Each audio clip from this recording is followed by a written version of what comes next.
it's alright.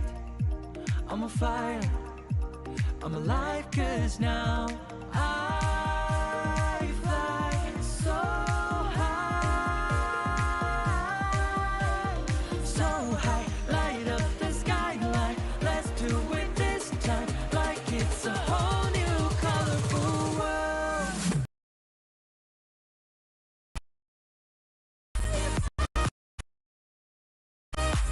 Like we're the only ones in this world.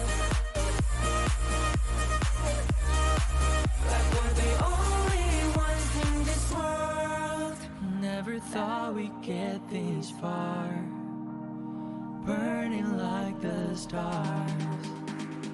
How we get this far, like we're the only ones in this world.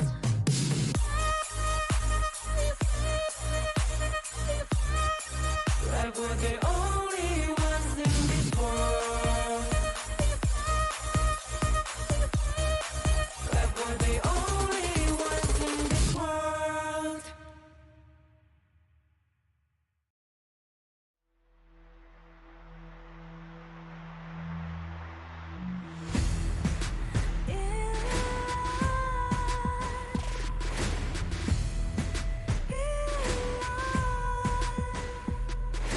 What's a life without its worth? Compromising with what hurts inside.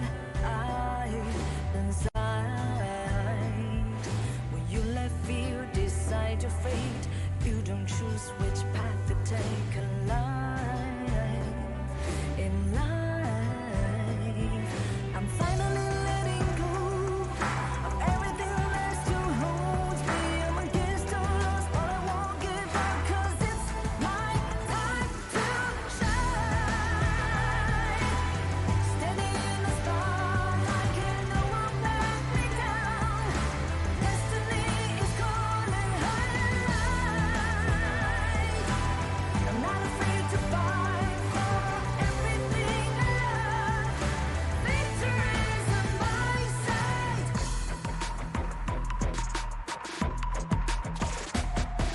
The more we lose, the more we gain. The more that nothing stays the same. In time, in time.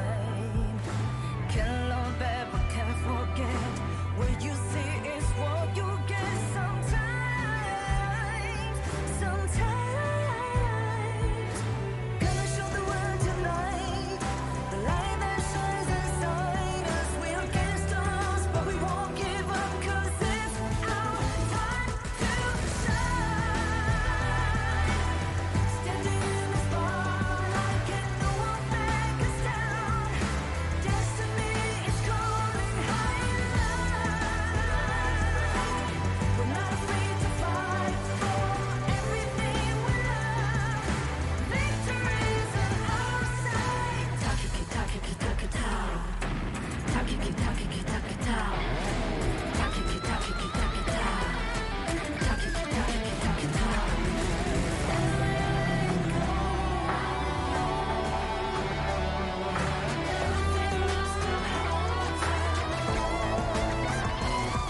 Cause it's our time to shine. Standing in the spotlight, can no one back us down. Destiny is calling high. We're not afraid to fight for everything we love. Victory's on our side.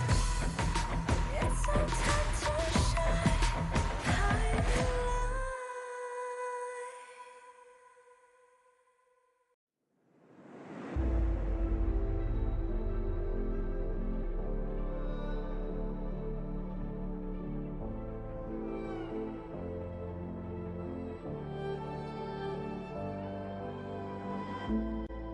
We're no strangers to the fallout. It's what got us here. Ever changing, some chameleon. Blood, sweat, and tears. We'll never make it if we fall to everything that brings us down. With a comeback is now.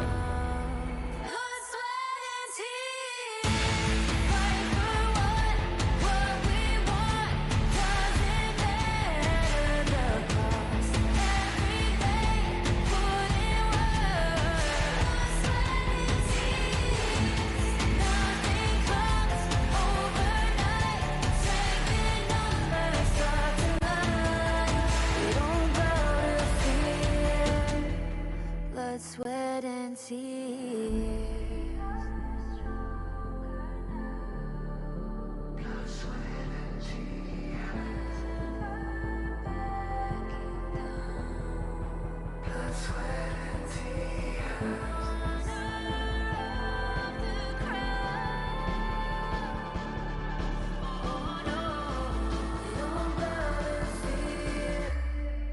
Blood, sweat, and tears.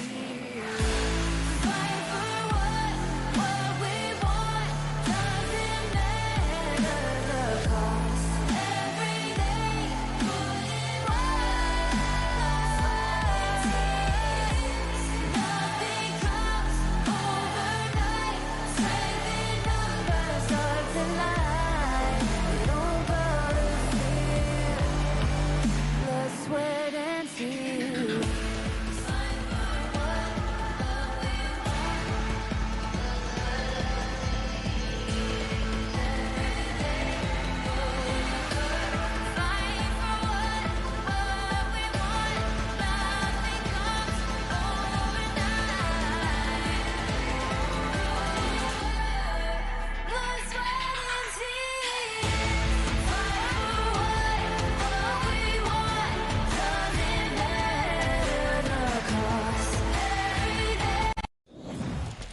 Is that really your best?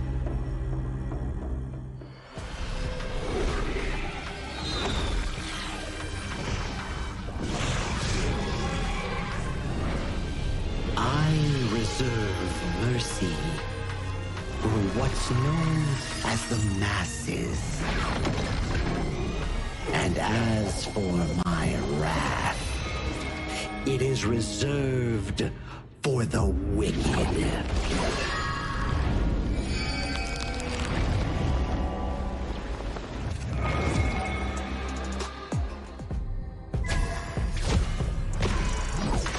Only after enduring all 81 trials did I see how this world's hardships never end.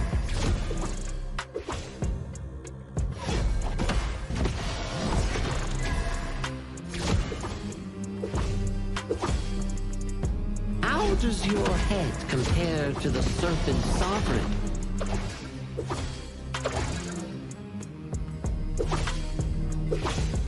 Yeah! Huh?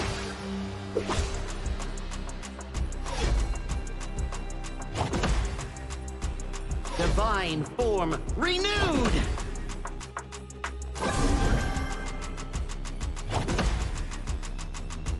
Evil, be gone!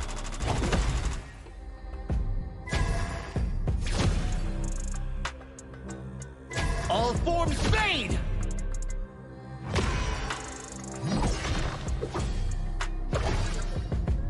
Before the Lotus Podium, all suffering ends!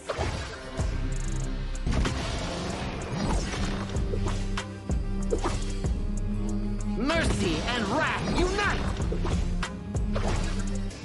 I return from the West to dive back into this chaotic world. Little ones of Mount Huaguo, do you still remember me? The great sage, heaven's equal? I'll be back in a flash. Don't let any demons sneak in while I'm gone.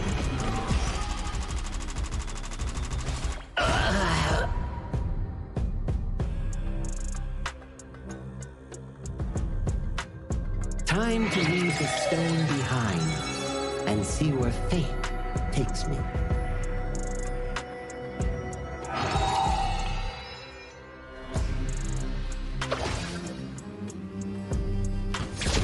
This land belongs to Mount Huaguo now.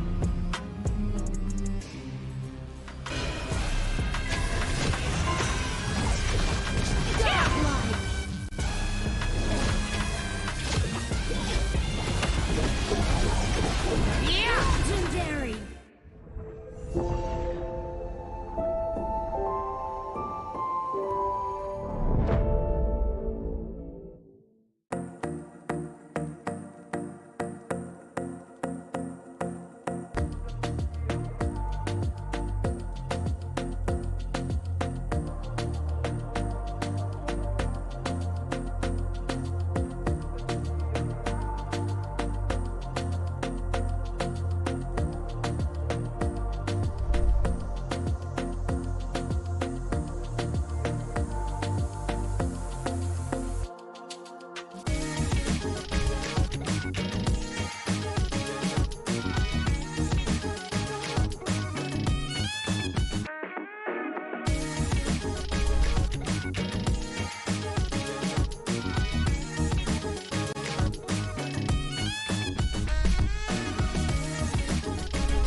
who will be the next to shine on the Asian Games stage.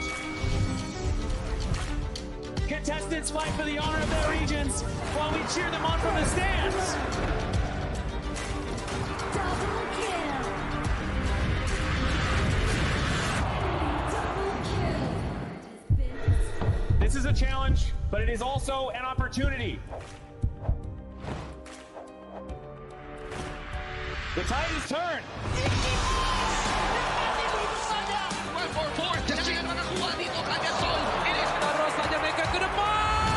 Fastest in front. They're going to use it. Golden title. Victory. And we pulled it off together. We share the same voice, the same radiance. This moment of brilliance belongs to all of us. Together, we shine.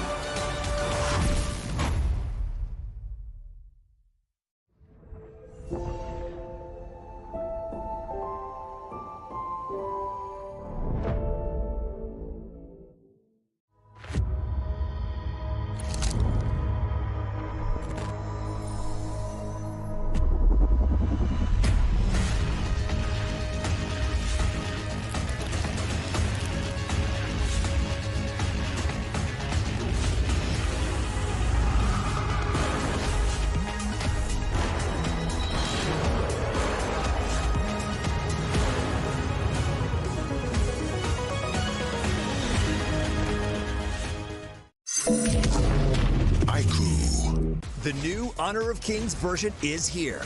Let's take a look at the two major areas of updates: hero control adjustments and battlefield balancing improvements. Basic attack targeting rules have been updated. If a player is crowd controlled for too long while using a basic attack, the attack command will now automatically be cancelled, preventing heroes from continuing to chase enemies after the crowd control ends. The movement wheel's dead zone has also been adjusted. After the improvements, there's no longer a dead zone in the center, helping prevent input interruption issues.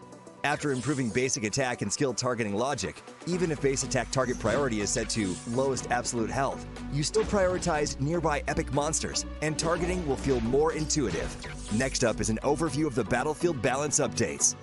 In the new version, the true damage value of the Crimson Golem buff has been adjusted, with the minimum value slightly reduced. The tower destruction slow effect has also been improved. When a tower is destroyed, nearby enemies will now be slowed. The teleportation portal cooldown has been reduced from 45 seconds to 30 seconds, allowing for more flexible tactical choices.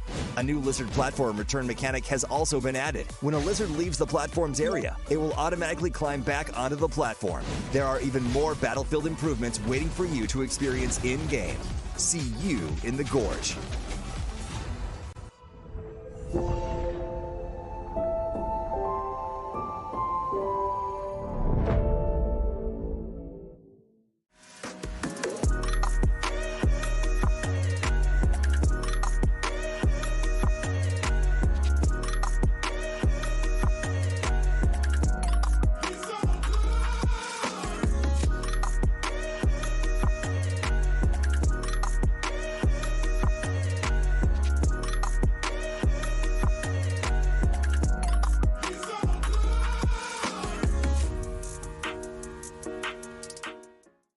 Azuria, the southern archipelago of Primera. Here, humans and great beasts live in symbiosis. How this came to be traces back to a never-ending catastrophe. 2,000 years ago, Azuria's mightiest great beast, Anita, merged with the power that fell from the Sky Dome. That power amplified Anita's strength, but shattered its sanity. Driven mad, Anita transformed into a massive vortex, the world devouring everything in its path. Where it passed, great beasts were torn apart and islands were destroyed. This was the disaster that would define Azuria's history, the Eternal Calamity. In its wake, Azuria stood on the brink of annihilation. This catastrophe became known as the Great Desolation. In despair, the humans and great beasts, once mortal enemies, became each other's only hope of survival. The great beast Devita and humanity's greatest champion, Devara, abandoned their conflict and chose to work together. The great beasts sheathed their fangs, and the humans let go of their hatred. All surviving life grasped at one final power, the churning. Deep beneath the sea lay Amrita, a force brimming with boundless vitality. Through the combined efforts of humans and great beasts, it was awakened, restraining the calamity at the center of Azoria and restoring life to the world. But the calamity was not destroyed, merely sealed within Azoria's center. It erupts from time to time, bringing countless disasters to the land. Devara collected his knowledge and power and passed them down through the generations, hoping that one day the calamity could be ended for good. And so, this has continued for 2,000 years. Chief Elder Devara! The calamity has erupted again! It seems trouble has returned. The secret to life is to just take every punch and keep going.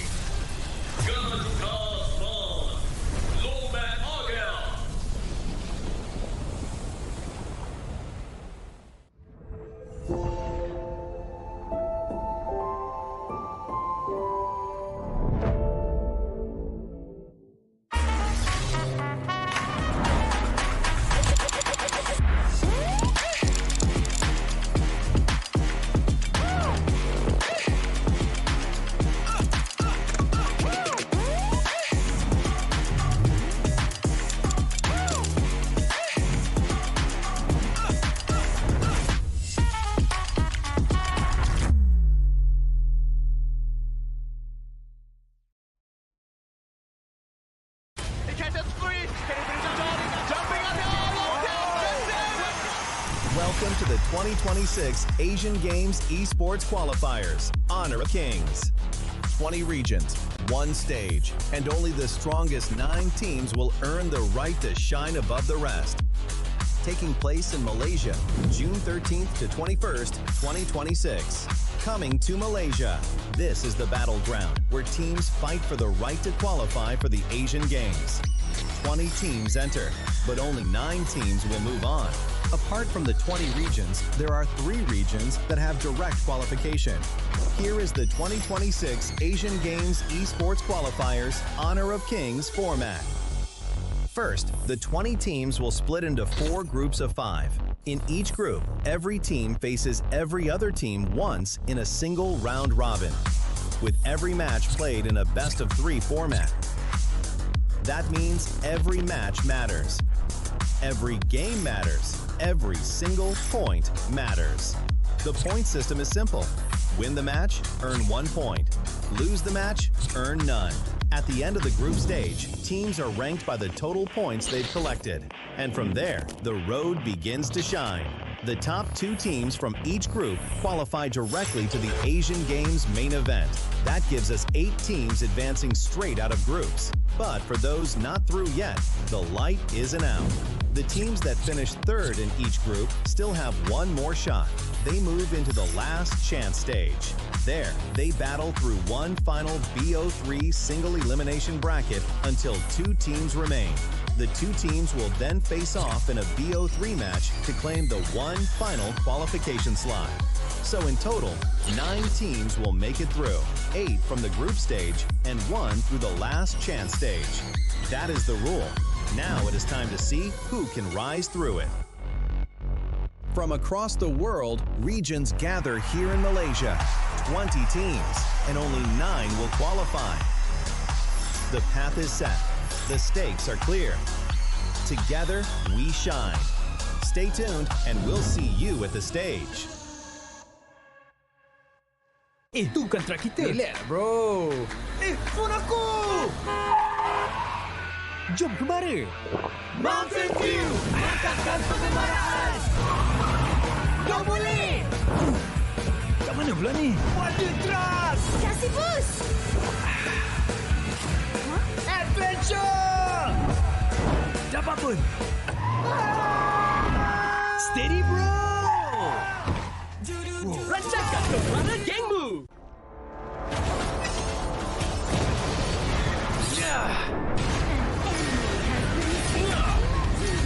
Double kill!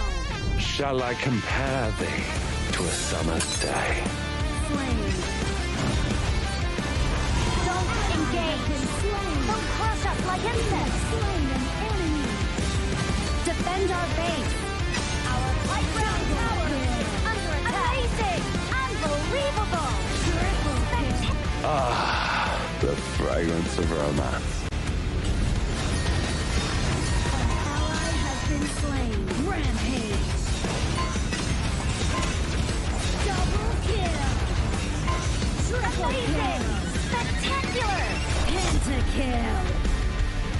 Lady Fortune is on my side.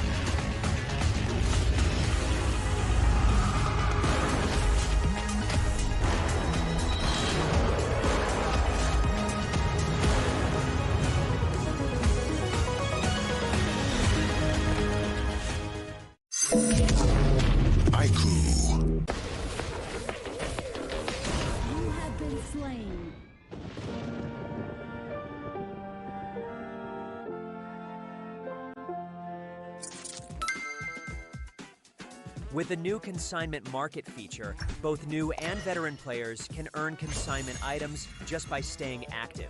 Sell them to earn tokens and purchase the items you've always wanted. Players can head to Dragon's Hoard to get tradable appearances, chests, and more.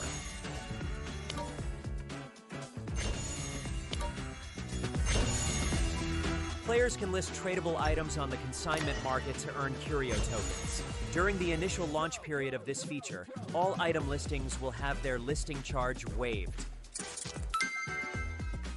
Use your curio tokens to trade on the consignment market, or purchase skins that were available before June 17th directly from the shop. With the new consignment items, players can complete events to earn tradable chests. Choose to open them yourself or list them on the consignment market for sale. Tradable skins can be obtained by opening tradable chests or by redeeming them in Dragon's Hoard. Tradable spritlings can be obtained by opening tradable chests. Tradable cards can be obtained by opening tradable card chests.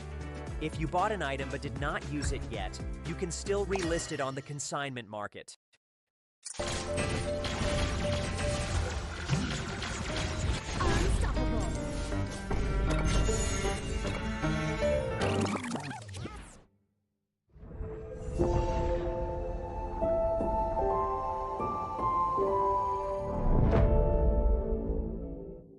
Itu kan track kita. Relax, bro. Phone aku! Jom kembali. Mountain Dew! Angkatkan pengembaraan! Kau boleh! Kat mana pula ni? Water keras! Kasih boost! Adventure! Dapat pun. Steady, bro! Rasakan kekuatan gengmu! Ultimate not ready yet.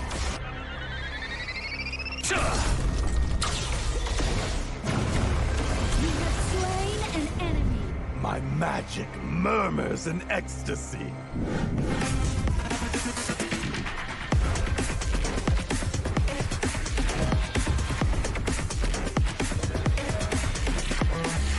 Amazing! There is no escape for you. Killing spree. Double kill. Triple kill. Spectacular kill.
high, light up the skyline. Let's do it this time, like it's a whole new vibrant world.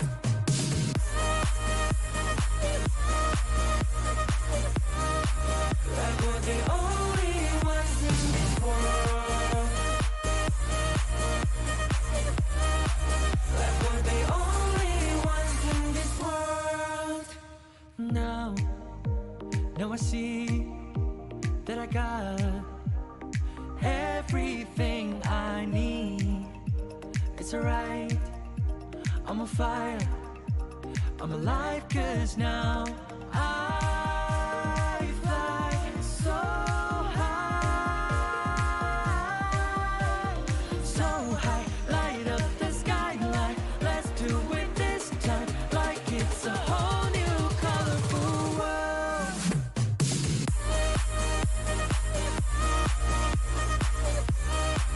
Like we're the only ones in this world. Like we're the only ones in this world. Never thought we'd get this far, burning like the stars. How we get this far, like we're the only ones in this world.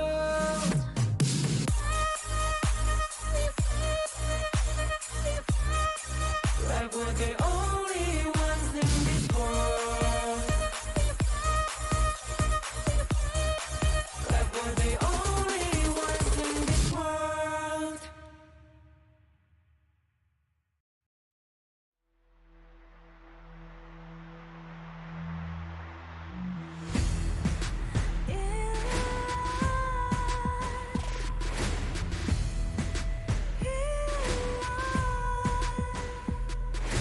What's a life without its worth?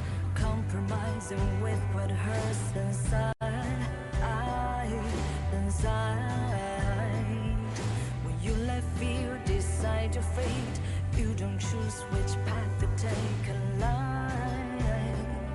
In life, I'm finally letting go of everything that still holds me. I'm against all odds, but I won't give up, 'cause it's my time to shine.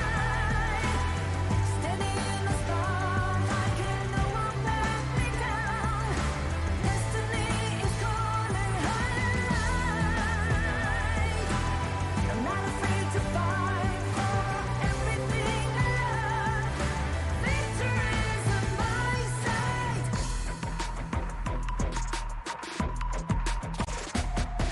The more we lose, the more we gain. The more that nothing stays the same. In time, in time. Can love ever, can't forget. What you see is what you get. Sometimes, sometimes. Gonna show the world tonight, the light that shines inside us. We're against the odds, but we won't give up, 'cause it's our time to shine.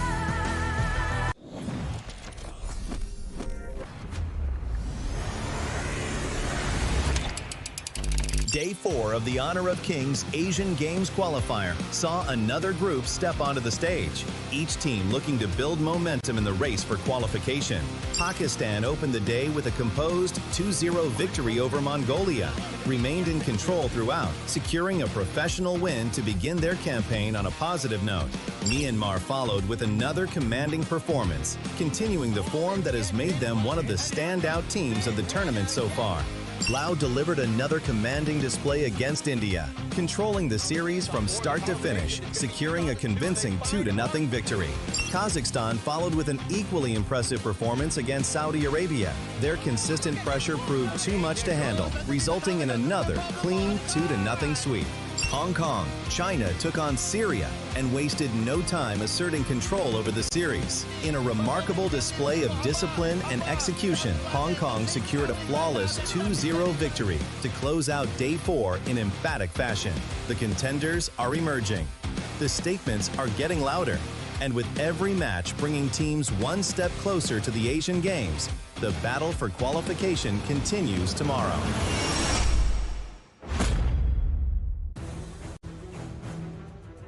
Live from the beautiful city of Petaling Jaya, Malaysia. Welcome to Day 5 of the 2026 Asian Games Esports Qualifiers Honor of Kings. 4 undefeated regions enter the gorge. 4 teams have yet to drop a single series. But today, somebody's perfect run will come to an end.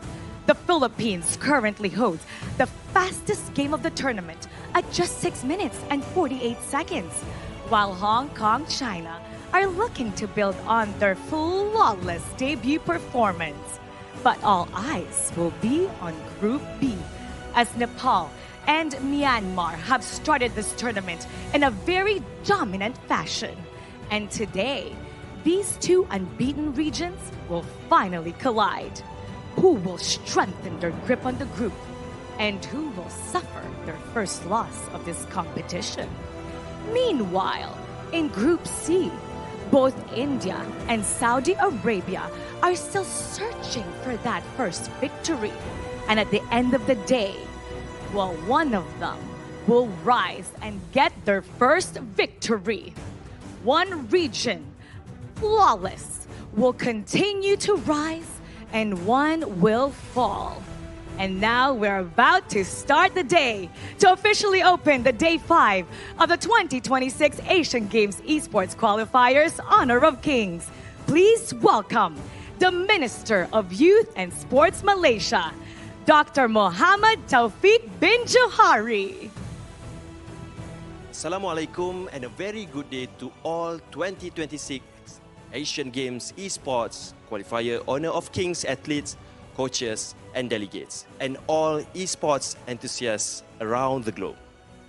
It is my great pleasure to welcome all athletes, officials, partners and fans to Kuala Lumpur for the 2026 Asian Games Esports Qualifier Honor of Kings.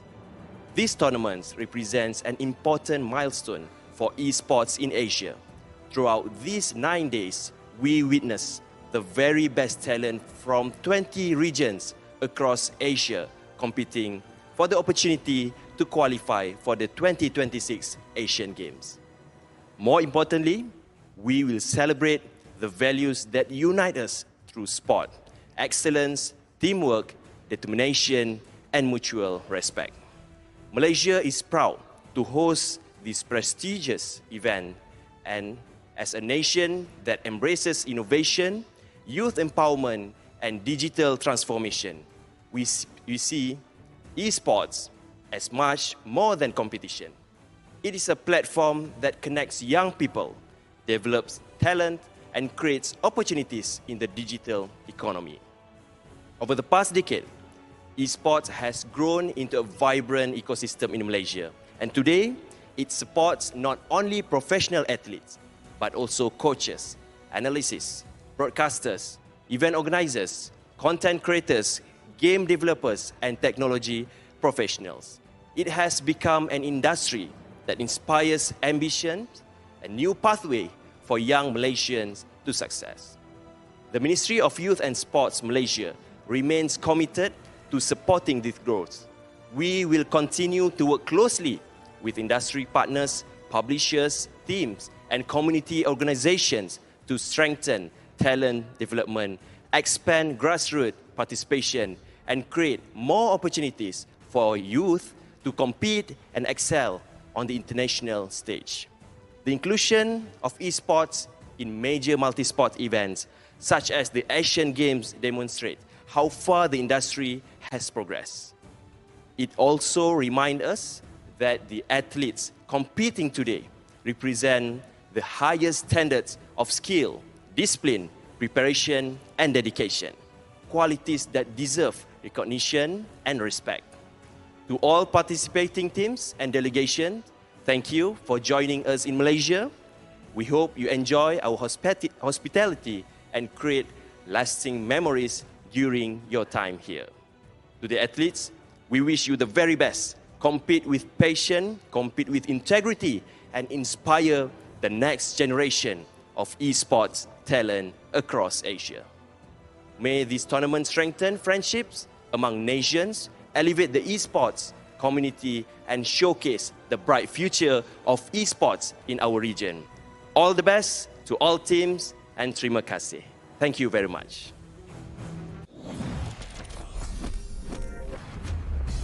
A good speech here coming in from the Minister of Youth and Sports Malaysia, and also thank you to Mara for the opening segment here. My name is Sagi. This is day 5 of our Asian Games Esports Qualifiers for Honor of Kings. I'll be your guest host for today, and the casters bringing you the live action in the gorge will be none other than Sir Cloud and also Adam Spartanka. Welcome back to the broadcast. Yeah, hello and welcome back. Hello, Cloud. How are you? Good, oh, yeah. Feeling good, feeling the bond. Yes, exactly. And we'll be watching amazing games for sure today. Again, there's 5 matches. It's going to be all best of 3 still within the group stage. And we want to make sure that all of them are ready up on the stage as well. So, Sagi, what do you feel? I mean, it's our day 5 here. I mean, like day 1, day 2, it's like we're starting slow. We're looking at teams, looking at their debut games. As we come into day 5, yesterday, we already had some teams that has no more chances in actually making it to the official main event of the Asian Games. And day 5 onwards, you're going to see more and more of that. Teams that are going in for the main event, top 1, top 2. Teams that have solidified their spot for the last chance stage. And teams will have to sadly, some of them, have to bid goodbye to the stage. Yeah, but on the other side, the chart is starting to shape, right? So we're also starting to see like some of the must-win games for some of the regions as well. So it makes the competition a lot more exciting from here. Yeah, and I think moving on forward, we're going to start to be focusing more on who's going to be on spot number 3. This is because it's very important for them to fight against other teams from other groups to make sure that they can go through the last chance qualifiers. But let's see how we have the standing right now. I like how you mentioned that the standings here, like teams have started to find their footing on the top 2. Yeah. And so far, if you were to browse through Group A, B, and C, there's a common thing among these 3 groups where Indonesia, Philippines, 2-0-2-0, Myanmar, Nepal, 2-0-2-0, Laos and Vietnam, 2-0-2-0 coming in from A, B, and C. You can say they're soft qualified for top 3 as long as they played their games coming in for the remainder of the day smoothly and sailing. They should be fine going in towards the main event. Now, the interesting part about this is Group D has the least games coming in for this tournament thus far in day 5, and that group will be definitely having more impact as days goes on. Yeah, and looking at Group A, right? So because we're going to see the next match relevant to Group A, both Philippines and Uzbekistan, they're kind of close to each other, and Uzbekistan is also kind of close to Pakistan. So the upcoming match, in which we'll talk about it in a little bit more, will be interesting. Yeah, it's going to be between the standing number 2 and number 3, right? So we can definitely expect some strong fights coming in from them. But let's also see who we're going to be seeing today fighting against each other. It's going to be between Philippines and Uzbekistan. Second one's going to be Kyrgyzstan against UAE. And then afterwards we have Nepal against Myanmar. And then India against King Saudi Arabia. And also Sri Lanka against Hong Kong, China. I think the highlight of today definitely falls on towards Nepal going up against Myanmar. I do think that those 2 teams are neck and neck, and we both have yet to suffer a single loss in their respective group, which is Group B. So it's definitely going to be changing up the dynamics to see who gets that first slot going into the main event coming in from Group B, and who will be having to struggle a tiny bit more before they can secure their own. Yeah, no doubt, right? I think that's going to be a really tight match. I think the second match is also going to be really tight as well. The Kyrgyzstan versus UAE. This match, because both teams, they're also very similar in terms of level of performance, right? So it's really hard to predict like which team will actually win this one. It seems like our opening today might be opening with a very strong start from Philippines and Uzbekistan. But also, we're closing in with Sri Lanka and Hong Kong, China. We do know that Hong Kong, China played yesterday as the last match, and that's their debut match. We know that they showed a very good performance. Every team is watching them, trying to learn a thing or two.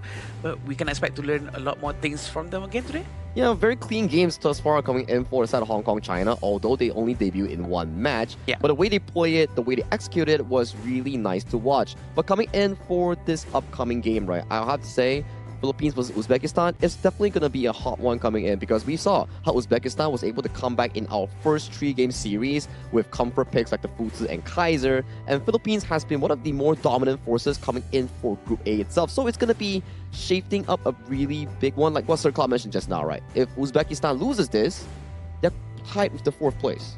But you know what else is hot? It's the new Baichi skin. Yeah, and this Baichi skin is available for free that you can claim inside of the game. All you need to do is just to follow the missions and you can claim it. It's called a Playground Hunter. I've been very disciplined in trying to get this free skin. And I can tell you, you've been disciplined since day one. Today is the day that you complete all the missions. You'll be able to claim it. Oh, okay. So you are on track. You'll be following every single day, not missing it out. Well, yeah, Playground Hunter is the name of the skin, so don't forget to check out. Also, coming back to our game, it's going to be between Philippines and Uzbekistan. I think I agree with Sagi as well, because they might going to be tied out if they lose this one. It's definitely going to be an interesting one, because it definitely shakes up the entire dynamic coming in from Group A. But to start off the series coming in for Day 5, we would like to welcome both Philippines and Uzbekistan to the stage with this teaser video.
Records have fallen and a statement has been made. The dominants have set the standard for the tournament. Now they return, determined to stay at the top.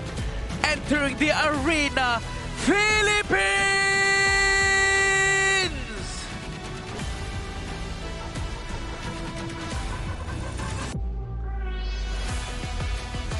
Their performances have shown clear moments of control and sharp execution.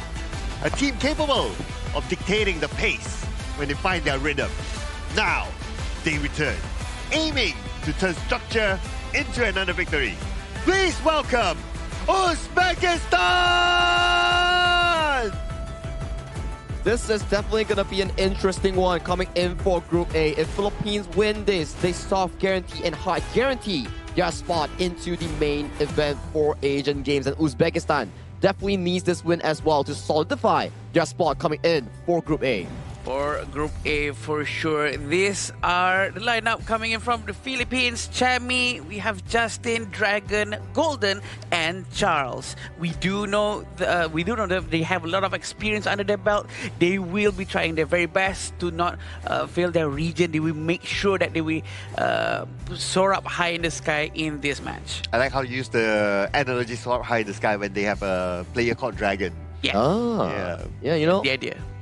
I mean, he's definitely going to soar out later, right? He's been one of the key players to look out for coming in from Team Philippines on setting up those aggressive plays, especially on the Mai Shiranui. But coming in for Team Philippines, right, they're really flexible in those compositions here. But across them will be Uzbekistan. Yes, represented by Mahmoud, Farouk, Umidjon, Ismail Bek, and Akbar. And Uzbekistan, they are also...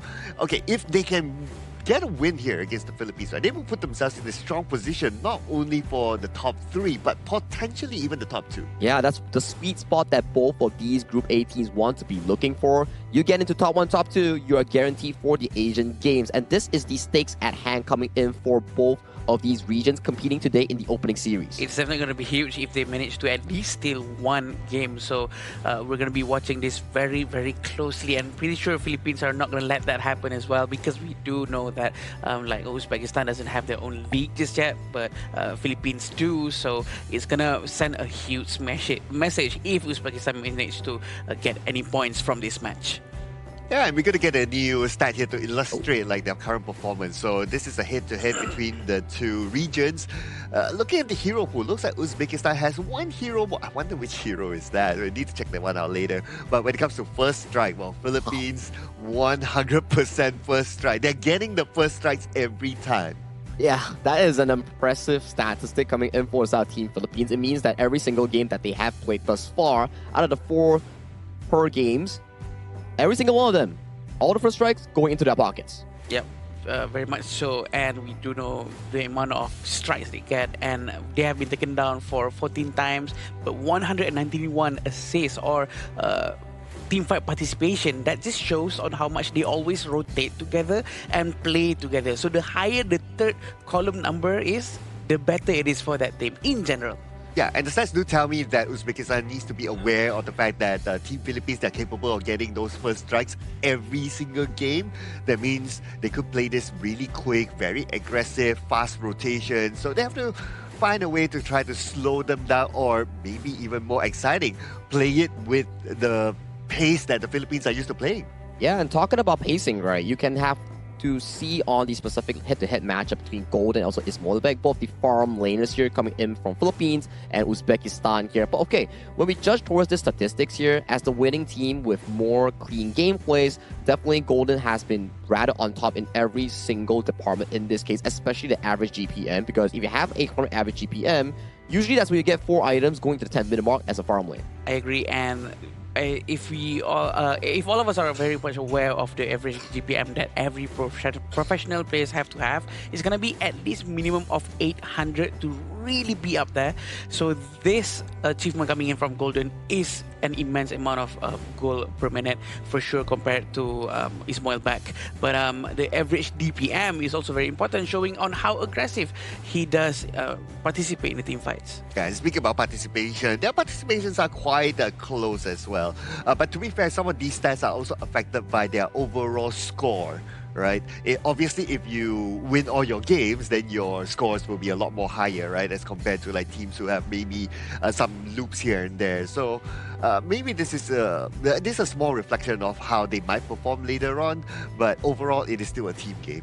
Or it can be a reflection towards the priority that the team actually provides towards them. Right? Maybe Golden gets more resource. Maybe Ismailbek is on the weaker end of the side where he has to play on the defensive side when his team is trying to look for hunts or fights in the cross map. Yeah, it all depends on how the entire team execute the way they rotate from the beginning of the game. And we can see that the Philippines has chose red and Uzbekistan has to be going with blue then. So with red, that means that they're going to be reacting more with the drafts coming in from the Uzbekistan team.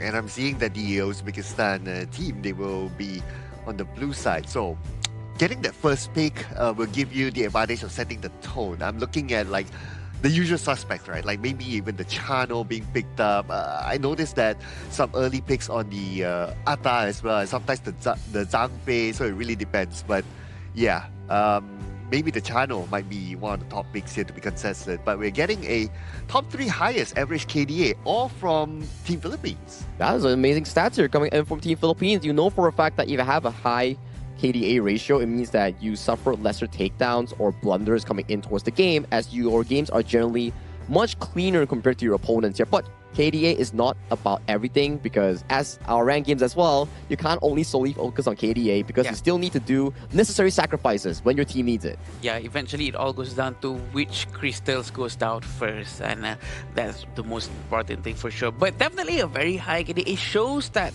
the success is coming in from Philippines, really trying their best to dominate the entire game from early on. Oh yeah. I mean, KDA is sort of like a reflection, but like what you said, right? Like for me, playing as a roam, I always like have to do the sacrifice for the team, so I totally understand that. So thanks for calling that out, Sagi. But yes, what I do notice as well, as part of the KDA, even the roamer is also one of the top KDA as well. So I think it's reflected with their current dominant performance in the group, right? And if we were to think back on Charles' entire hero pool that he actually pulled off, he had the Mozi, he had the Koi, he had one of the games where he played the Liu Shan as well. Very diverse hero pool coming in from the player himself. So I'm pretty excited every time when Philippines pops up and they're having a game, because their hero pool and the depth of their strategy is really, really deep. And they're one of the only few teams that actually prove that Liu Shan can actually work very well. And they actually executed using Liu Shan so good, diving into the tower, make sure the tower is consistently silenced and cannot attack. That we haven't seen that from any other team just yet. Well, we're going to see the drafting phase right now, and looking at the last band, it's going to be a Lapu Lapu. So right now, Chano can still be contested. Probably going to be the first pick for Uzbekistan. And no, okay, I mean, Maya is a good first pick as well. You want to lock in that sort of mid-hero that is mobile and able to clear ways quickly and rotate towards the side to support your team. I like the flexibility, right, coming in for the side of Uzbekistan, because there's still so much engaged heroes available just now in the draft itself. There's the Mai, there's the Guan Yu here, which threatens the Chano's DPS safetiness. The range that can actually do damage by quite a lot. When you have these flank heroes or hard engaged heroes, it's pretty difficult for an immobile hero like the Chano to be surviving in those team fights here. But coming in towards the second and third pick, Uzbekistan going back to their tried and true. That's the Fuzi that they got back-to-back wins with. You know what? It works last time, so why not they try to again this time? Trying to use Sage Might towards Guan Yu is going to be a little bit tricky though, because Guan Yu is going to be quite fast, dashing here and there, galloping around, so it's not an easy target to hit because there is a bit of a channeling time coming in from Sage Might. We have Yu Huan from Philippines, so it's going to be a good match for sure. Well, I guess the answer to your question on how to get the Guan Yu is that the Dolia. So you double down on the Fuzi Sage Might. If he moves away, then okay, you do it again. If he miss, just reset. Just reset, right? And do it again, right? Or maybe it's safe for the Ukyo Tachibana. That could be a useful one as well. Yeah, that could be, right? It's also a decent counter if you can actually find an angle on the double Sage Might. It's also really well rewarding if you can actually hit that. But as we know, a Fuzi coming in towards the game itself, you will definitely need a lot of gold to allow Mahmoud to scale into that late game here. We saw last time when he picked up the Fuzi, he had a lot of amazing early game moments. The flash Sage Mites, the engages, it was all coming in from him. But coming in against one of the tournament best clash laners, which is Chami on that Guan Yu, this is going to be a quite difficult one coming in for the side of Mahmoud. Yeah, and pretty sure he's not going to make it easy for the Sage Might to hit him. But we do remember on how aggressive and effective the Fuzi with the flash Sage Might.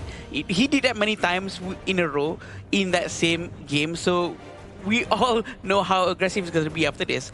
With Erin in hand, pretty sure it's going to be quite interesting and quite difficult for Uzbekistan to buy defensive item for her because we don't know if she's going to go with physical or magic. Now I'm wondering, is Uzbekistan going to go for another something that can combo together with the Dolia, right? I was kind of thinking about the Dune, but the Dune was also banned out. So Kaiser as well. So their next option, okay, they're going to go for the Direnji, which I think is fine because it's anti-CC and it will be good to go up against the Yu Huan. Final pick, it has to be a good frontliner here. Okay, Musashi, Engage, doubling down on the Yu Huan ultimate refresh here. Sacrificing a bit on the tankiness, but they are looking for a lot of engage opportunities, especially on the Mai, especially with the Musashi, for example. And if they can allow the side of their clash named Mahmoud to actually scale into that late game of the Fuzi, then it actually does a better work compared to any clash lane as a tank. Because when Erin pops the ultimate, it's coming in as bits and bits of damage, which Fuzi's skill 2 blocks entirely perfectly. Looking at the hero picks coming in from Uzbek, it's gonna be quite one big hero. I mean, the heroes that they have, we focus down on one person, one by one. So Musashi is gonna be aiming at Erin or maybe Guan Yu. All of their skill sets really is based on focusing their fire. Yes, I can see that as well. I can see a lot of teamfight potential here from Uzbekistan that I look forward to. But Philippines, they have a lot of response as well and counter engages with their own teamfight potential. Yeah, I definitely have to agree with you, Sir Cloud. But the early game will be essential coming in for the side of Uzbekistan because every time we see Ukyo Tachibana being locked in by a team, they tend to like to play the early games in a hyper-aggressive way. And judging for the fact that Team Philippines, their mid, roam, and jungle shoves wave insanely fast, you can definitely expect some form of invasion coming in by Philippines against the Uzbekistan jungle in this game 1. Yeah, it's ever going to be like that. And ladies and gentlemen, let's us witness the match between Uzbekistan and Philippines game 1. You want to know what they're going to do with their rotation? Because this is the most important part of the match.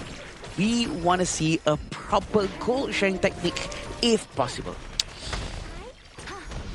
I'm kind of thinking about the Musashi last pick, right? So what do you think about that? Because I kind of feel that the Musashi last pick is a bit of a... will not have a good time, especially going up against the Yu Huan, and then you have the counter engages that can come from the Guan Yu and also the Lian Po. So what do you think about that pick? Yeah, it's going to be quite interesting, quite effective for sure from this Yuhuan and Liampo. We do know that there's a lot of crowd control. The mournful tempo, we can expect that to be used more often to try to initiate a fight so that Charles can follow up with a proper tremor smash. It all depends on the timing and the positioning of the dragon. Okay, so it's really down to timing, right? So if we were to put that into theory, I guess that Uzbekistan, they have to try to bait out those skills as much as possible before the duel to the death goes in. Yeah, I agree. And the duel to the death will also be a bit of a problem for them because it's going to be stopping any potential health recovery coming in from the Philippines. Whoever gets hit by duel to the death, which, by the way, can hit multiple heroes at the same time, is going to have a huge problem. So it all depends on how fast the Aninisoro is going to be used. If the timing is bad, the Aninisoro is not going to help. At least when it comes to engagement, they do have options. Like Mahmoud can also engage with the Sage's fight as well. And if anything, in case he misses it, he still has the refresh from the Dolia. So they do have a good amount of options. But right now, Philippines, they're playing this very, very aggressively, making that jungle invasion. But the moment they go in, will the Philippines be able to survive this one? The answer is no. First strike towards Uzbekistan, breaking the record of the Philippines. Uzbekistan actually managed to rotate, counter-rotate towards Philippines with the initiation from Umijon. But look at this, Charles is still in front. Charles has been caught with the Sage Might. Is he going to go down? He is still okay for now. Chemi follows up just at the right timing, and he will trade it back with Mahmoud.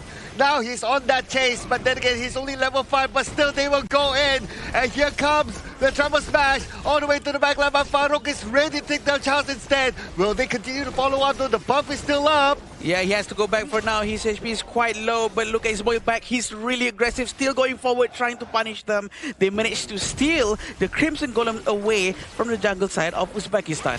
Oh, okay. I mean, job done, right? You managed to steal one. Yeah. But then again, you lose 2 players in that fight.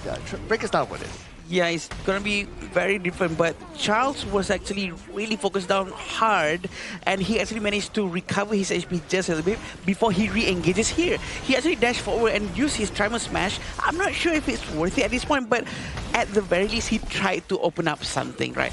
And it actually worked quite well for both sides of the team. But coming up from the team fight, Philippines is leading 1,000 gold in front. Oh yeah, even though they lost like 2 players, right? And now they're looking for another one. Akbar receives a lot of damage, but then again, he is the Dolia, so it's easy for him to just jump over the wall and he will be fine. Yeah, right now they're going to be collecting some gold for Chemi. Chemi's going to be okay for a while. Right now, he's not going to rotate towards the mid lane yet. But it's very important for Chemi with Guan Yu to wait for the game to really be much more saturated so that the towers goes down, there's not much vision, so that he can start to play flanking maneuver much more easily. And the Philippines, they're going to start off the Tyrant. But Uzbekistan, only 2 players not going to be ready. Oh no, Akbar overextended himself and he will pay for it. A very good move coming in from them. It seems like they're going to dive again towards Ismailbek. Ismailbek's definitely not going to be able to survive this.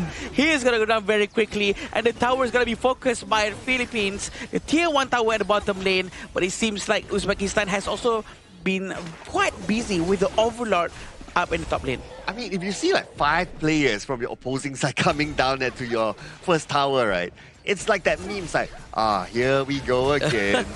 You can't do much. You'll be like just there and like just, you know, get ready for once you come back. Yeah, there's nothing he can do for sure. And we do know that the entire team of Uzbekistan focused on Overlord, so they were actually quite far away.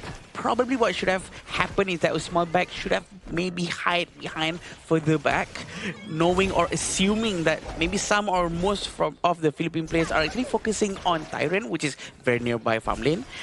But we have Dragon's Rage for Farouk as his first item, but also Sparkforge Dagger has been bought by Mahmoud. This is quite good news for them. Glacial Buckler is still not yet bought by Mahmoud. It's very important for him to keep on resetting his second skill with a fast cooldown. It did took him, took Mahmoud a while though for him to complete his Sparkforge Dagger, but at least he completed it early, so that's going to be important because that will allow him to push quicker. And that's exactly what he's doing at the bottom. Right now at the top, they're going to focus onto Ishmael, and they will easily take him down just like that. Yeah, that's the second time it's happening, but it seems like there's nothing Uzbekistan can do. They have to rotate closer towards him, or maybe invite him to join them to rotate together. Ismailbek probably has to be closest to his team. Oh, and here we go. Underneath the tower, that's where they would dive. And are they going to be able to get one at least? Looks like they will. It took them a while, but it came at the end. Farouk, Umejon will fall together with Akbar. That's going to be 3 for the hands of Philippines. Going to be looking at how Mahmoud is actually trying to do a split, pushing down there.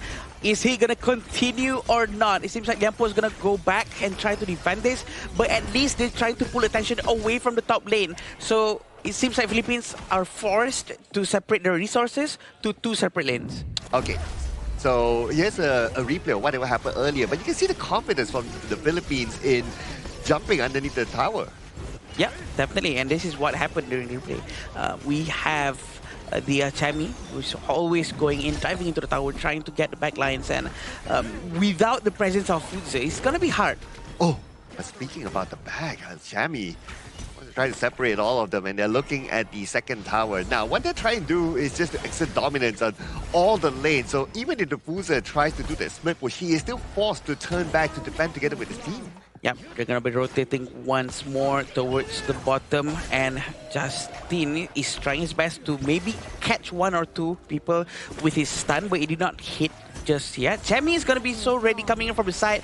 They know where Chami is. They want to be aware of that Guan Yu, who's going to be trying his very best to push everyone outside of their base. Okay, but with the fact that all towers on the outside are down now, the Fuze is going to have a hard time to try to do that split push, because whenever he moves out, maybe he reaches the river, he'll be called back to defend to his team. Because for Team Philippines, they will know that, okay, now you are 4 people inside the base. It's our time to shine. But Cloud, I feel like Mahmoud really needs to go out, right? Because he cannot stay inside the base. They need to do something different. Right now, we can obviously see Uzbekistan is really tight towards the gameplay of Philippines. They have to follow the rhythm of Philippines. They have to probably change something, maybe try to pull the attention towards the side lane for once in a while from Mahmoud, because I can't see anyone else trying to do this. Yeah, I totally agree with you, right? Like, if they get stuck inside their own base, then it's just a matter of time from there. So they have to try to do something different, try to find an opportunity, somehow try to slide it out. Yeah, right now they're going to rotate towards the blue buff, managing to get the Azure Golem. But look at this team fight. Are they going to force it out? Not yet. But Philippines is still trying to be quite careful. Oh, but here comes bit of a poking damage onto the back to the side of Uzbekistan. Team Philippines will easily take down the top tower. They're looking for the next one, but then again, the objectives are up though. So, do you go for the Tyrant or do you continue to push? Yeah, this is the question. This Tyrant and Overlord is still not a Shadow Overlord or Shadow Tyrant, still not enhanced. So, I'm not sure if it's really that important for them to focus down on that objective right now. But probably they're going to start something here. Seems like they are all quite ready. Yeah, yep. Yeah. Up. There you go. Oh, but then again, Tremor Smash did not connect. But it's okay, it's okay. Oh, but here comes the engage. Do it to the left, all the way to the middle, all the way to the back. After refresh by Tolia, but Chami gets Akbar in the front. Farouk gets taken out by Justin. And now Team Philippines, they only have 3 players left, but still they continue to push. The damage is enough coming in from Golden. He managed to actually go down or push them down quite a lot, and they are going to pull back for a bit and try to create some space or maybe get Overlord and Tyrant. But this is exactly what happened just now. The duel to the death actually managed to get 2 of them and stopping any health regeneration, hence getting Akbar in the process. And Akbar has went down because of Chami. And Chami has been so effective diving into the backline, and there's not much Uzbekistan can do. I love the double duel to the death though. It was very cinematic. Yeah. So you go in once and then you go in even further behind. Yeah, that made a good highlight there. But who would take home this highlight? Because right now the Tyrant is up. Oh, Charles has been spotted inside the bush. It seems like they will try their best to move towards Tyrant. They're not going to take it, most likely. Just opening up some vision, but he's still there. He's quite cheeky, this guy. He doesn't want to give it up. Yeah, I thought when Uzbekistan, they were gathering there, they would want to try to challenge it. But then I saw the Fuze, which is Mahmoud, up on the clash lane side. So he's doing what, like what we said earlier on, try to open up the other lane. But will he have enough time though? Yeah, that's the question. He have to go back to help his teammate. But look at this Tremor Smash connecting to 4 people. Oh, and here comes, they go back because they know the Fuser is not there. When the Fuser is not there, they have the numbers, and that's where they get all those strike downs. Now the Fuser came back, but is it too late? And are they going to be able to get an ace? But it does not matter, ladies and gentlemen, because Team Philippines will still gain the victory for Game 1. Shaky at the start, but they found their momentum coming in with the mid to late game team fights here. They found it and they secured a clean win coming in for the first game of this series here. Cloud, Adam, I do think that Uzbekistan has what it takes in the early game. We saw Umijan find that 3-man spell 1 knockup flash on towards 3 members, and that was really good in stopping the invade coming in from Team Philippines. I agree. I think they should do that more often. The reason why they managed to actually be able to get the 3 people from Philippines, but at the same time deal a lot of damage, is because they were rotating closely, Saki. They were in a close formation. They were nearby to each other and not far. So I think if they could try to practice that more, trying to rotate more together from early game all the way to the late game, I think that's going to be helping them quite a lot. I think so too, especially when you have these sort of engages coming in from a Maestro in the early game. It definitely set the tone for the side of Umijan and Team Uzbekistan in the first few moments here. But when it comes down to the mid game, when the Guan Yu is more active than the Fuzi, you start to see Chami being more of a menace in the map compared to the side of the Fuzi coming in from the Team Uzbekistan.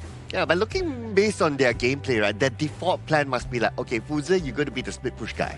All right, you try to push your own lane as long as possible, try to hold on to that one. But at some point, the other 4 players are not able to hold on to their own jungle side, and that's why Fuzi is like, okay guys, I have to come back and support you guys. Yeah, there's not much he can do as well, but he did try to do some split pushes, try to pull attention towards him to create some space for his entire team. But then again, it's not fast enough, it's not quick enough, it's probably a bit too late into the game trying to pull the attention. He either have to commit to really join team fights or really focus on the side lanes. I think he did a pretty decent job in the side lane, right? We saw like a tier 2 tower going down in the bottom side, but in the later stages of the game, he was stopped from doing so because the other side of the map was constantly being pressured coming in by Team Philippines. And Charles, on this VM poll, we saw a lot of aggressive tremor slash flash in towards the backline to immediately start off the team fight coming in for Philippines against Uzbekistan. But there is a highlight moment coming in from Uzbekistan aside from Umijan. It was the double due to the death coming in from Farouk's Musashi, thanks to the ultimate coming from Dolia. Yeah, that was definitely a very good looking duel to the death. And although we might be going to be talking about the items right now, but I do want to say that I feel they need someone who's much more tankier. We do know that Farouk actually went with the tanky items. He went with full tanks. But let's say if they have someone who is actually naturally much more tanky, maybe in Atta jungle, just maybe, right? I think that's going to be helping them way a lot more because they don't have anyone who's thick enough to actually open the map in front. You know what? I feel like you're ready for coaching because what you said is exactly what Team Philippines banned on the second phase ban. The tanky jungle heroes, the Dune, the Kaiser taken out, and when their options are not that many, and I believe the Atta was also banned in the first phase ban as well. Yeah. So when the options are not that many, then you have to go for like, okay, what's my next best option, right? Then Musashi seems to be their choice. Yeah, they weren't really allowed a lot of room in their pick and banter, especially they did showcase how their Kaiser was played out in their previous series just before this. So for Team Philippines, they definitely did their homework and they came up with a strong start coming in for this series here. But do break down these stats coming in for this game. Yeah, this is where Golden really shines out with the damage dealt by him. That's probably going to be at least 32% coming in from him alone. But that's also thanks to Charles, who's always consistently opening up wars using his Tremor Smash, flashing inside. And with all the small little Morphine tempos coming in from Dragon, it really helps out the team to initiate something. Yeah, the Morpho Tempo gets the easy stun in and then he follows up with the Tremor Smash, right? There was a moment as well that he used the Tremor Smash to zone his opponent, not necessarily to start team fights and to get takedowns. So I would say that's a good versatile type of usage of that key skill. But looking here at the graph, so there's a little bit of a bump up here towards Uzbekistan, and I believe this was the double duel to the death moment. Yeah, they did bring a bit of the momentum back at their own high ground when Philippines challenged them in the full 5v5 team fight, where they got a decent 2-2 trade, if I'm not mistaken, trading Chammy and also the side of Justine for those 2 quick takedowns. But it's the 10-minute that matters, right? When you're Team Philippines, and at the 10th minute mark, you have about a 5,000 to 6,000 gold lead, you're open up to so many possibilities on the shadow objectives like Tyrant and Overlord that just allows you a quick and easy win going in afterwards. But I think they sort of made it a little bit more difficult for themselves, also because most of their heroes are very single target centric.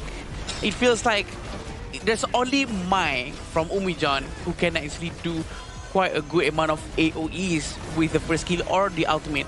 But that's all. I do feel that maybe if they really want to focus more on team fights, they probably have to take more heroes with a lot more AoEs.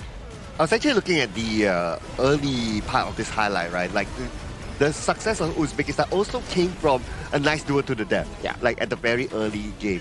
So it looks like they were very, very dependent on Farouk to be able to make that play. So they don't have a secondary option. Maybe something for them to consider in the next game. Yeah, maybe the synchronization coming in from Umijan and Farouk needs to be more on point, because in some of these moments that we see on these highlights, it's always 4v5, 3v5, or during a Tyrant, the positioning coming in from Uzbekistan is slower compared to Team Philippines. But as we look into the early game, Uzbekistan still has what it takes to set up plays thanks to Mahmoud or Umijan. True. So maybe if they can repeat this formula in the early game, and then when it goes to the late game team fights, have members prepared already to always be able to react towards these situations. One thing I do want to point out is that probably Uzbekistan needs to help Ismail back more. If they don't want to be with him on his lane, probably would be better to just tell Ismail back to follow us. Let's follow us, go somewhere else instead. Or else he's going to be focused down so many times, which to me, I think, is the beginning of the turnaround of Philippines for them to actually start to snowball all the way down into winning this game. Yeah, Charles can focus on him, Justin can focus on him, Chammy can focus on him, but none of them happen to be the MVP.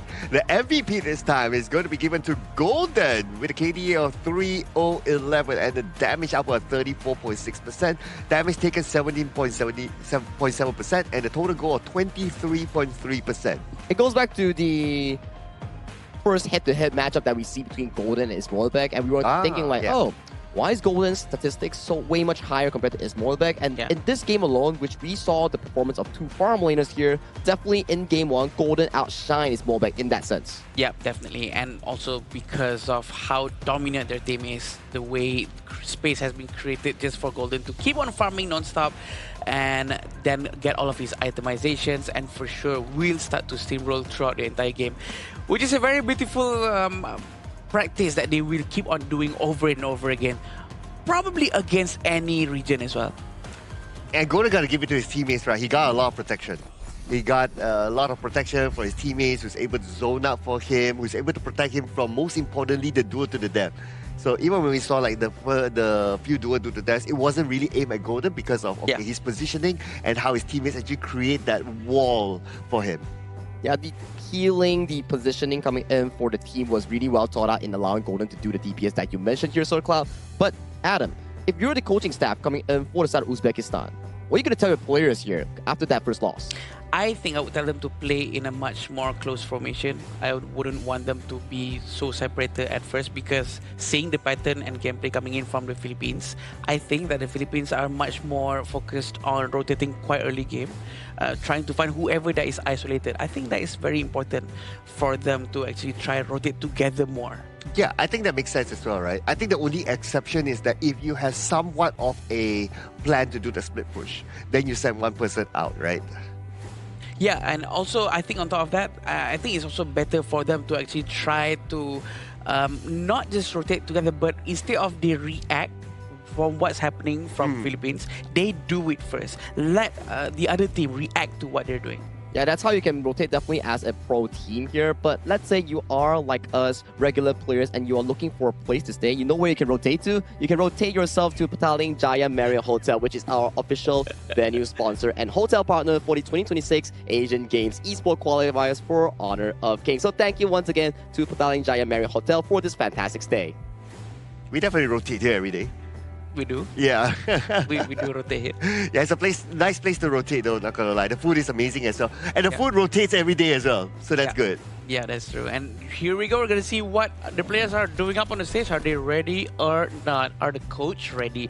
Are they ready to draft one of the best team comps in history of Asian Game Qualifiers? Wow. Wow, that's definitely going to be a big statement if you're looking forward towards it. But coming in towards the second game, Uzbekistan has chose the red side and Philippines will be heading on towards the blue side here. So for red side, it's about taking and opening up more meta picks, more OP picks. You don't want to ban away everything. You want to be having a few options here. Like what Philippines did just now, they allow the side of the Guan Yu and also one of the strong picks to be able to come in, and we are having a bit of a substitution coming in from Team Philippines. Yeah, sorry. So Dragon actually goes out, and John's coming in to replace his position right now, and I think this is a good move for them to probably spread out as much as experience throughout the entire team as they can to have more of that team bonding. Yeah, but whatever it is, they have a really good chance of moving forward, and this will give them a lot more experience and preparation towards their upcoming matches as well. And also, it's nice to give your players a feel of actually playing on stage, right? Like if you're that one player who has been like, okay, at the backstage, just like watching, it's like, oh man, I wish I was there. I wish I was there. Now's your time to shine.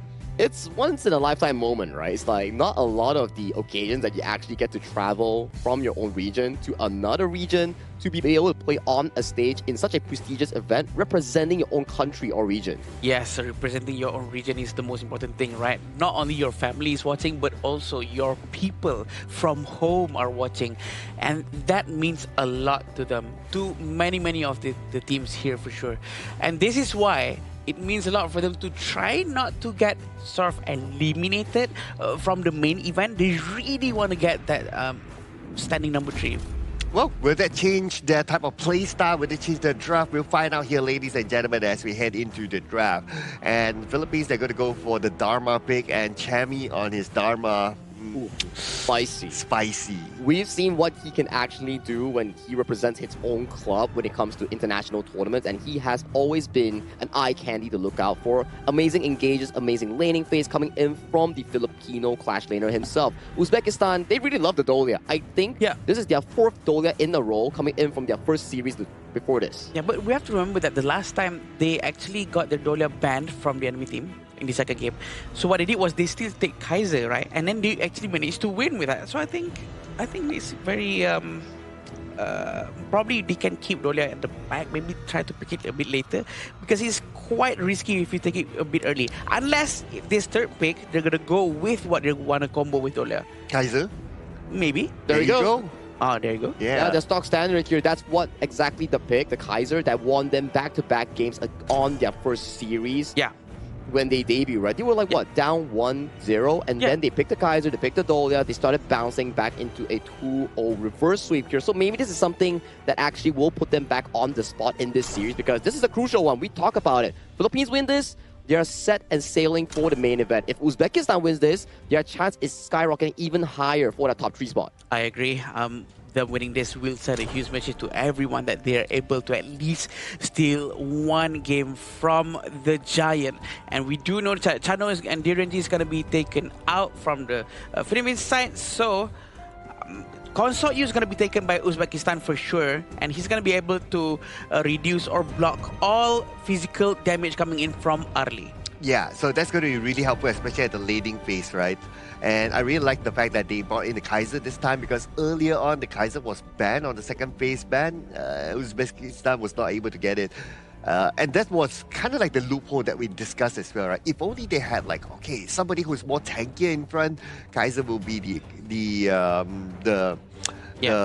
thing to pick here. But they're going to go for the Poozer again. So do you think that they're going to go for a split push strat again? Probably. It depends on what's the situation.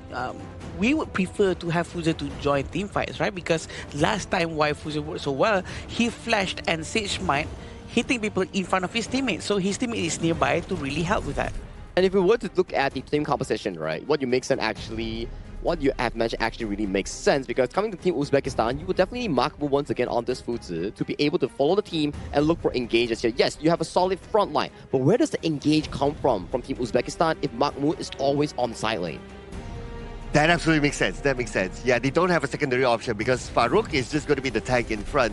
But let's see whether we will see a lot more Fuza involved in team fights, or will they just try to hold on and go for a split push strategy. Let's bring on game 2. Right, we're going to be going into game 2 between Philippines and Uzbekistan, which is very, very important for Uzbek for sure, because they really want to secure that third spot in their group to make sure that they have the chance to play in the last chance qualifiers.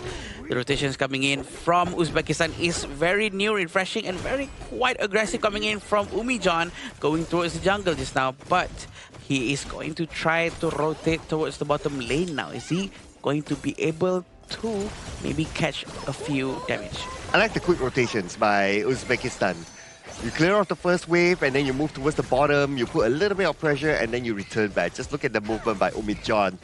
To me, it is smooth, it is good. This is what they need to continue on to be able to catch up the pace with Team Philippines. But while that is happening, it's just one piece of it though. Something else somewhere is happening that gives Team Philippines that slight goal advantage. Yep, very smart coming in from Golden, blocking the minion to do a little bit of a lane manipulation to make sure that the minions all stack up right in front of the tower so that he can just keep on farming safely there. So this will allow Charles to do a much more aggressive rotation with John at mid lane. And they're waiting by the side. Okay, are they going to go for it though? But John, not that easy to be caught. I mean, he does have a shield and he's nearby with his towers, so it's not something that the Philippines would want to commit. But they're looking at the top now. Yo, he's going to be forcing this. The ultimate has been used. And this is the identic iconic move coming in from Philippines. Always heading in brush, always trying to catch anyone they can. That's the special awareness that they have. You know what, considering that Farah actually lasted that long when there were like at least 4 players from Team Philippines, I was kind of impressed on how much he could tank that one. That's invincible warrior for you, because when you press the ultimate, you're actually blocking a fixed amount of damage per projectile, per damage input coming into you. So with Dharma first skill, for sure each of the punches are being reduced by his ultimate. Yes, and it's a good counter towards the Dharma in that sense, right? Yeah, and early. And early, yeah, because of the stacking. Yeah. But then again, they still went down. So first strike, I guess the record returns back to the Philippines. Yeah, that's what we will be seeing more often than not. 1,500 gold in front for the Philippines.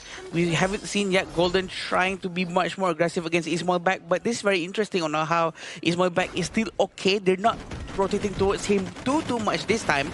Philippines are going to try to focus more towards the clash and the jungle side of Uzbekistan. Oh, and they're going to go in for it though.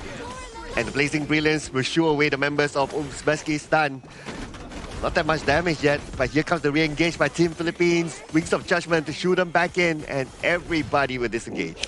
Yeah, if you remember last time Uzbekistan actually did this, they went with Sage Might and then Wings of Judgment. So every time they lock someone's static position, fixed position, they make sure that Wings of Judgment really hits the person. So that was the combo last time. Are they going to be trying to do the exact same thing right now? And is it going to be effective? It all depends on the rotation coming in from Mahmoud. Mahmoud really need to hit all of his Sage Might perfectly with his flashes. Yeah, and that means that he needs to play together with his team more rather than trying to think about doing the split push.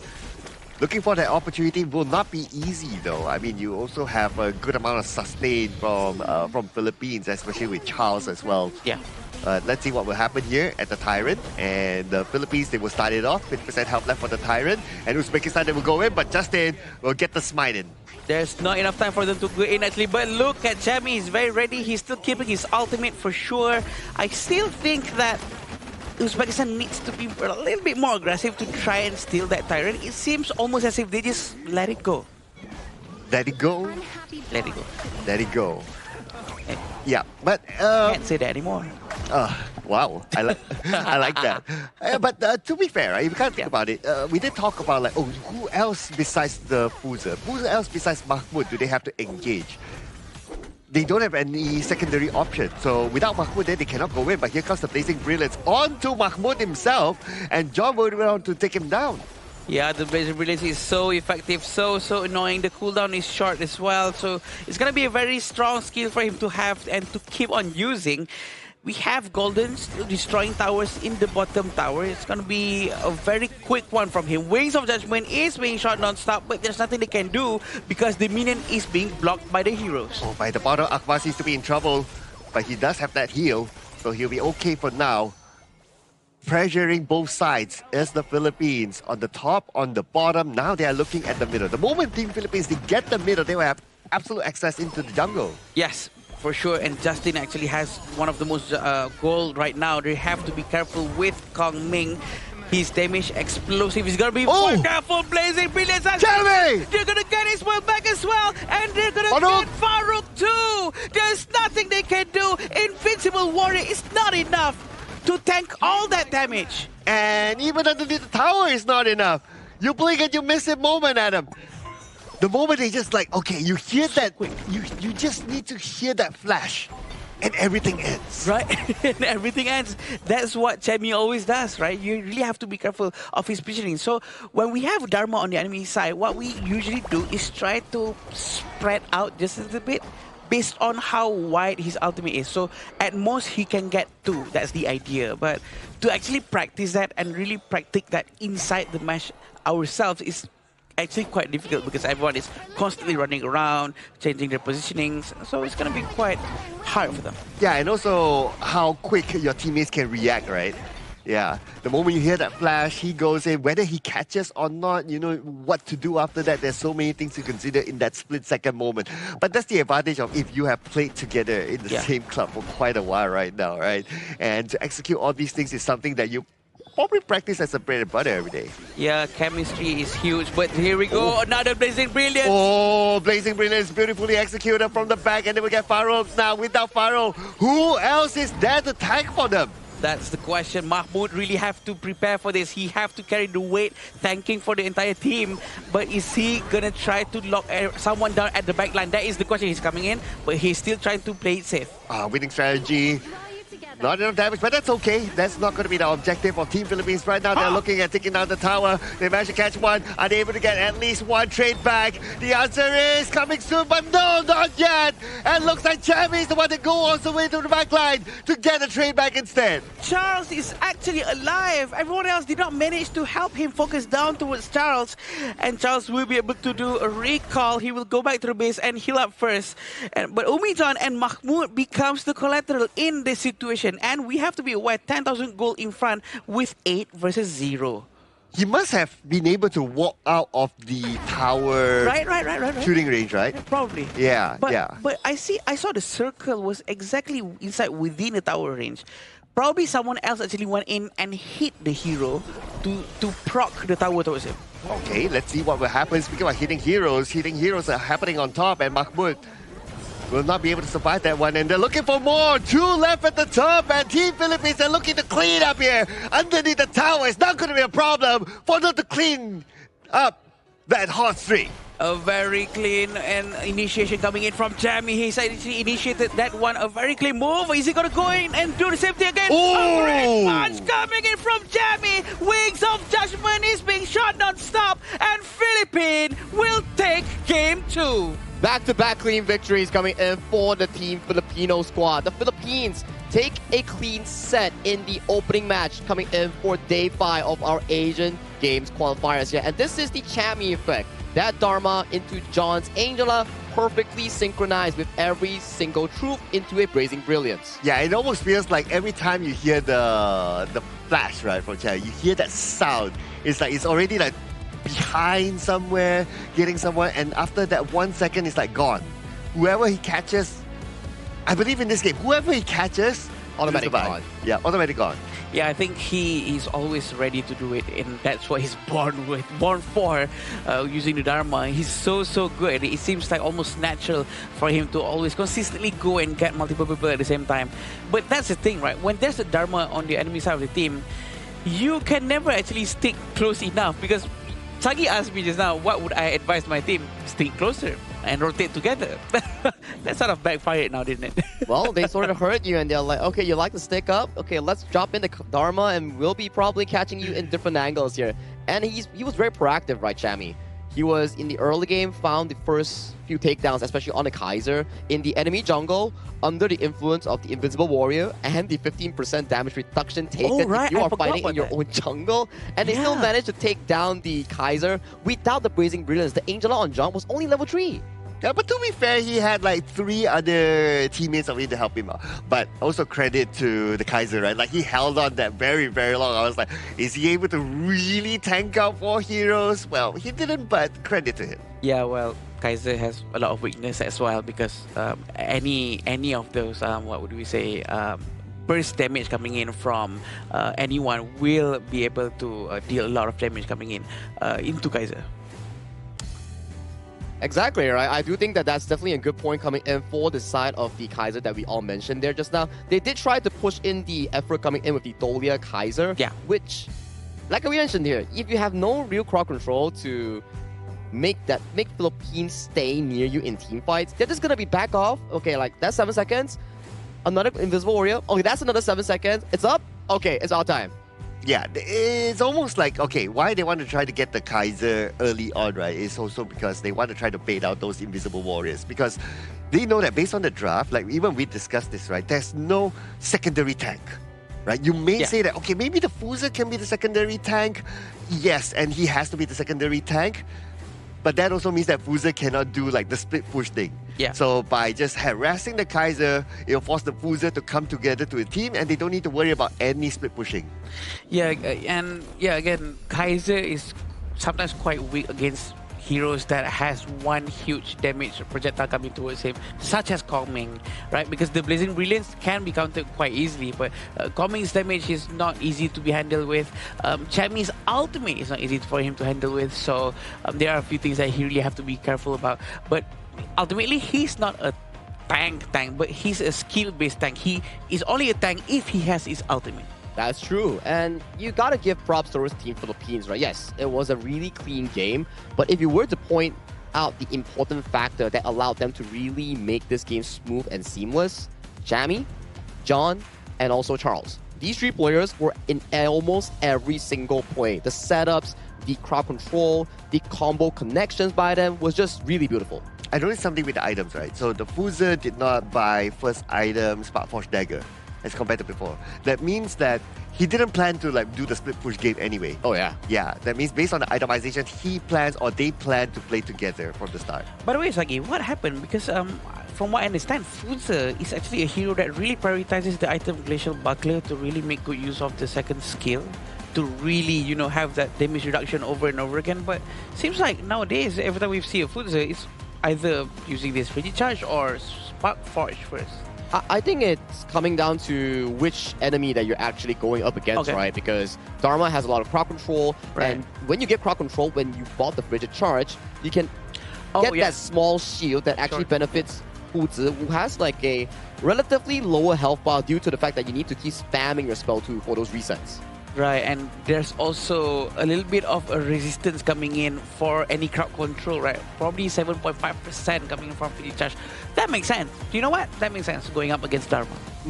We talked about like maybe the Fuzi, right? Mahmoud being the secondary tank, right? In the team fight or able to engage. But if you look at the damage taken, he actually took lesser damage as compared to Akbar.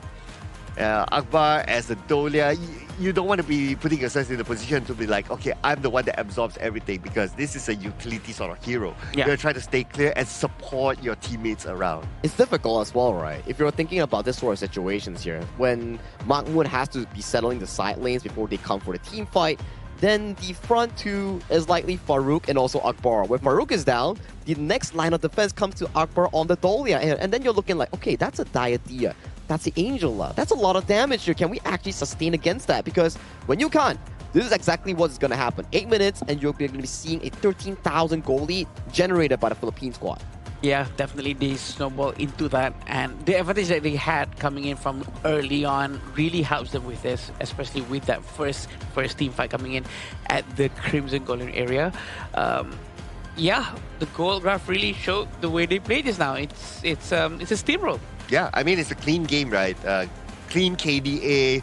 Even when it comes to the towers, Uzbekistan was not able to get a single tower. No objective, no tyrant, no overlord at all. That one tyrant was taken by the Philippines. So, yeah, this is a Philippines, welcome back to the game.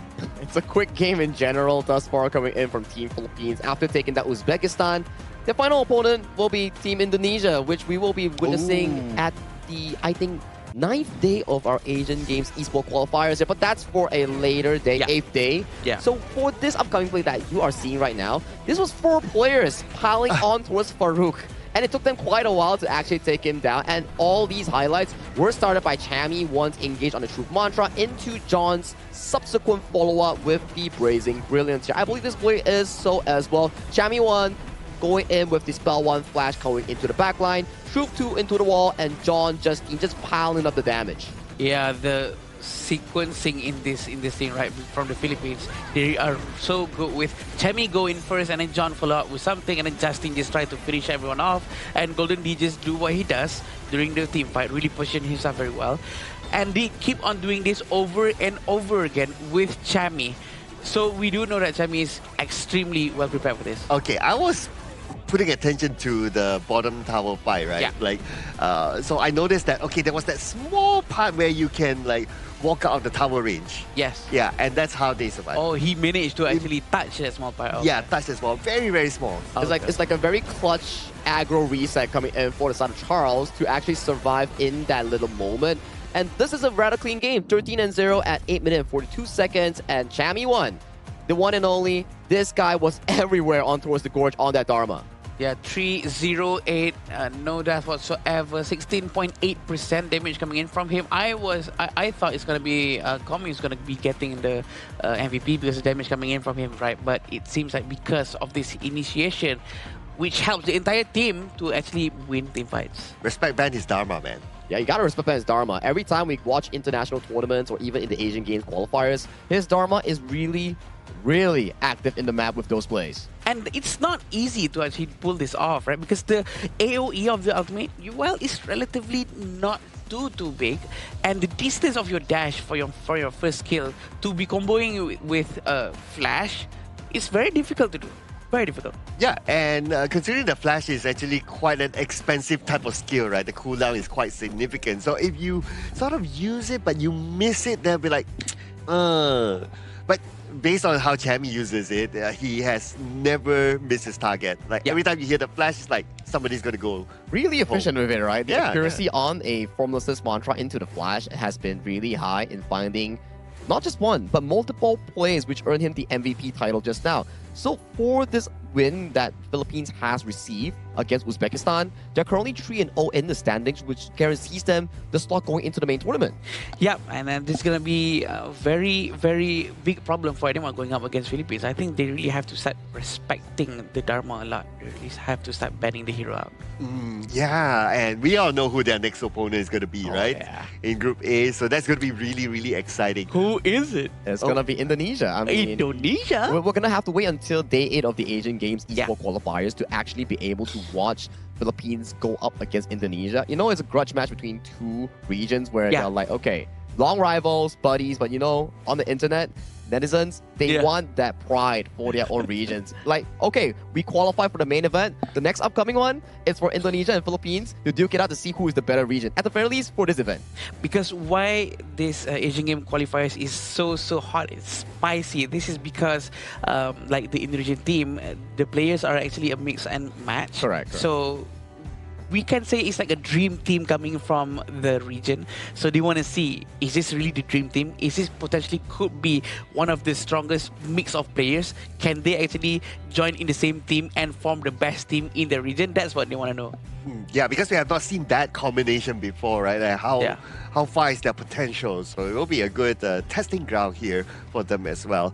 But no testing ground no more for the Philippines. They have done their mission after their clean 3-0 win. They have qualified themselves to the main event. Yeah, qualifying to the main event, and they are getting a 2 days break before they actually face off Indonesia in the 8th day of our Asian Games Esports Qualifiers. But let's hop into a quick interview with Team Philippines and Mara on the stage for this upcoming segment. And that's 3 match wins for Team Philippines. Golden MVP game number 1. Congratulations. Thank you, thank you. What we've noticed is that you started the tournament with Dragon as the mid laner. In fact, you had 5 games with him. And then we saw in game number 2, there was a switch with John. Let us know about this flexibility with Team Philippines and this adaptability with the member switch with the sub. Maybe we want JM to experience the feeling at playing at the stage. And we didn't expect that he played very good. Oh, so you like that he played really well and he performed better than you expected? Yeah. What would you tell him right after this match? Good job, JM. Good job, JM. Now, you guys have had a flawless performance. In fact, you had the fastest record, 6 minutes, 48 seconds. Everyone's talking about it. No one has been able to beat Team Philippines yet. What kind of message would you like to send to the rest of this region about Team Philippines? Maybe we want to show the world that Philippines is really passionate about Honor of Kings, and the world is watching right now, and we want to show them that Philippines is ready at the main stage. Making a statement at the qualifiers. And for sure, the Philippines right now, they're jumping for joy with this performance, getting closer to the main stage. What would you like to say to everybody? Thank you for supporting the teams in Asian Games, especially the Team Philippines. I hope you keep supporting us, and see you in Japan. Once again, congratulations. That's 3 in a row for Team Philippines. We're going to break it down and head back to our casters. Lead the gorge. 3 in a row, and that's a hot streak coming in from Philippines. And you can see definitely on the side of Golden, the trust between teammates. Trust on John, like Golden, Dragon, they're twins, right? And Dragon is like, okay, guys, I'm done. Let me go to the substitute. Let me sit on the bench and let's bring John in. And they're like, oh, John, you're pretty good at the game. You perform better than our expectation. It's funny on how they're expecting him to not perform that well, and he actually performed so well. Now they have to be confused. Who do we put here? Who do we put for our next match against Indonesia? Is it gonna be him or is it gonna be him? So it's gonna be a big problem. Dude, frankly speaking, if you like skip directly into the game without telling me there was a substitution, I wouldn't have told anything. Right? I can't tell. But of course, if it's going up against a team that you have a history together, you want to put your best foot forward, right? I mean, it's a different philosophy coming in from both teams, right? When it comes to the Civil national team for the side of Philippines, it's coming from the Blacklist International roster, and it goes back to what Adam mentioned, right? For the Indonesia squad, it's a mix and match dream team scenario from the IKL region. So it's definitely interesting to see how 2 ideals clash against each other. But that's a later on story on day 8. The upcoming match that we will be having will be featuring Kyrgyzstan going up against United Arab Emirates for another epic showdown. They need to win this, either one of these teams, because losing, I think they're slowly pacing to the exit of this qualifier. Yes, Kyrgyzstan and UAE, definitely a very interesting match to watch. Again, with these teams playing up on the stage later, we can expect much more unorthodox picks to be done, and that is where game starts to be very interesting and very refreshing. Yeah, and this is a game that I personally have been looking forward to. I think this game, because the stakes are really high right now, right, for both sides, right? So we will get to see the best of the best out of these 2 teams. I think it's going to be a tight one. Yeah, I mean, stakes are on hand. The players' quality, teams' quality on how they play and how they are able to play specific compositions are pretty 50-50. But you know what? You can make it 100% with. You can try it out on the iQOO 15, our tournament official phone coming in for the 2026 Asian Games Esports Qualifiers for Honor of Kings. And a new patch is out today, so why not try it with a new phone as well? I agree. 120 FPS and also very best cooling, very good cooling, I might add, which ensure there's no frame drops. And it's gonna be dropping very hard for sure with Kyrgyzstan and UAE. Yep, new patch as well in about 6 more minutes on our time. So I can't wait to get to a break and update later. Yeah, talking about a break, production did tell me that, hey, Sir Cloud, I want to try the new patch. Let's help to a short break so that Sir Cloud can try the new patch, and we will be coming back with more Honor of Kings action after this break.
game stage. Contestants fight for the honor of their regions while we cheer them on from the stands. Double kill.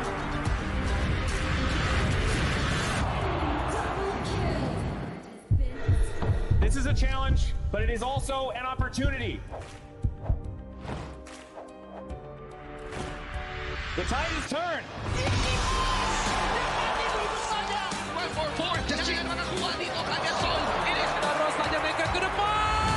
Fastest in front. They're going to use it. Golden title. That's actually Victory. And we pulled it off together. We share the same voice, the same radiance. This moment of brilliance belongs to all of us. Together, we shine.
Welcome to the 2026 Asian Games Esports Qualifiers, Honor of Kings. 20 regions, one stage, and only the strongest 9 teams will earn the right to shine above the rest. Taking place in Malaysia, June 13th to 21st, 2026. Coming to Malaysia, this is the battleground where teams fight for the right to qualify for the Asian Games. 20 teams enter, but only 9 teams will move on. Apart from the 20 regions, there are 3 regions that have direct qualification. Here is the 2026 Asian Games Esports Qualifiers Honor of Kings format.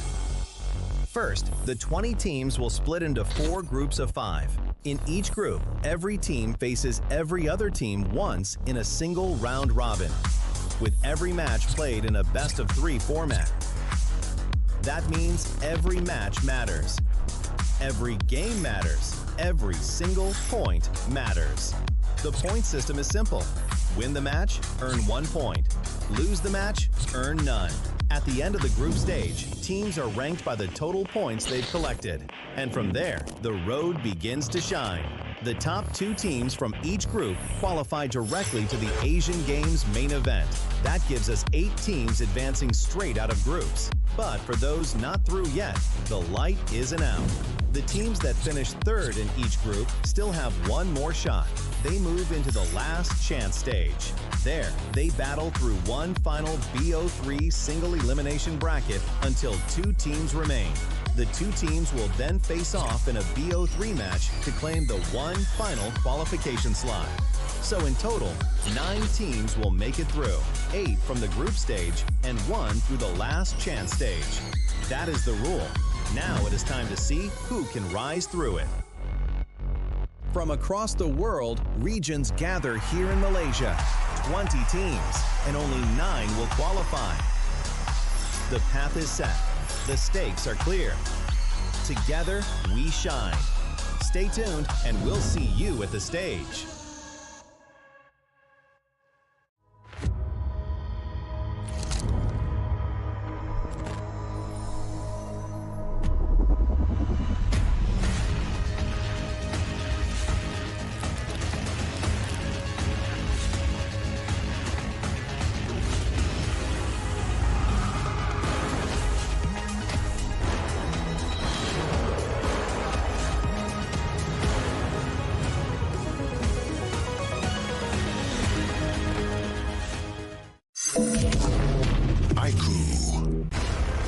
ultimate not ready yet.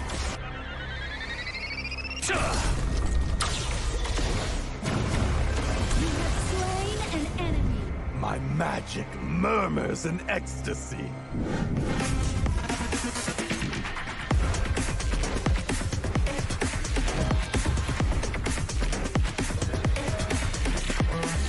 Amazing! There is no escape for you. Killing spree. Double kill. Triple kill. Spectacular kill.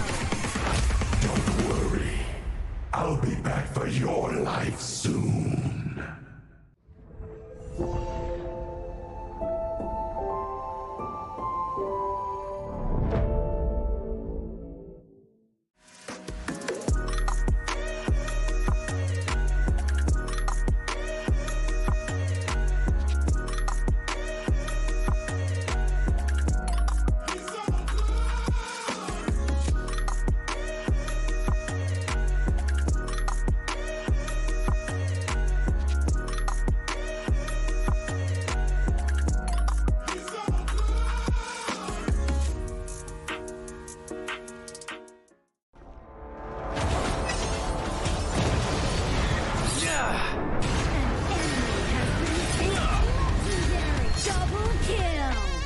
Shall I compare thee to a summer's day? Slain. Don't engage. Don't crush us like insects. Slain an enemy. Defend our base. Our high ground tower is under attack. Amazing! Unbelievable! Ah, the fragrance of romance. An ally has been slain. Rampage. Double kill! Triple kill! Spectacular! Pentakill! Lady Fortune is on my side.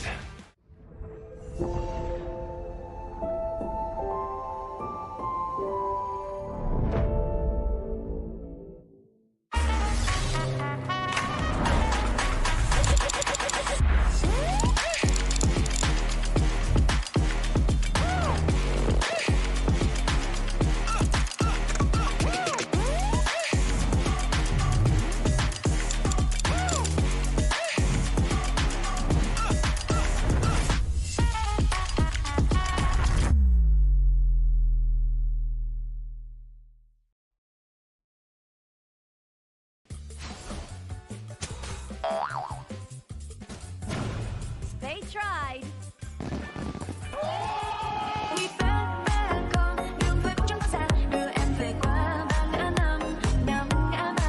The new Spritling skill, Dig It, is a passive skill, which will automatically trigger at fixed times each match, up to a maximum of 10 times. The skill grants guaranteed standard rewards like gold, XP, shield, health recovery, and more. There's also a small chance to uncover mysterious grand prize effects during the match. Dig It may also produce tradable high-value treasures. Detailed information about acquired treasures will be shown after the match ends. Each treasure has its own rarity and storage size, and obtained treasures will be automatically stored in your warehouse. If you want more high-quality treasures, make good use of the Treasure Fusion feature. You can also copy and share your code so friends can help speed things up.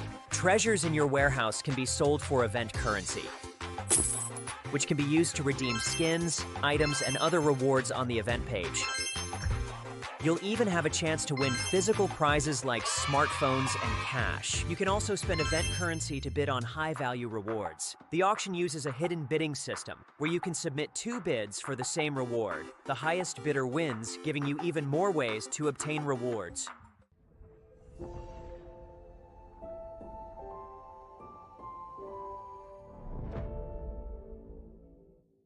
Itu bukan track kita. Relax, bro. Phone aku! Jom kembali. Mountain View!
Now I see that I got everything I need.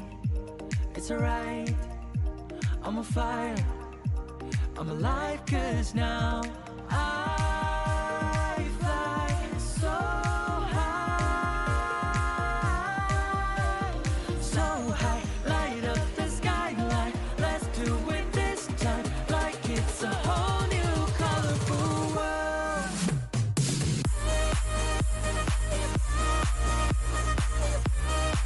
Like we're the only ones in this world. Like we're the only ones in this world. Never thought we'd get this far, burning like the stars. How we get this far? Like we're the only ones in this world.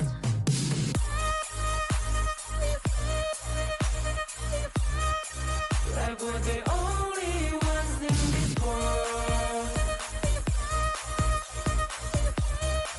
Like we're the only ones in this world.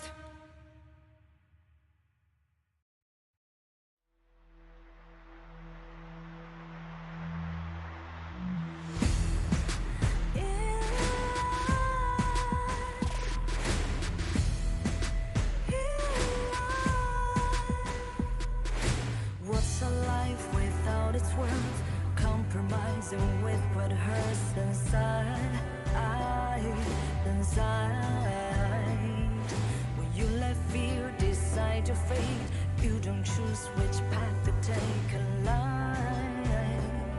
In life, I'm finally letting go of everything that still holds me. I'm against all odds, but I won't give up, 'cause it's my time to shine. Standing in the spotlight, and no one let me down. Destiny is calling high. I'm not afraid to fight for everything I love. Victory is on my side.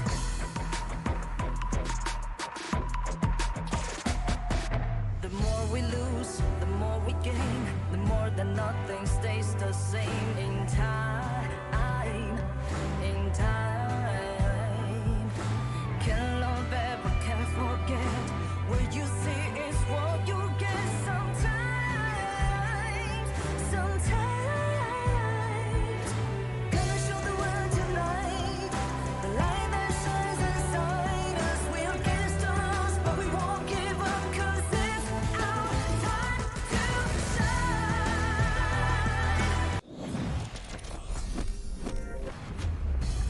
Another important match is coming up for the 2026 Asian Games Esports Qualifiers for Honor of Kings. My name is Sagi here, bringing you the best action for this Asian Games Qualifiers. And with me is the casters, the voice of the gorge coming in hot is Adam Spartanka and also Sir Cloud. Hello, hello. We are still here with you guys watching at home. We are going to be waiting for the game between Kyrgyzstan and UAE. What do you feel about this, Cloud? I think it's going to be fun. Oh, it's going to be super interesting, right? Especially with the fact that these two teams have a lot on the line here.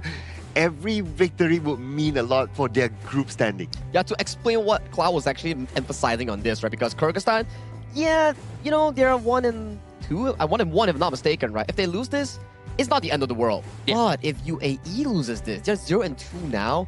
One more loss, and they're out of contention for third place or for the top two direct to the main event. Completely out, and that's where you don't want to be yet. So we do know that if both of them are actually trying to get this number 3 spot, so if UAE actually wins this, they can still try to go through the last chance qualifiers to maybe have an advantage to win in that qualifiers. By possible, you don't want to go through the last chance qualifiers, right? It's always very, very scary there. But you know what is not scary? It's the scary? New patch update. Oh, it definitely just dropped today. Me and Cloud just now, we were at the talent resting room, and they were like, new patch, new heroes. Yeah, like what, Davara, Lorian, Annette, and Florentino. All 4 heroes coming to you live. And if you're into the consignment market, it's a pretty special feature, right? Where you can put things, I mean, like goodies, HOK goods on the consignment Treasure. market, and then other people can bid and buy for it. So it's a very special new feature that I don't really see much in mobile games. Yeah, it's definitely a market on its own, like with all of its ecosystem and whatnot. But it's going to be very interesting for sure. But coming back to our game here between Kyrgyzstan and United Arab Emirates, I am excited to see what are the picks that they're going to be doing. Probably going to see a lot more Ukyo again today, such as what they have been doing before. I mean, it almost feels like whichever team that you talk about, right? There's always like this conversation around the Ukyo, the Chano. I want to see something different. I want to see heroes that we have not seen before. What hero would it be? Like, surprises again, right? Remember the first 2 days that we saw, like, oh my god, it's a Kui. We want more of that. Oh yeah, I agree. The Kui picks are so fun to watch, especially when all of it connects. It's just so refreshing for us to see, while it's a hero that is rarely picked in some leagues of that. Or one of those, like, okay, 5-man strategy, like for example, like the full push lineup, but maybe something else. Maybe, I don't know, like a full just CC lineup or something like that. Get creative, right? It's like we need a balance of both, right? Like fun and also strong. Just like what Philippines brought us just now in the first series. But for these upcoming days, I think a bit of fun is okay, but needs to be more serious as the day goes on. More teams start to leave the tournament unable to qualify to the main event nor the last chance stage. So I think the fun and serious segment, the 50-50%, maybe you need to fine-tune it a bit more on the serious note. The interesting about this qualifiers is that I think most teams are really leaning towards playing the early game, right? They really want to play the early game, really want to get the advantage. We rarely see a proper comeback has been made. Only one match that we can see a proper comeback, but even that, they really need to work so hard to actually manage to come out from a very deep hole.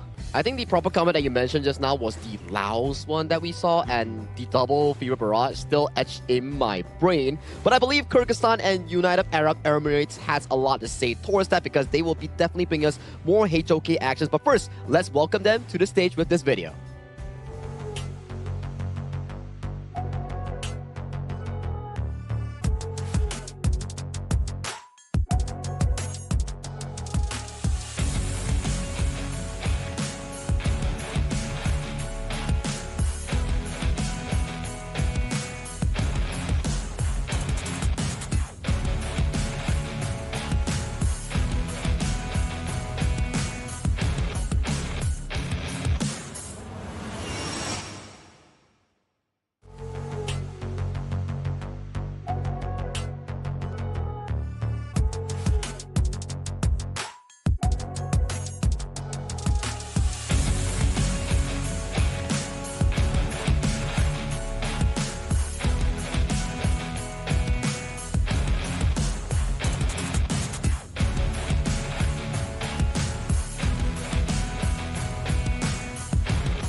They have experienced both victory and defeat on this stage. Every battle has been a lesson, and every match has a chance to grow stronger.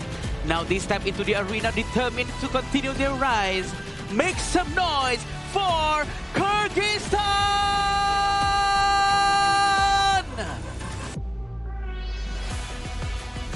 There are no second chances from this point forward. Every battle is a fight to keep their dreams alive. Now, they must deliver when the pressure is at its highest. Give it up for United Arab Emirates! Group survivals are on the line from teams who have never met each other before. Now silent rivals. This sudden game will be an important one coming in for both of these squads to find their one way into the main event. Very important match for sure for United Arab Emirates, and we will also see who's the lineup coming in from Kyrgyzstan. It's gonna be Jamalbek, Dastan, Kubanic, Azad, and Marlon. These are the players that we've seen them fight so well before this, fighting for their lives. And Azad is only 16 years old. He said that he only started playing this game just not long ago, and he's still delivering very consistent performances. And we still remember from that interview, he has a very deep voice. And a very interesting pose.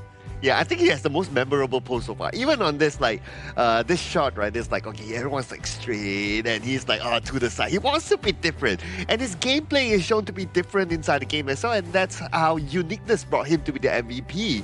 But our next team that will be facing off against Kyrgyzstan is going to be United Arab Emirates, represented by Abdulaziz, Ahmed, Mohammed, Rashid, and Abdullah. Oh, I do remember one of the plays that has been made by Abdullah. He actually tried to open the map very, very often, and United Arab Emirates is the only few teams, even though they're not exactly performing the best, but they consistently play very aggressively. Even though they are losing in terms of the early game, they keep on trying to raid and raid and raid, even though it's not working. Maybe it's the strategy papers that's etched in their minds. Like, okay, guys, our plan is to try our best to rerun this trial that we had in our scrims. Maybe that scrims, they're like doing really well with the early jungle invasion they talk about. Yeah. One time it didn't work, we do it again. We do it again until we find a successful way.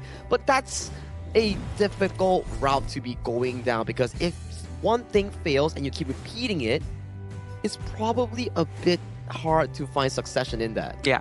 Yeah. I admire the persistency though. It's like you stick with the game plan, right? But in reality, once the game goes, because you also don't really know what your opponent's game plan is going to be like, right? So you need to be versatile to adapt to situations. And looking at the current situation is that Kyrgyzstan, they chose the blue side. So now for UAE, they have to start to plan like, okay, after the first hero pick, what is their plan going to be?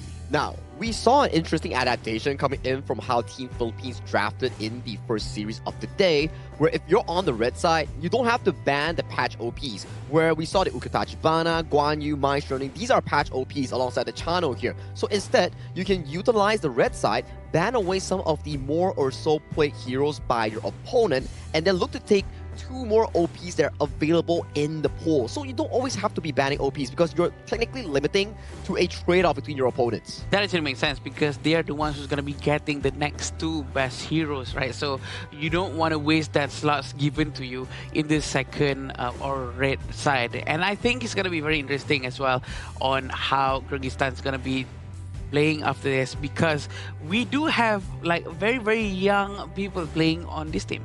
Yeah, I mean, 16 years old.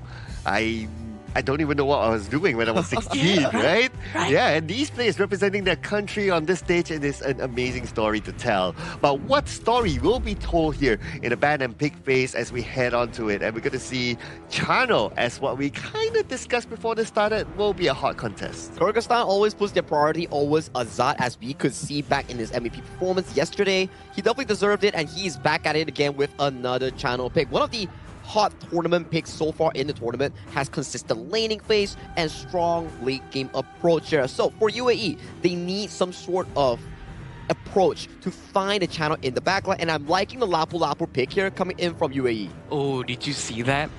How fast they actually locked in with Lapu Lapu and Princess Frost. This really shows that they're quite confident with this. Probably one of those scrims that, like Sagi mentioned, that they really try this out. And the next 2 heroes are going to be from Kyrgyzstan. They have to react to Lapu Lapu and Princess Frost. They will try to take some more tank to match the amount of crowd control coming in from Lapu Lapu. And there we go. We do have a Lianpo here. Yeah, this is like a mirror match, right? Almost, right? You have like a big engages, or can be even a counter engage as well. I expect perhaps one more to come from the jungle side for Kyrgyzstan. Maybe they'll pick up the dude. But okay, UAE probably read that as like, aha, I see you. You probably want to have like, okay, you have the Dune, and then you can have like 2 heroes that can engage. Well, we'll pick it for ourselves first. Yeah, and they're really smart into banning a Lubu, right? Yes, we did mention about the first few days when you see the Lubu. It sort of takes a long time to scale, but it actually does really well into big tanks, like the Dun, like the Lapu Lapu, for example, here. So for UAE, they're like, okay, we might not be the cleanest team, but we don't want to increase our risk of losing to a late game pick like the Lubu. Yeah, and so far, we can see that Guan Yu has been taken out as well, trying to reduce the amount of aggression that can be done by Kyrgyzstan, which is a very good choice, by the way. I'm not surprised if Kyrgyzstan is still going to be banning out farm lanes, because they already have a channel in their hands. Probably going to be taking out Erin, which is not a problem as well. It depends whether or not UAE can actually use Arlie or not, but Arlie is, well, he's going to be counted by channel. Okay, taking out the Dharma. Okay, which is a decent take, alright, because we have seen a lot of dunes in the jungle instead of sometimes people play in the Clash lane, but that's quite rare. But that will allow a lane to be picked up. Okay, you seem to have reacted to it, Adam. What's on your mind? This is the Align pick. This is exactly what Sagi said just now. They need someone who can actually dive to the backline to try to get the channel. And Azad is going to be in danger if this Align can actually use his Death and Sunset directly towards channel. And it's UAE's comfort, right? Every time we watch them play, yes, it might not be the best, but they always like to play comfort. The Princess Frost, something that Mohamed likes to pilot, and then the Elaine is also something that Abdullah likes to play in towards the clashing as well. So these are the picks that they actually enjoy in actually selecting. It's more towards what they're used to instead of the proper meta. But if it's something you're used to and you can play it well, you can redefine that meta. Oh, this is like a mirror match, right? You have the Nakaruru pick up by Kyrgyzstan that will allow him to go all the way to the back line, find the Princess Frost, because you don't want to allow the Princess Frost to have that free reign, right? Throwing all the spells, the CCs to lock down. You want to try to take the Princess Frost out as quickly as possible. The picks coming in from UAE with Princess Frost, it feels quite tanky. All of the picks, they have Dune, they have Align and Lapu Lapu. And Frost is not exactly a burst mid damage. It's more like a support, long range, crowd control, trying to slow them down, trying to be annoying. I think it's very different from what Kyrgyzstan has. They have a lot of burst damage coming in from Nakoruru, even Byron, by the way, and Xiao Zhao. And I'm actually pretty loving the Nakoruru coming in from Kyrgyzstan jungler, because this pick so far in the Nakoruru has been consistently picking up MVPs with every debut of the hero in multiple matches thus far. And one good thing about Nakoruru, yes, hypermobility gets to go towards the backline, but she also does great damage against high health tanks. And take a look at UAE's draft here. You have the Elaine, you have the Lapu Lapu, you have the Dun. Those are high HP tanks that Nakoruru excels against. Yeah, this is going to be surely interesting. A very good pick coming in from Kyrgyzstan's coach with the Nakoruru. And let's see if it works from UAE with their tanky composition. Are they going to be able to continue their onslaught, trying to raid the buffs, maybe Azure Golem or Crimson Golem this time? Let's witness this. You know what? If you just remove like the character designs, right, and you give me like, okay, this character does this character does this character does this, I feel like I'm looking at a mirror here. Like, it's almost both sides. They have like a similar thought process to like how they want to engage, who they're going to target first, and how they're going to like counter engage in case needed. Yeah, and they really have to start to rotate right now. They have to group up or maybe do more of the gold sharing technique to make sure that they maximize the amount of economy resources that they have in their hands. So UAE are going to start to try rotate together, it seems, from the Roma and the mid lane, which is very good, Cloud, which is on this early stage is very good. Oh yeah, I think both sides are doing the early rotation good. After they clear out the first wave, they try to move away to the sides. So this is not them playing this very, very passively. Yeah. And it's good to be active, right?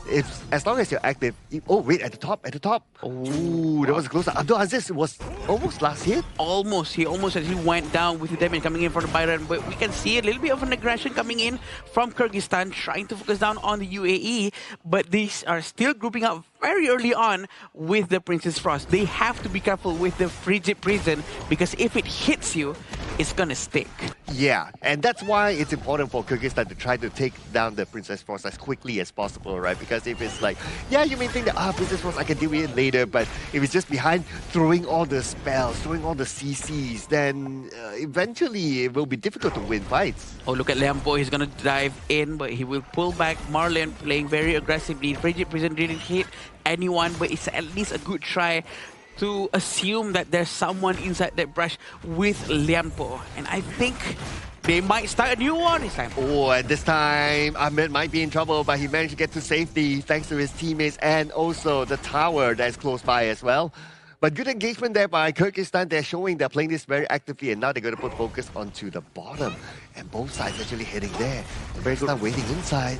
Dastan is going to go in. He's going to engage right now. And looks like Abdullah, he has to turn away. Dastan will be the first one to fall. Good re-engagement by UAE. Dastan actually went down over there, and we also know that they are not leading in goal for now, but if they continue this aggression, this might help them. A very good punishing movement coming in from UAE to really react with the positioning coming in from the Kyrgyzstan. And if you think about it, right, Nakaguru is not the tankiest of heroes. Yeah. So you kind of don't want Nakaguru to engage in a fight where you have 3 opponents on the other side, right? You want someone else to do it first, try to bait out some skills, and then the Nakaguru comes in. That is the ideal situation. Yeah, Kupanovic is going to be here, and Jamalbek is also going to be trying to get the side minion as fast as he can. Abdullah going to start to rotate towards mid lane, opening vision for his team, trying to open up some space for them to maybe potentially start a good team fight that hopefully favors his team. Okay, and both sides, after we're getting close to 4 minutes now, there's only 1 takedown so far given towards the UAE. So this Tyrant is contestable by both sides if you think about it. Yep, both sides really have this exact same amount of gold, except that maybe UAE has that 1 extra takedown, but that's not going to really translate into anything. What's most important right now is the economy situation, and they start to move towards the Tyrant closer and closer, preparing for what's about to come. Yeah, Marlon's waiting inside the brush, right? And, okay, they saw Marlon. Now he has to engage, he has to move. And look at this, he goes all the way to Princess Post. He puts focus onto the Princess Post, while his teammate Dustin gets the Tyrant in. He really buys in a huge amount of space for his team to make sure that the Tyrant can be taken without any problem whatsoever. 1 Tribal Smash is all it takes to make sure the entire team of UAE are fearing him. And again, good targeting, right? We did talk about Mohammed is going to be the one to throw the CCs. You have to deal with him first. Yeah. And Marlon targeted the exact right person. He could have gone like behind, but he went towards Mohammed instead. And now Ahmed, he's not alone though. Abdullah together with Rashid is there together with him, and Ahmed is going to be the frontline tag while Ahmed deals damage from the back, unable to get at least something out of there. So far, nothing yet, but they continue to pursue though. Abdullah takes a lot of damage. Now he's pretty low. He has to turn back. But behind, let's not forget as well, in front, Azad will be taken out. Now without the damage dealer, they cannot pursue. But still, Dustin went in and still got Rashid. So they're trading back with each other right now with Zamalbek finally getting Ahmed. Ahmed actually wants to continue fighting in front even though he's very low. He probably didn't realize that his unyielding might passive is already on cooldown, but it's such a good move coming in from both sides of the team. A good trade, and I think just a little bit of overextension coming in from Ahmed now. Yeah, I kind of felt that as well. I kind of felt that the Abdullah also kind of overextended. It was almost like that fight could have been cut by half, and then everybody just retreats and resets, right? But because he overextended, that gave the opportunity to Dustin to come from behind to at least get 1 more for the team. I agree, and also just now, Jamalbek couldn't actually join the team fight properly because he was really low early on, and that sort of became an advantage for UAE to actually try something as well. So the amount of poking coming in from both sides is very good. He's going to use Tribal Smash into the tower. Wow, that's very brave of him. But then again, they still get it. So he's going to rush it down, and that's going to be the big target at the bottom that they want. Such a fearless Liampo gameplay. He just dives in by a bit of the time and space, making sure that both of the heroes are separated. So Rashid goes down quite easily because he's on the wrong side of the wall and he cannot survive. Yeah, I was kind of scared when the Tremor Smash went the other side though. Yeah. But the buff stolen away by Dastan. Okay, so this is a good invasion by Kyrgyzstan. Yeah, Dastan really have the advantage right now. He wants to try to catch anyone. If it's a tank, he doesn't care. He will go in. Abdullah goes down. I think he is just so relentless. I guess he was trying to open up the map, right? But he got caught there. But speaking about getting caught, looks like 2 players from UAE is getting caught right here. The sunset is being used, and now they're underneath the tower. They have to retreat, though. They're taking tower damage, and because of the tower, Marlon will fall. A little bit too much of the tower projectile that he took in, even though it is a Diampo, it is a very strong hero that can just rejuvenate his HP afterwards, but probably a bit too deep.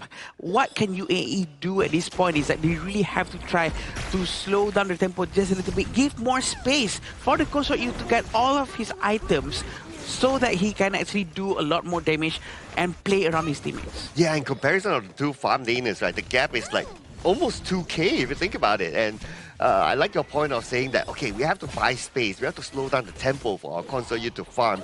But the problem for them right now is that Kyrgyzstan, they are getting even more active.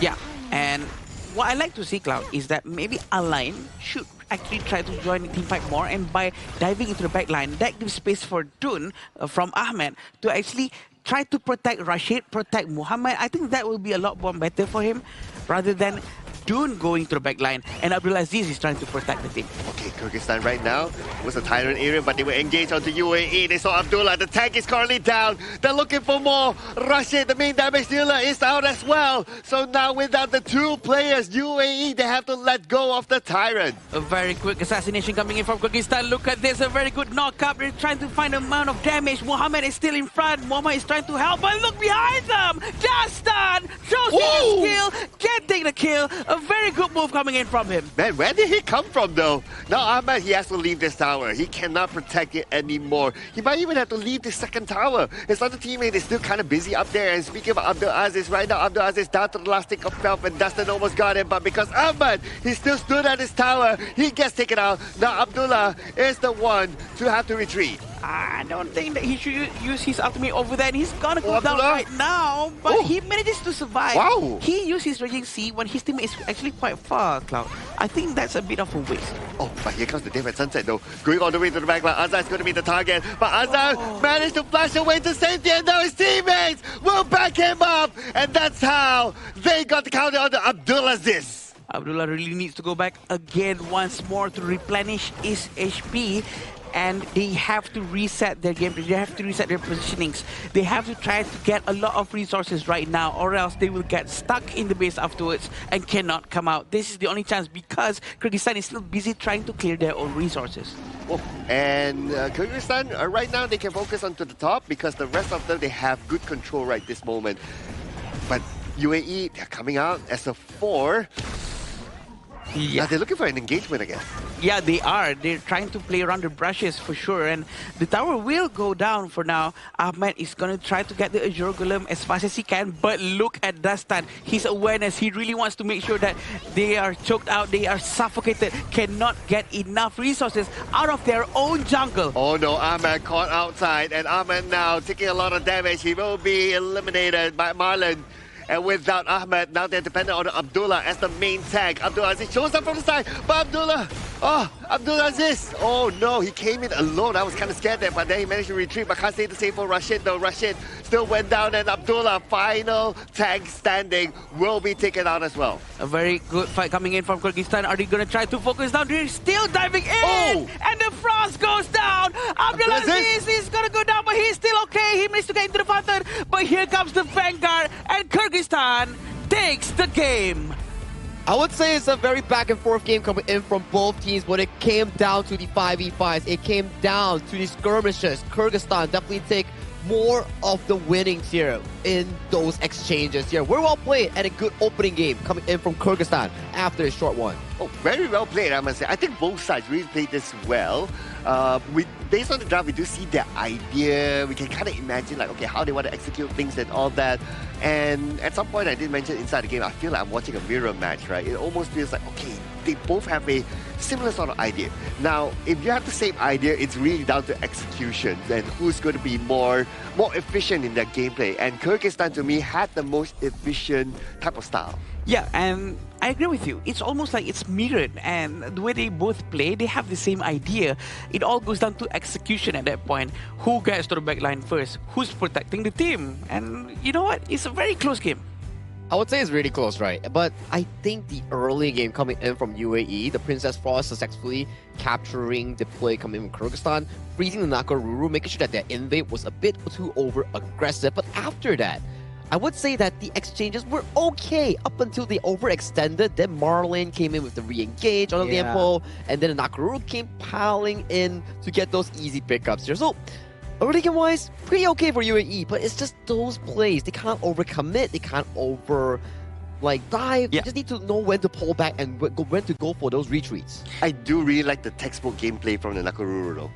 It's like, you know that, okay, Nakaruru is not the type of front-to-back sort of hero. Yeah. You have to find opportunities to go behind, capture those squishies behind, like the Princess Frost, or maybe in this case, the Consort U. And he did that very, very well. Yeah, I agree with you. And it's very smart coming in from Nakaruru. He always plays around with the available brushes around the map, and he make good use of those, even managing to surprise Abdullah and taking Abdullah down in the process. It was always an eye-opener here watching Marlon play the Liempo. The previous time he played the Liempo, he was having fancy feats putting on those magic shoes, just dancing around those team fights, unable to be taken down by the enemy team. And this game, once again, he is the anchor coming in for Kyrgyzstan in finding those big moments, initiating, peeling, opening up the map. He does it all. Yeah, I think that's the big difference between Marlon and Abdullah just now, because Abdullah somehow did not manage to be the anchor that's needed from UAE, because he always used the urgency and try his best to try on opening a very big space for his teammates. But it seems like the damage coming in from UAE is not enough to really follow up with his presence. Abdullah did have good attempts though. Like, he did try to open up the map, like he tries to stay in front, but at some point when, yes, if you open up the map, naturally you have to be in front, right? At some point the goal gap and also the level gap was kind of big. That's why every time he was caught in front, they easily take him down. Exactly, right? And the desynchronization coming in from UAE is also what cost them the game, right? As we talk about, like, yes, maybe the two teams' gameplay wasn't pixel perfect like some of the textbook style, but the way that they play the team fight is rather important. Kyrgyzstan always came in as 4 or 5. But for UAE, it's a bit scattered, right? You have a little fight on the left side, a little fight on the right side. It's never together as a unit. Yeah, I agree. And looking at these stats, we can see on how all three of Dastan, Kubanovic, and Azad deals almost the same amount of damage, meaning that they are contributing the same amount of help into the team trying to win the fights. And this is also thanks to Ahmed, who's consistently diving into the backline, and all of them are forced to focus fire onto a Dune, because Dune, you really need to bring him down as soon as possible before he can really appreciate and use his unyielding might passive that he has. Yeah, and this graph shows whatever you mentioned early on, Sagi, right? It's like, okay, it's a close match at the very early on, and then it goes all the way towards Kyrgyzstan once they found their footing, right? Once they already got the right levels, the right items, just pretty much maybe after the first tempers, that's where they just went all the way. Did you see that mini drop coming in on the side of UAE, having the goalie for just a small moment? That's the pickoff kill that they actually got against Kyrgyzstan when they got a bit overzealous in their own jungle at the Azure Golem in the bottom side, which you can see later on in the replay. But afterwards, it's about those plays that you need to work as a 5-man unit, because in Honor of Kings, you're not rewarded with solo plays that much, but objective plays are what allows you to push the lead further. And these are the few moments that UAE found in these highlights here. Dastan going in, but a beautiful freeze coming in from the side of Mohammed actually caught him off guard. And so far, you look at this, it's looking good for UAE. Hellfires are blinking low coming from Kyrgyzstan, but the overextension coming in from the side of Ahmed, too deep into the enemy lines, you get Azad, but look at the backside here. So many of these players being caught over by Kyrgyzstan, and they just came in swooping, cleaning up all the mess that's made.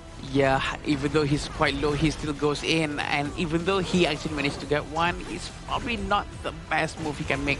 And this as well, right? When UAE was trying to defend, they actually did not manage to run away in time, and their teammates are all actually quite far. Again, Ahmed, all the way down at the mid lane during all of this. I can clearly see there's a bit of an overextension there by Kyrgyzstan at the bottom, but that's okay. They had a significant lead, so to lose one player, that's fine. And just to show how significant the lead is, right? Just look at Ahmed and his health. It's like, he is the tankiest hero, but when he absorbs damage, you can see his life bar going down really fast. And these are the moments that you can really praise Kyrgyzstan for reacting, but you need to also give it a feedback towards UAE. It's like, every time the fight happens, it's not 5 men that's like reacting towards it. There's always one person that's either down, one person that's either away. So it always gives Kyrgyzstan a man's advantage or 2 man's advantage over the side of UAE, making a difficult team fight scenario coming in from the United Arab Emirates. Yeah, couldn't have said it better myself. And let's see who will be the MVP for the Kyrgyzstan. It will be Marlon. This is not surprising. He played so well with his Tremor Smash coming in non-stop. 1-1-13 with 10% of damage, but the damage taken is 28%. His targeting to me is what brought him the MVP, right? Like, he could have chosen to, like, there were moments where he could have chosen to, like, okay, I want to go to protect my teammate, or do I want to, like, zone off an opponent? And for the most part, he went to zone off opponents, which is especially the Princess Frost. He made the Princess Frost not having a good time in this game. So I would say that Marlon definitely deserves that in terms of how he kind of decides in that split-second decision. And he played a really good game yesterday, and coming in from today today with the Lianpo pick as well, making his presence known as a really flexible roamer, right? Because sometimes when you are fixed on a role, like you're on an engaged roam, you sort of forget to protect your teammates, that we've seen some of these highlights on the previous day's teams. But Marlon, he's really flexible. He knows when to go in, he knows when to back out, and he's been controlling the tempo of the team fight really, really well. Controlling his distance, being aware where his teammate is and where the enemies are, and separating them. Separating especially the farm lane and the roamer of the enemy side just now helps him to actually manage to get the farm lane, helps his teammate especially. So the space created, the chance created by him is just invaluable. Yeah, helps the Nakaru, right? Yeah. Yeah, you open up that space. You at the same time you do deal a bit of damage here and there. So when the Nakaru comes in, it's just as a finisher. So they have it like, okay, step 1, step 2, step 3. It's almost like they have this guidebook of like, okay, what to do now, what to do later. Yeah, and I really like that. They follow through very well. I think they're really fast learners here, considering that we don't really get any information on Kyrgyzstan as a team, their players, but the way that they are growing in the game itself, I would say that they are pacing really quickly, and especially in their group, they are currently in Group B. So far in Group B, we do have Nepal and also Myanmar, who is undefeated, and judging from Kyrgyzstan's ability right now, they seem to be able to aim for the top 2 or top 3 spot. Yeah, we would say it's quite comfortable for them right now, but they definitely do not want to be in spot number 3 because they will have to play a lot more games and a lot more fights, and possibly having a bigger problems in the last chance qualifier. They will try to avoid that as best as they can. But you know what? Yeah. Because they're going to play here up until maybe third place or don't know, right? But anyway, they're going to stay here up until the end of the event, right? At this amazing venue, which is the Petaling Jaya Marriott Hotel, the official venue and hotel partner of 2026 Asian Games Esports Qualifiers for Honor of Kings, where this entire venue is at, where the players are playing, the stage setup, the screens and all that. It's an amazing place. It has been pretty good, right? Staying here and everything. Like, the food has been great. I've been eating quite a lot, I would say, so I gotta be avoiding that. Gotta hit the gym. Oh, they have a gym too, you know? The gym was pretty good. I don't know if you've been using that, but it has been pretty nice. Yeah, Sagi has been asking me to join him at the gym, but you know, I really appreciate my fats. I don't want them to go away, so let's go back to the game.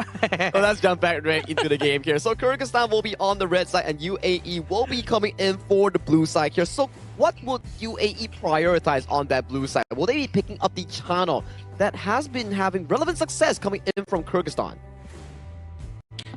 I think Chano has been a very strong pick. Definitely a very, very strong pick. That it's been proven every time. It works in the early game and it works extremely well in the late game. He can really deal a lot of damage, especially when he has the Eternity Blade, and is a very flexible hero as well. But this is the top 3 most picked hero, exactly like what I said. 28 times for Chano, Ukir Tachibaran 21 times, and Lapu Lapu 21 times. Yeah, no surprise for me, especially for Lapu Lapu. Uko Tachibana has been a hero that we've been always talking about, right? But Lapu Lapu, yes, has gained popularity over time. I remember during the early stage of this tournament, there were a lot of focus on the Zhang Fei. But over time, it's like people start to see like, hey, Lapu Lapu is better because you don't need to stack the Madness stack. Right? The Raging Sea, pretty similar, maybe slightly smaller, also long range, but maybe just a bit smaller. But you don't need to like, oh, I use it once and then I need to wait for 5 working days before I can use it again, right? 5 working days. Gotta go head back to the you know, the gym, which is the jungle, and get those jungle monsters and slowly stack out the madness before actually go back in. Pretty good argument over there on the point on Lapu Lapu. And also Lapu Lapu has like more mobility on its spell 2 charge. Super duper far as well, right, for a long range engage. And to be honest, his second skill coming in from Lapu Lapu is also a knockup. And comparing to Zhang Fei only pushes people away, which is you know, a smaller version of a CC. I think, yeah, everyone have their own opinion on this, and also Diampo can sometimes be a better choice as well because of the passive that he has, that he can replenish his HP every time. Yeah, I mean, if everybody, like, after this, they're watching this, they get inspired, oh, I should play more Lapu Lapu instead of Zhang Fei. Feel free to leave the Zhang Fei to me. Oh, yeah. I'm all good with that. I like my Leaping Savior. I think that's a really cool no style. wonder you were praising Lapu Lapu so much. You don't want people to use your Zhang Fei. Yes. Please take other heroes. I mean, you need a flexible hero for if you have Zhang Fei, Lapu Lapu, and also the Lianpo, you're having a really comfortable one if you are a roamer main. But that's not what we want coming in for ranked games here. We are here for the match between Kyrgyzstan going up against UAE. On the blue side, we see Byron and Ukitachibana locked away as the first two bans. I like these two bans because these two bans are really, really super aggressive early game picks that has been removed from the pool, and they proceed to lock in that channel. Yeah, Chano is surely a very good pick, and this is taken away by UAE themselves. So Kyrgyzstan, I'd love to see how they try to counter this Chano pick. For sure, they will need someone who can actually jump into the back line, preferably maybe a Guan Yu, but they're going with Angela for now. Okay, Angela pick, that's still very... That's okay, we've seen a lot of Angelas though. But the Baichi, okay, very, very tanky, can hold the front, has life steal as well, so they'll need an answer to that later on. But there's still other options to answer to the Baichi, right? But yeah, we talk about like combination and synergy together with the channel. The Dia is open and can be a good one. Potentially might be the third pick here by UAE. Yeah, could be. But Dun and Dolia has picked by UAE. Just now, they did not went with Dolia, right, Sagi? They went with Lapu-Lapu. So I think this is what they were trying to achieve just now, but they went with Lapu-Lapu instead. I mean, the Dolia was banned by the side of the, I think, UAE or Kyrgyzstan just now, so that wasn't really much available. But coming into this second game of the series here, Channel doing Dolia, it's really comfortable looking at those three picks. Right now, the answer is coming in from Kyrgyzstan.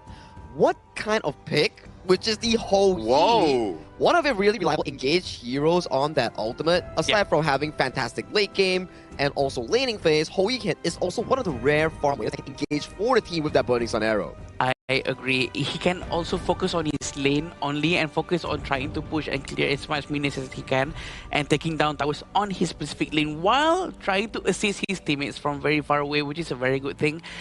But in terms of this Dun pick, right, I'm just thinking to myself, is it really an easy thing to do with Dun to just go in and just basic attack? Because I feel like the biggest problem with Dun is that every time we go in, everyone will run away.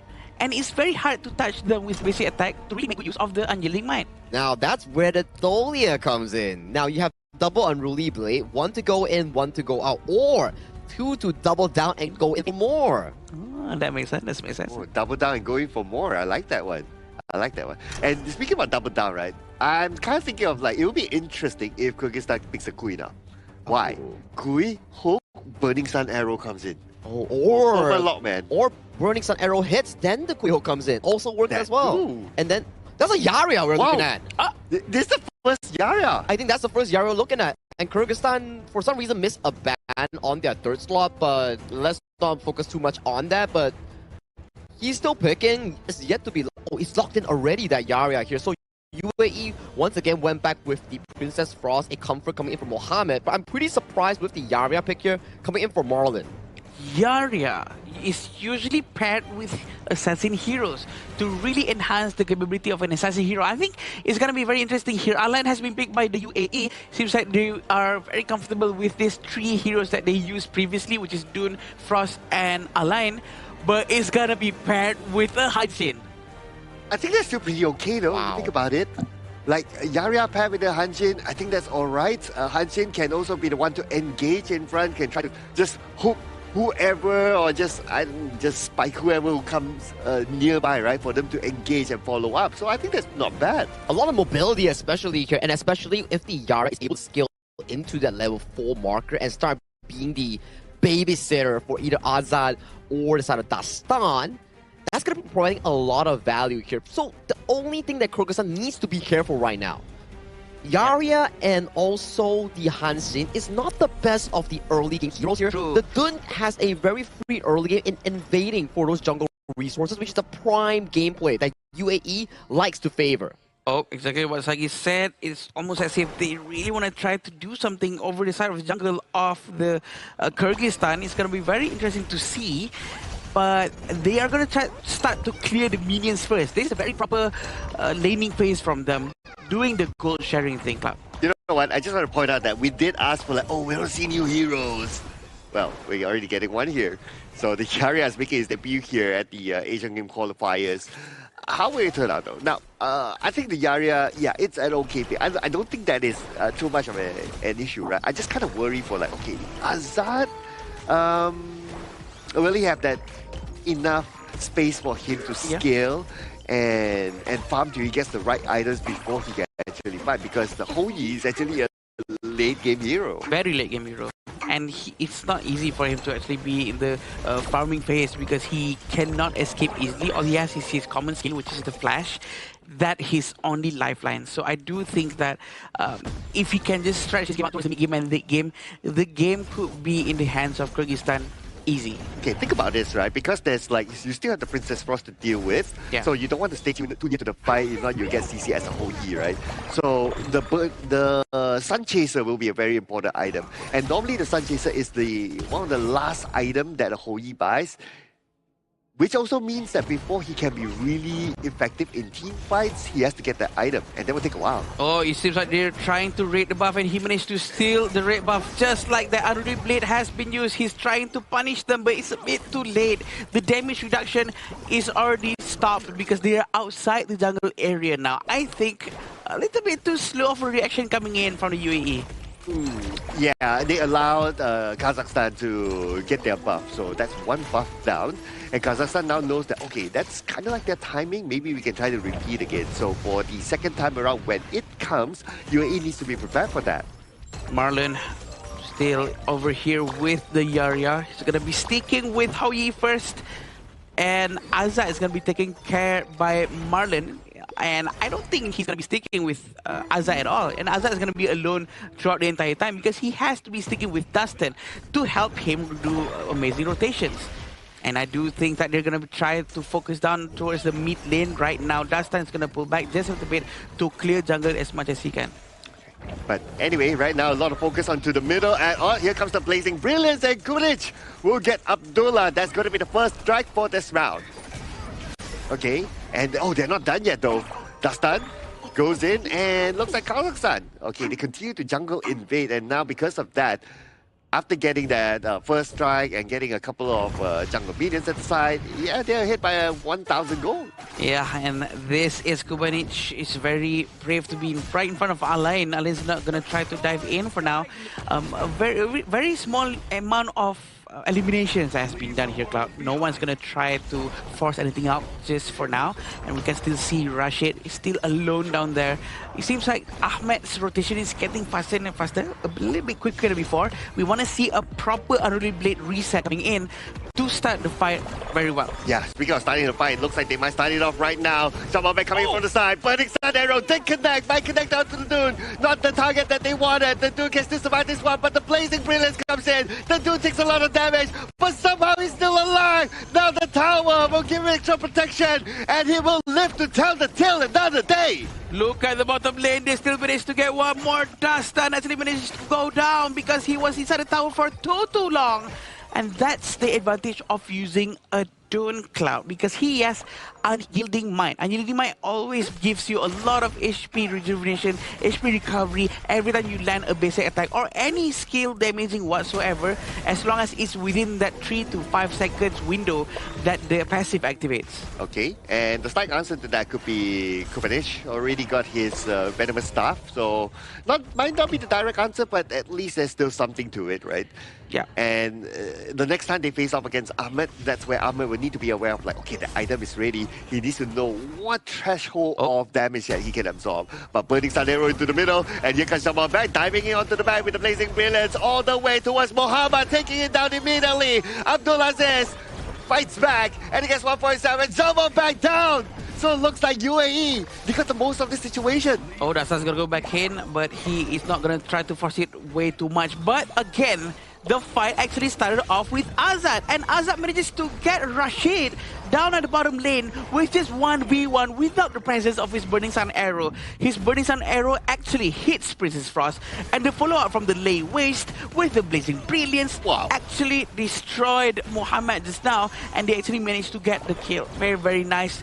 All thanks to the awareness coming in from Azad. Very good communications coming in from Kyrgyzstan. Yeah, there's so many things I like in that fight. But speaking of the fight, it's going to happen again. Abdulaziz now on the chase, and the Yaria goes in. But then Abdulaziz, oh, Dustin, you got him. Okay, can he get at least one more? And Ahmed is the target up there, but they don't want to focus onto him too much because he is the tank and you don't want to overextend yourself. Yeah, he's going to pull back just a little bit. Mohamed Al will try his best to defend here. But look at that. A very angry Dustin. He manages to get the elimination. Oh, and Ahmed arrived just slightly a little bit too late to protect his teammate. And because he rotated towards the middle, the top tower has been taken down. Now Dastan is showing dominance inside the jungle. Marlon is behind him. And they will turn their focus onto the tower below, where Kyrgyzstan will easily get it. And that is the Blazing Brilliance to shoot away their opponents. And look at Jamal back. He moves all the way to the back, just trying to stop them from going back to their own base. And they will re-engage again with Jamal back. Getting Ahmad, the main tank. Bound does this. Lands the takedown with the defense sunset. But Dastan, with the gameplay, with the help of Marlon, always be able to get a lot of damage in, diving out. He knows his combos and skill sets with the Hanshin. This is how good he was playing this now, but let's focus on Azad. He's going to try to get the tower. He's going to try to clear the minion as fast as he can. Right now, he already has Spark Force Dagger and also Doomsday, which means Dune, played by Ahmed, he has to be very careful, Cloud. His HP will melt so quickly if he gets hit by the Hoye. Yeah, and besides the items, the level gap is there as well. So that's something that he needs to be aware of, right, in his next engagement. So for him to be ready, he has to be able to farm. Okay, but Kyrgyzstan, they're not going to give him that space. They're going to try to make this slight push towards the top and see who dares to come towards them. Still over here, Dastan trying to poke, trying to kite them away. He's gonna go back in. There's the Burning Sun Arrow, Cloud. And then they connect, and here comes the counter engage. They go all the way to the right line to get Muhammad. And they're looking for more. They're looking for the channel. But what Rashid can do at this moment, all he can do is just watch and his teammates fall. But they still fight back though. They still got Jamal back. They still got Dastan. But at the end of the day, they managed to reach towards Rashid. And he will fall. One more to go. And it is an ace given towards Kyrgyzstan.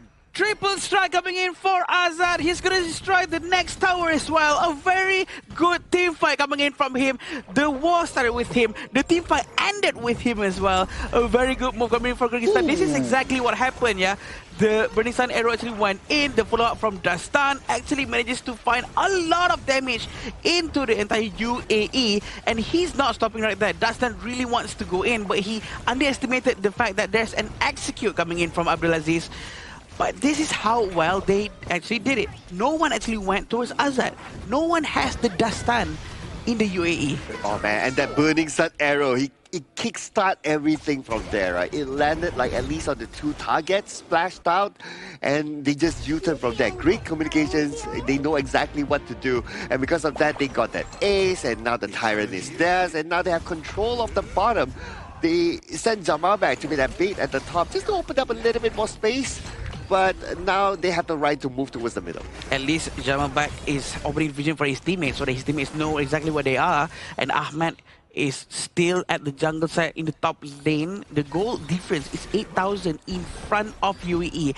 I think this is going to be very hard for UAE to do anything. Oh, they jump all the way to the back there, and Dastan gets Muhammad. That's going to be a big target for them, but Abdulaziz comes in with a different sunset to trade back onto Azad at least, but the fight's not over yet though. All the way, UAE will find the back line. This is a double strike for Abdulaziz, and now they're going to focus on the Dastan, but it's going to be a 1v2 situation. And Abdulaziz gets taken down. It's a Panther Strike!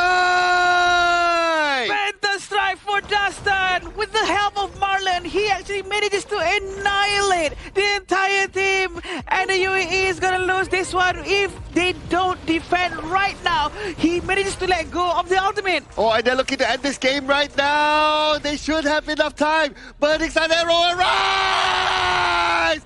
What a Burning Sun Arrow! Giving Dastan the double strike!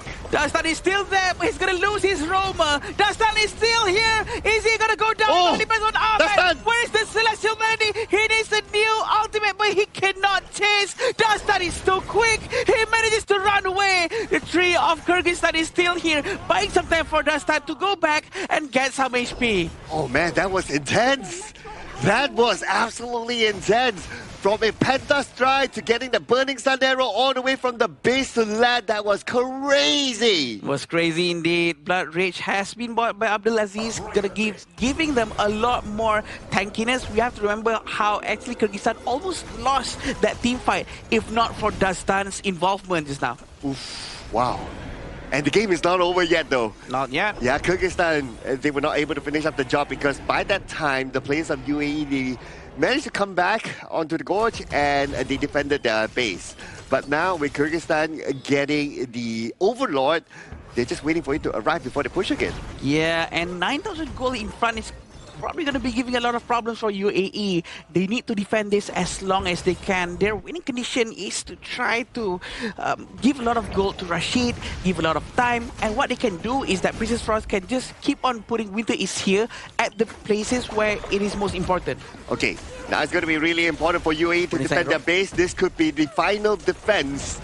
Kyrgyzstan going to push at the top. They're going to clean up all the towers. They're going to look for the right target before they re-engage. And speaking of engage, they found the channel all the way to the back. They got Rashid. They're looking for more. And UAE, they will fight as they might. And UAE, they cannot defend their base no more. Lots of damage output from Kyrgyzstan side, especially with the Blazing Brilliance. They really have to stop this Vanguard from coming in. There's still two of them. Muhammad is trying to use all of his skill sets. Really trying to get Jamal Man. Jamal Man manages to run away. There's still two more Vanguard coming in from the mid lane and the bottom lane. We still have Kubanuch. Very dangerous. Dastan is ready to pounce in. He's looking at Muhammad. Oh, he's going! Down! All the way legendary.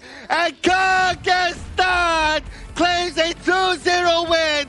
Together with a Penta Strike! It came with style, our tournament, our Asian Games qualifiers, first ever Penta Strike claimed by a Hansin pick. Coming in from the Kyrgyzstan jungler himself.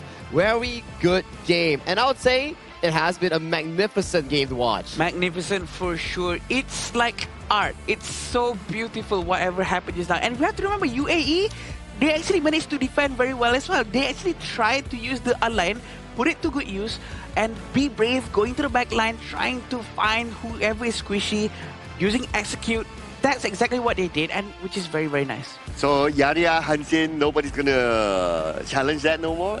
I mean, hey, it was the Dastan show right there, right? Yeah, Marlon, Dastan single-handedly turned that deficit of a fight into a Penta Strike. I mean, we could have asked for more, right? I can't say it's just it's only Yaria and Hansin, but it's also that it's Dastan Marlon. Because they are so well working together just now. But we have to remember the Hoi Burning Sun Arrow initiated every fight, almost every fight in the beginning, which caused them to have a lot of goal advantage.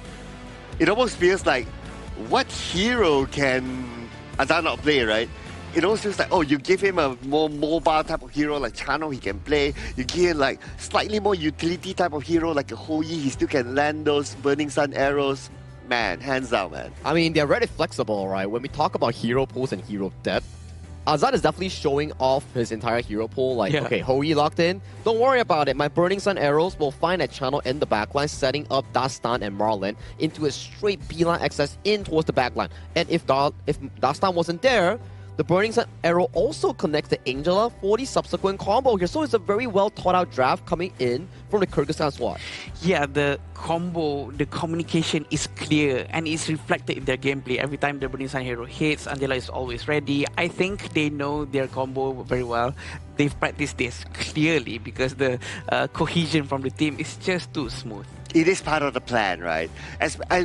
In particular, I like, okay, so there was that one fight at the top lane that the Burning Sun arrow, I think it came from the other lane to arrive. And then that last Burning Sun arrow from the base into the other side of the base and it hit onto the channel. Man, beautiful. That is crazy because you won't know where the channel's position is at because he just came out, right? It doesn't show yet on the map. So you kind of have to have the game sense of like, okay, this is about that he's going to be this timing, pop, it hit. And sometimes when you're not playing a hero with like a built-in CC immunity or like a cleanse or even like a dash, it kind of gets hard to dodge if you're not really noticing or being aware on the Burning Sun arrow's launch. You can hear the sound, but when it arrives, you have to react in time, which is pretty difficult. Yeah, you can't just swipe the map around and try to see if it's there because it's dark in the fog. And unless if it passed by someone in the mid lane and they warn you, hey, be careful, it's coming towards you. But you still have to react immediately as soon as it arrives. Right? So it's not the easiest thing to do because the hitbox of the burning arrow is huge. Yeah, it's actually quite big, right? Well, to be fair, we don't know whether the channels leap that time. Was it on cooldown or not? Yeah. Because you know it's a habit when you just respawn and then you first thing you do is like, oh, I leap up, right? Yeah. So because you want to get that slightly faster movement speed. But if he used that, then it is on cooldown. Then I totally understand. Yeah, no choice, right? It's a habit and sometimes it happens. Been there, done that. But let's talk a bit more on the itemization here because Dastan, with a 12,000 gold, 13, 2, and 9, he was really the star of the show. Oh, wow. He actually went with a full damage build. He went with the Axe of Torment, Master Sword of Lord Smite, and also the Doomsday. Really focusing down on all the damage possible, which is also why he's kind of squishy. But thanks to the presence of Marlon, he actually managed to get a lot of shield coming in from Marlon's itemization, which is the Dawn line. Yeah, it's almost like he's saying like, or go big or go home, right? It's like all in damage item. And then he puts his trust not only on Marlon, but he also puts his trust on Jama Bag to be at the front line as well, especially after Jama Bag managed to finish his Blazing Cape. He knows that, okay, dude, you're ready to be the front line. I will come in to be the finisher. So he almost plays this like a half assassin sort of role. I would say so, yeah. If you were to look on towards Dastan style, the amount of items he has, and you compare it over to the defensive items the squishy heroes actually has, the moment Dastan goes in with an Empower auto attack, one combo, one swipe, those squishies, especially Mohamed and also Rashid, they are gone immediately. I agree. Gone. And that is why it's a very good hero when you know how to play it very, very well. It's one of the heroes that I am really, really bad at. But this is the statistics of the damage, Cloud. Yeah, I'm looking at Dastan, obviously, with 126k. 40%? 35? Around there, around there. But what's interesting for me is that normally you would see like Angela getting very, very high up there, right? Or at least close to any of your other teammates. But in this case, it's like he's way above the Angela. Way above, right? And you can start to see like Ahmed and also Abdul Aziz, they had a pretty good game. They were constantly in towards the backline, finding Azab, finding Kubanuish. Before the Penta actually happened, we saw signs of retaliation coming in from UAE, where the backline at the side of Kyrgyzstan was getting threatened by the UAE fighters here. The Elaine, the Dun, and even the Princess Frost all have pretty decent showing. But that's where Dastan and Marlon, the two-man show, came in and swooped in with our first Penta strike of the tournament. Yeah, I agree. And before that, that's when Abdulaziz and Ahmed actually dived to the backline of Kyrgyzstan trying to do something, but leaving their backline open, wide open for Dastan to just go in with the help of Marlon riding on top of it. And yeah, this is exactly what happened. Yeah, that's true, right? Like, I understand that when fights are happening, sometimes it gets a bit messy because you're focusing on like, oh, I need to get the takedown, that takedown. But then sometimes you forget about the back. That was probably the case, but we're not going to take away the credit from the Hansin as well, right? Yeah, the Kyrgyzstan Hansin and Yara combo, an eye refreshener coming in for us on the broadcast and also viewers at home. Checking out a very smart combo, I would say. It's slightly weaker in the early game, but you can see the potential of this duo when it came into fruition in the late game. But that's about Kyrgyzstan. Sadly for UAE, after suffering from this loss, they're out of the tournament contention for the main event nor the last chance stage. But they should really be proud of the fact that they have played all the way to this moment. They will have their next match after this. It's not the end, but it's the end of their journey inside the entire qualifiers for sure. But it is fun to watch them, right? They're one of the only few teams that actually really try to play aggressively, even though they know they're outperformed, they're underleveled. Their spirit really reflects into the gameplay. Hey, and uniquely with the Hoyi's Burning Sun Arrow and the Yaria pick as well, I mean, they're not only here to win, they're also here to give us good entertainment. Yeah, that's for Kyrgyzstan, right? For UAE, it's about these little fights like, hey, we're behind already. Should we back off? It's like, no, let's enjoy the fights, let's enjoy the stage, and let's go in for more. And even in these moments here, we do see more pickoffs here going over to Kyrgyzstan. And I believe the next play, this is the Penta Strike coming in from Dastan, picking off the Princess Frost with the opening play, where Abdulaziz and Ahmed starts picking off the backline of Kubanuish and also Azad. Meanwhile, that's happening. You see the channel being taken down by Dastan, also Marlon. 2v3 situation. Dastan goes in, uses the wind spear to pick up all the remaining takedowns and ending up with our first ever Penta Strike of our Asian Games Qualifier 2026. Penta Strike. I never knew that we'd see one today. And this is when it happened, right? We can see on how they really went all the way to the back, trying to get as much damage as possible. They actually managed to get Azad out. It's just that too overwhelming, the entire damage coming in from Kyrgyzstan. But the fact that Muhammad and Abdullah is still here, they were trying their very best to stop it from ending. But you know what? UAE, they tried their best. They shot their shot. Well, for Dastan, if he's not the MVP, I'm out of here. After getting that Penta Strike, right? 13-2, 9 KDA. I believe this might be the highest takedowns that we have seen on an individual so far. Damage output 36.3%, damage taken 25.3%, and a total goal of 26.7%. I mean, he dominates all the stats in this game. Bro, all of it is above 25%, including damage taken.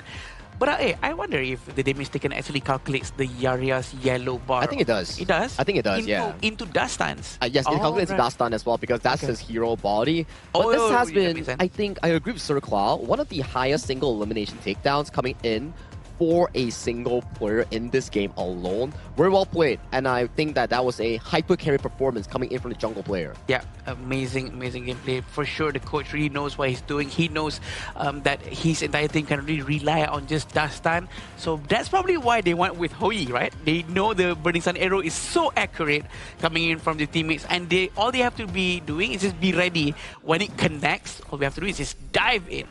Yeah, connect and dive in. Again, they're like following this step-by-step guide, right? It's like step one, connect Burning Sun arrow. Step two, Hansin goes in first. Step three, okay, maybe the Bai Chi first, right? And then we do Hansin and all that, right? Step four, find the backline. That's also very important. And looking back at the replay, how he got that Penta Strike is that he goes behind to get the backline first. Most players might go like in front because they want to help their teammate, but no, he decides, stay calm, we settle the backline, and then we can win the fight, and that's exactly what happened. I think the jungle carrier players that's in your ranked games or where not, they need to be knowing for the fact that what's your role in this game? Are you supposed to jump on the backline? Are you supposed to pick off the important objectives, the targets here? You need to think who you need to be aiming down on the opposing team like Dastan to be able to find those key moments in your ranked games or in your practice matches here. So for Dastan, he knows what he needs to do. Like Nakaruru. Yes, Nakaruru is an assassin, but he was the prime player in chunking down the front line, softening them up and battering up for Team Kyrgyzstan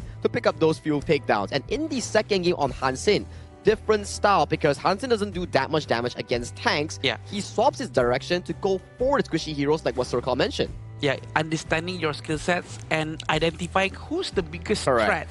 And he eliminated every one of those very, very well as well. So I think the understanding that they have towards this game and the heroes that they're using is just so high. Yeah, and we will have to throw it to an interview towards the stage with Mara and also Team Kyrgyzstan to listen to more about how they are feeling because right now they are definitely more solid coming into their group and have higher hopes to go into the main stage. So Mara, take it away. Dastan, MVP of game number 2, helps Team Kyrgyzstan get their second match win.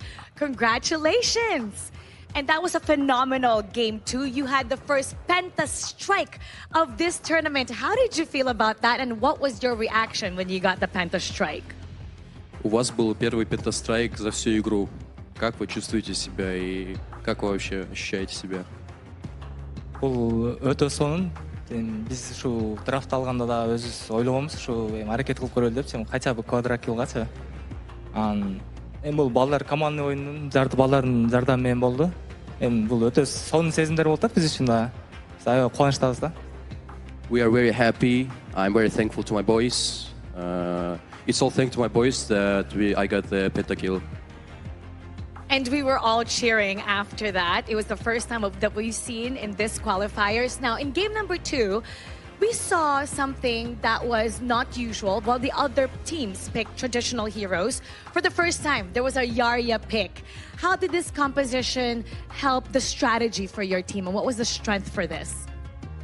Во второй игре вы выбрали Ярию, что необычно для этого турнира, так как это первый пик этого персонажа за этот турнир. Какая у вас была стратегия для этого и на что вы рассчитывали, когда вы выбирали ее?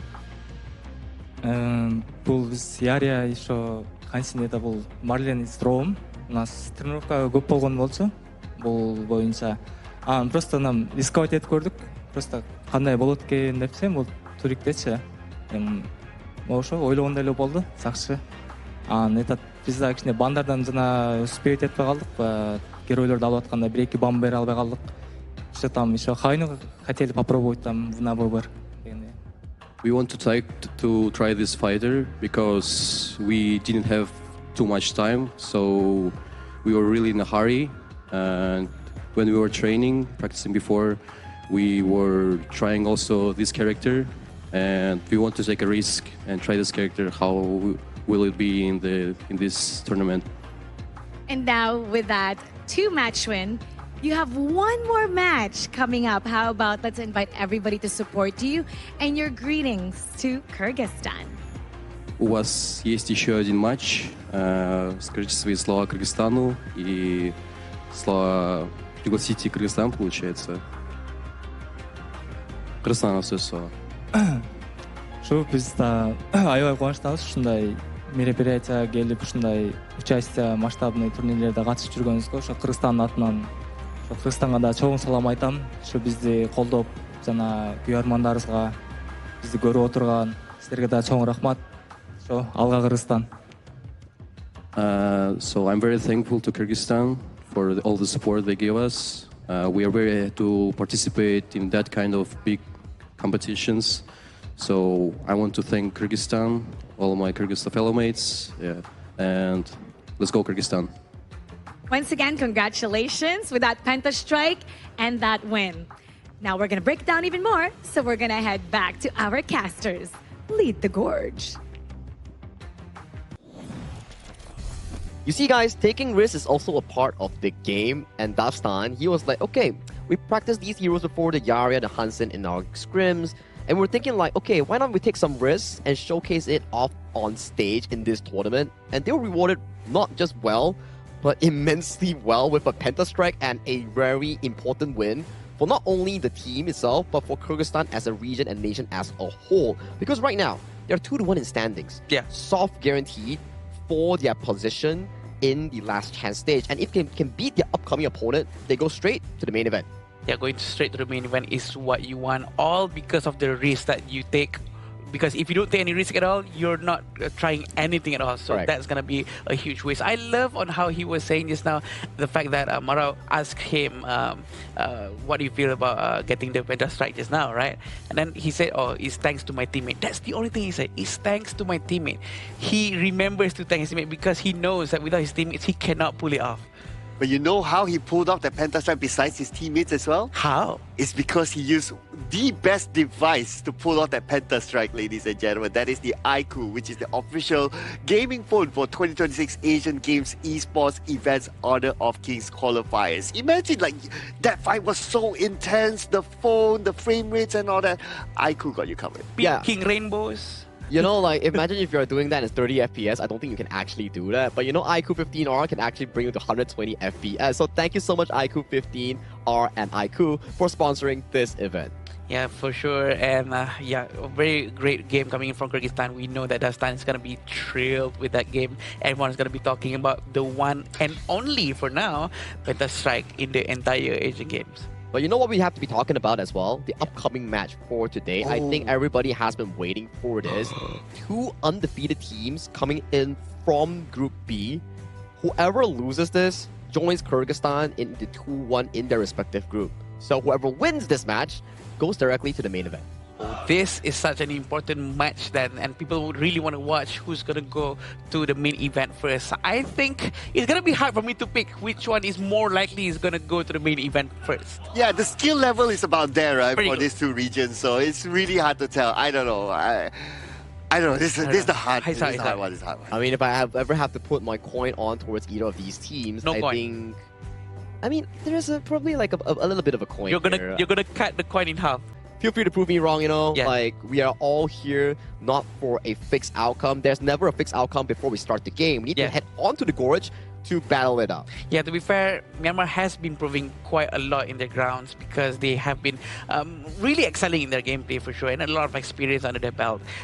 Going against Nepal is probably still trying to learn a few things or two. But then again, who knows if Nepal is going to change something and if they're going to be bringing something new that might surprise Myanmar. Yeah, I mean, from what we learned from even this match, right, is that if you keep bringing the same things over and over again, people kind of like can read like, oh, this is what you're going to do, this is how you're going to counter and all that. So if you bring something new like Yaria Hansin, is like, your opponent is like, how are they going to play? We have no data. We have not seen them play before. Nobody has played in this tournament. How? And they got caught out. So maybe we might see something, hopefully we get to see something more creative from either Nepal or Myanmar coming soon. And I might add, they have a Hoi on top of that, right? Oh, yeah. The whole thing is really composed around the existence of Hoi and Dastan's Hansin. So good. You may be scratching your head like, oh, what kind of composition is that? But when you think of it piece by piece, Hoi ultimate into Angela, Hoi ultimate into Bai Chi, all those really make sense. But we're going to head to a short break before we bring you more Honor of Kings action between Myanmar and also Nepal to find out who will be the undefeated one coming in from Group B.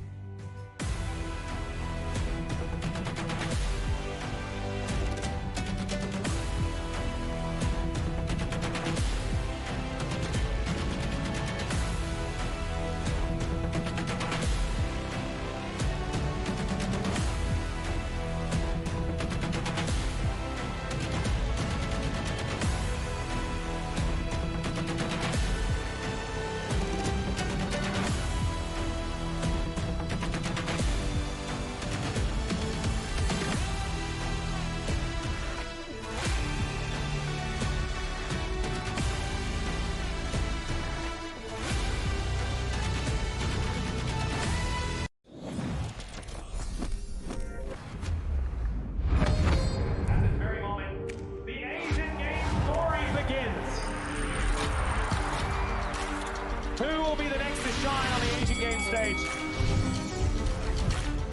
Contestants fight for the honor of their regions while we cheer them on from the stands.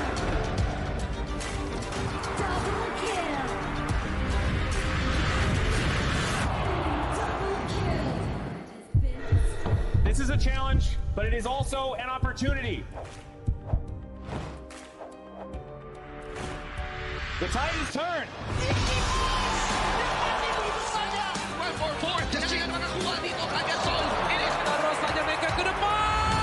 Fastest in front. They're going to use it. Golden titles. That's actually Victory! And we pulled it off together. We share the same voice, the same radiance. This moment of brilliance belongs to all of us. Together, we shine.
Welcome to the 2026 Asian Games Esports Qualifiers, Honor of Kings.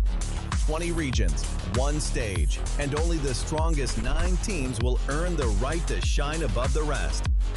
Taking place in Malaysia, June 13th to 21st, 2026. Coming to Malaysia, this is the battleground where teams fight for the right to qualify for the Asian Games. 20 teams enter, but only 9 teams will move on. Apart from the 20 regions, there are 3 regions that have direct qualification. Here is the 2026 Asian Games Esports Qualifiers Honor of Kings format. First, the 20 teams will split into 4 groups of 5. In each group, every team faces every other team once in a single round robin, with every match played in a best-of-3 format. That means every match matters. Every game matters. Every single point matters. The point system is simple. Win the match, earn 1 point. Lose the match, earn none. At the end of the group stage, teams are ranked by the total points they've collected. And from there, the road begins to shine. The top 2 teams from each group qualify directly to the Asian Games main event. That gives us 8 teams advancing straight out of groups. But for those not through yet, the light isn't out. The teams that finish 3rd in each group still have 1 more shot. They move into the last chance stage. There, they battle through one final BO3 single elimination bracket until 2 teams remain. The 2 teams will then face off in a BO3 match to claim the one final qualification slot. So in total, 9 teams will make it through, 8 from the group stage and 1 through the last chance stage. That is the rule. Now it is time to see who can rise through it. From across the world, regions gather here in Malaysia. 20 teams, and only 9 will qualify. The path is set. The stakes are clear. Together, we shine. Stay tuned, and we'll see you at the stage.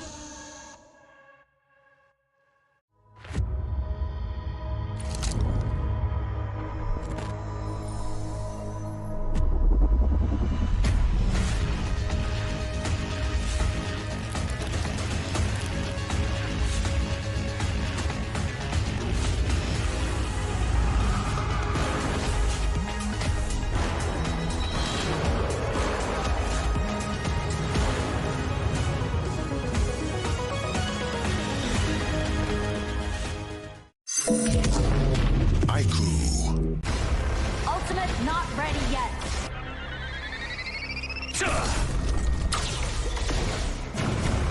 You have slain an enemy. My magic murmurs in ecstasy.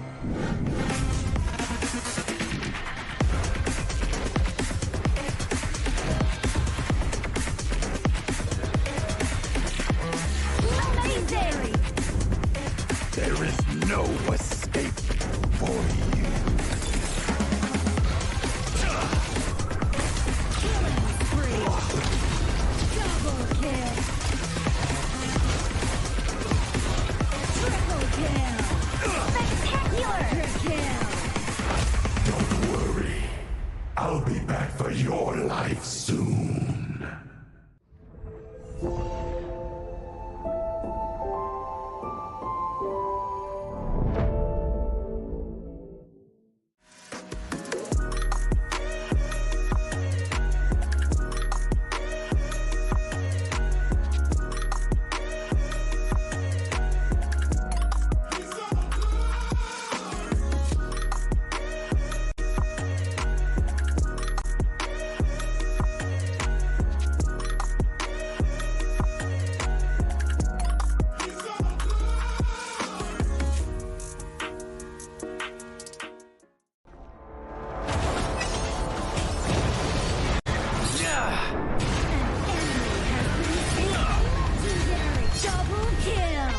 Shall I compare thee to a summer's day? Slain. Don't engage. Slain. Don't crush us like insects. Slain an enemy. Defend our base. Our playground tower is under attack. Amazing. Unbelievable. Triple kill. Ah, the fragrance of romance. Ally has been slain. Rampage. Double kill. Triple kill. Spectacular. Pentakill. Lady Fortune is on my side.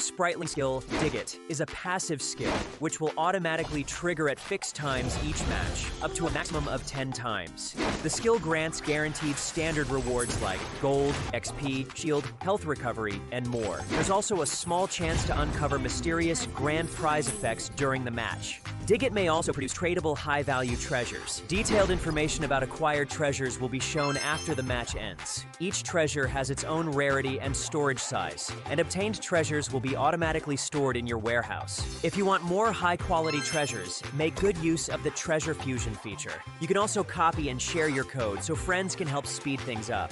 Treasures in your warehouse can be sold for event currency, which can be used to redeem skins, items, and other rewards on the event page. You'll even have a chance to win physical prizes like smartphones and cash. You can also spend event currency to bid on high-value rewards. The auction uses a hidden bidding system, where you can submit 2 bids for the same reward. The highest bidder wins, giving you even more ways to obtain rewards.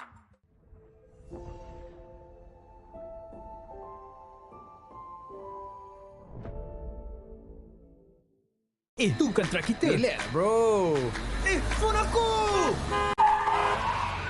Jom kembali. Mountain View!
I see that I got everything I need.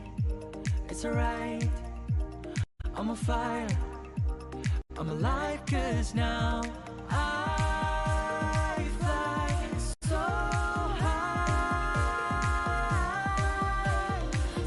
high, light up the skyline. Let's do it this time, like it's a whole new colorful world.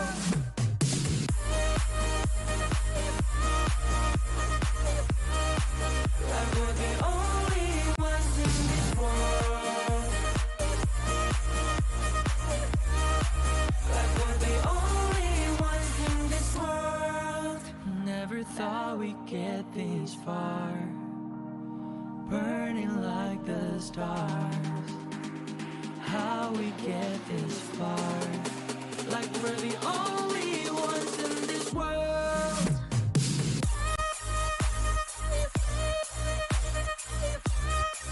Like we're the only ones in this world.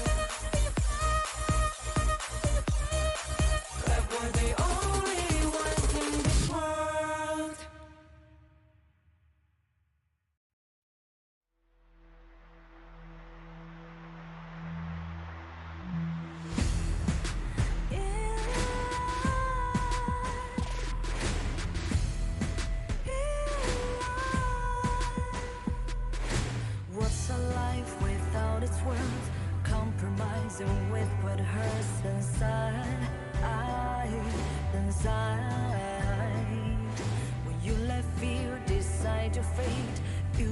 choose which path to take alive.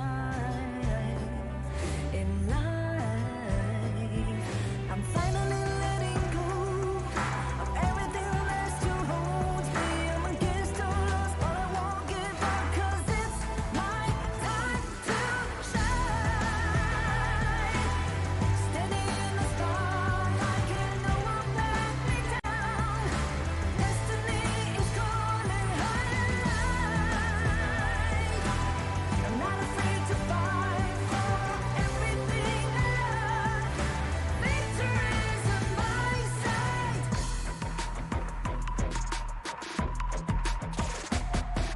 The more we lose, the more we gain. The more that nothing stays the same. In time, in time. Can't love ever, can't forget. What you see is what you get. Sometimes,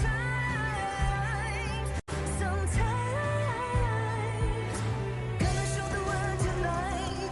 The light that shines inside us. We're against us, but we won't give up, 'cause it's our time to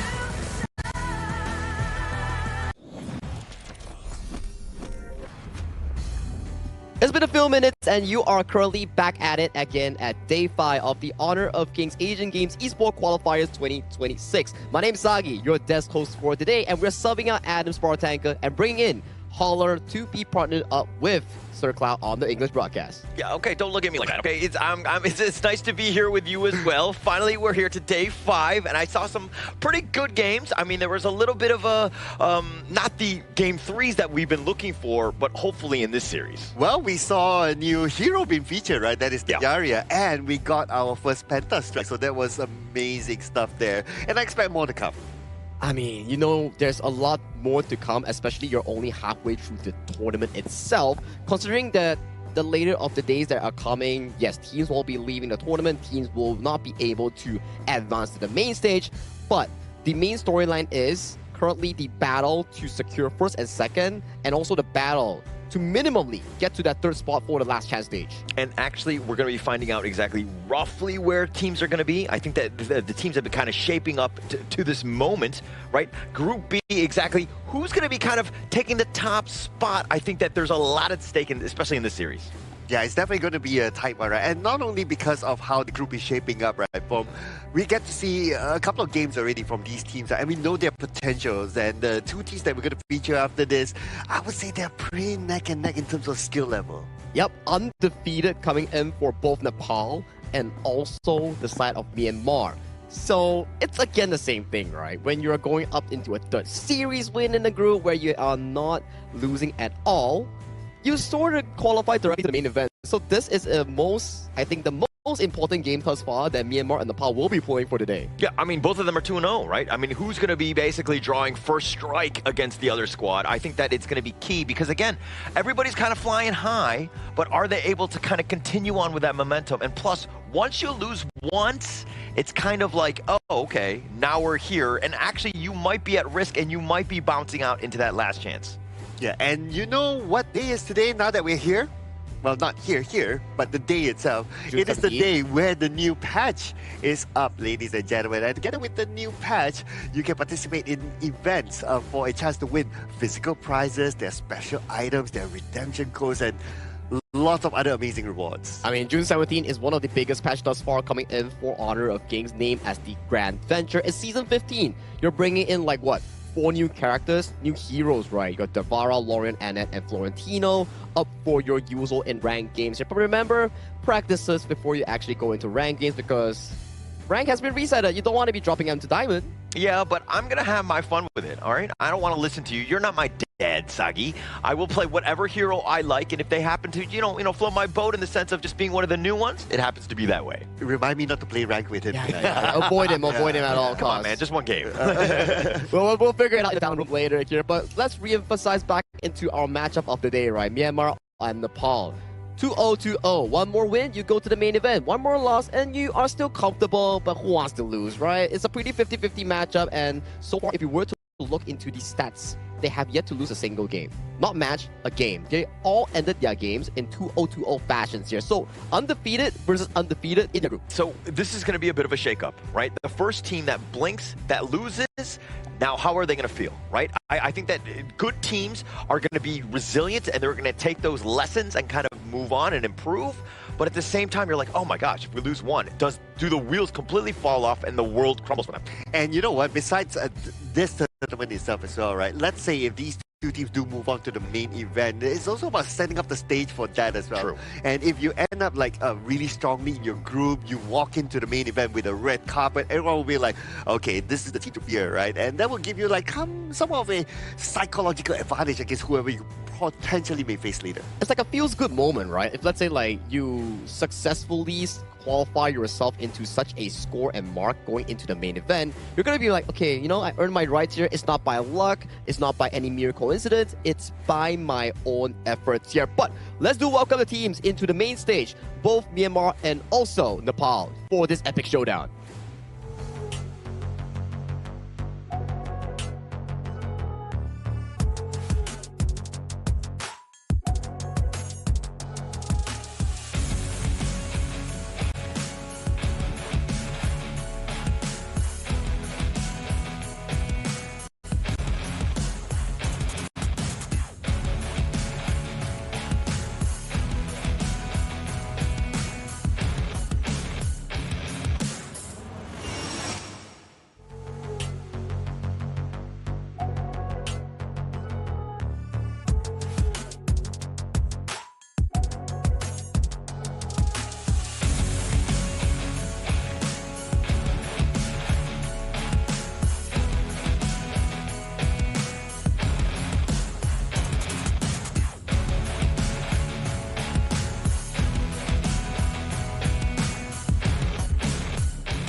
They have let their experience do the talking. Every move is calculated. Every battle fought as one unit. Now they enter the arena ready to defend their unbeaten record. Here they come, Nepal!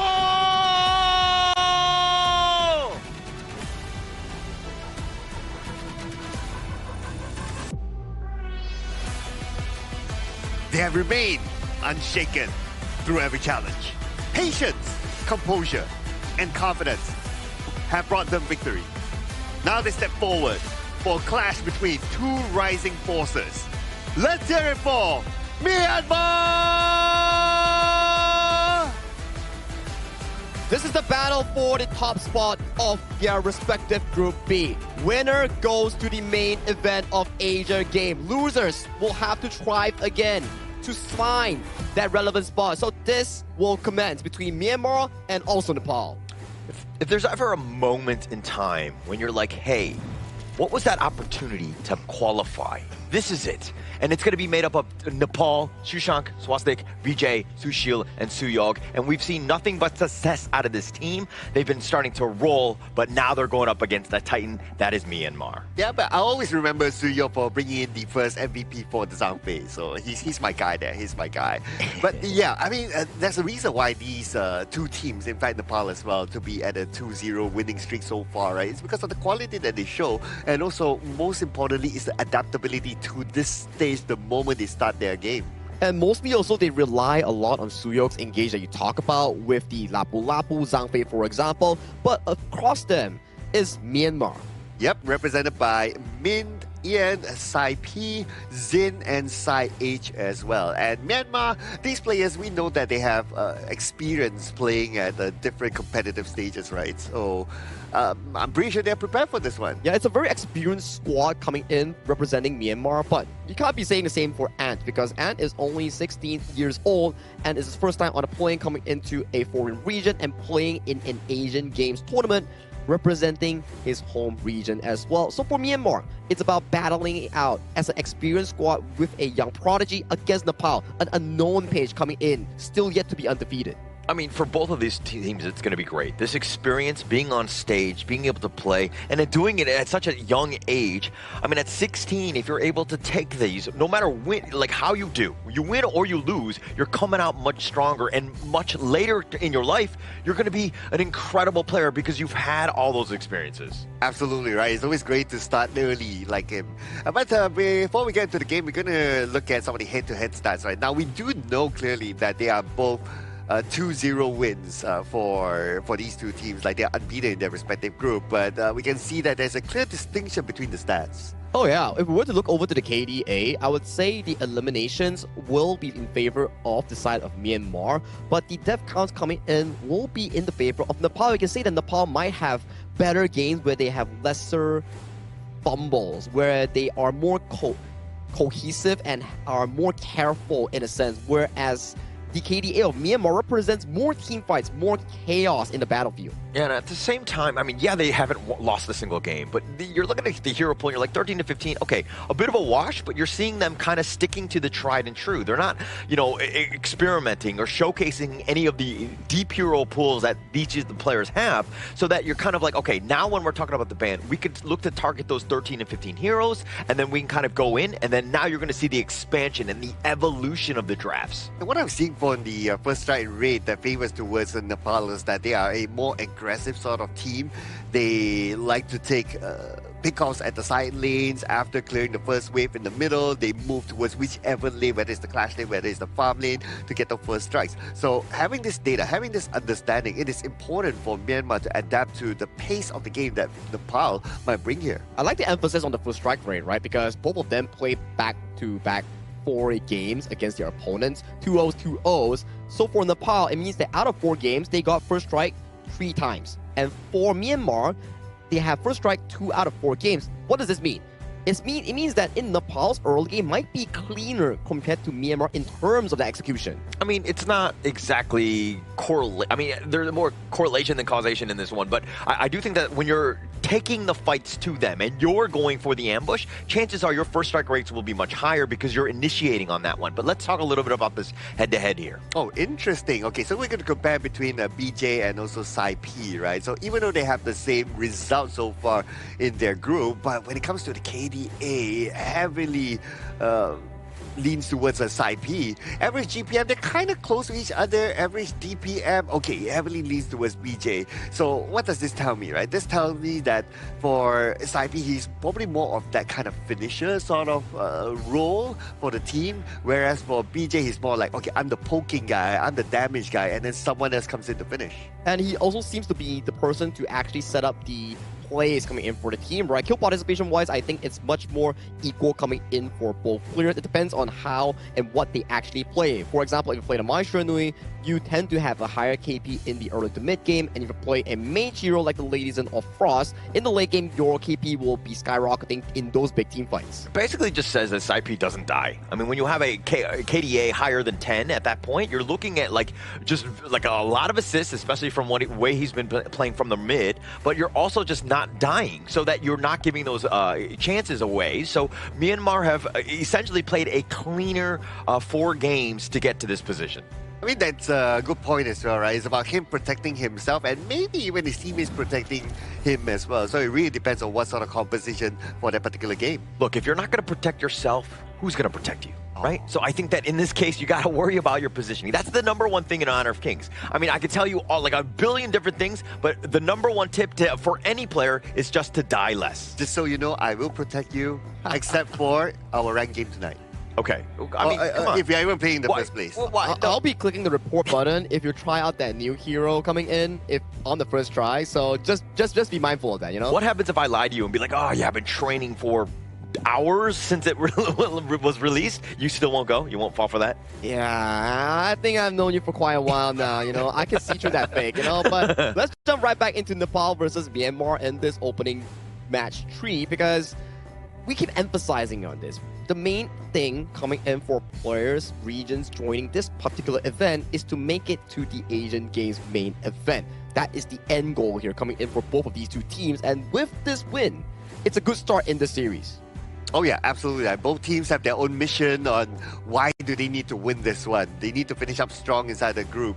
But let's see what sort of draft are we going to see. Are we going to see something new and creative from any of these teams? Let's kickstart the draft. Yeah, and look at this. Already kind of going, the Byron, Chano, the Yukio, Guan Yu, all of these have been meta picks. So both of these two teams very in tune with what's been going on the past 4 days. And now that we're entering the 5th one, it looks like Myanmar are going to start strong. They want to go with side P's, Mai to start things off. You still have the answer coming in with the Yuhuan here. That could be a potential pickup coming in from Nepal. And judging from the fact that Dolia is still up and available, that could be the case as well. But they're going back to their comfort here. They're going with the Ata and Zhang Fei for Suyuk and potentially Swastik in the roam and jungle role. Yeah, I mean, to them, this is textbook gameplay, right? Like, you have the ghost ship up and then you have the Umbrella outburst, and when they use the Umbrella outburst with the ghost ship, at least whoever that they aim is not going to be pushed too far away. So that can be a simple combination that they can come from these two. And we have seen before that Suyok is the MVP with the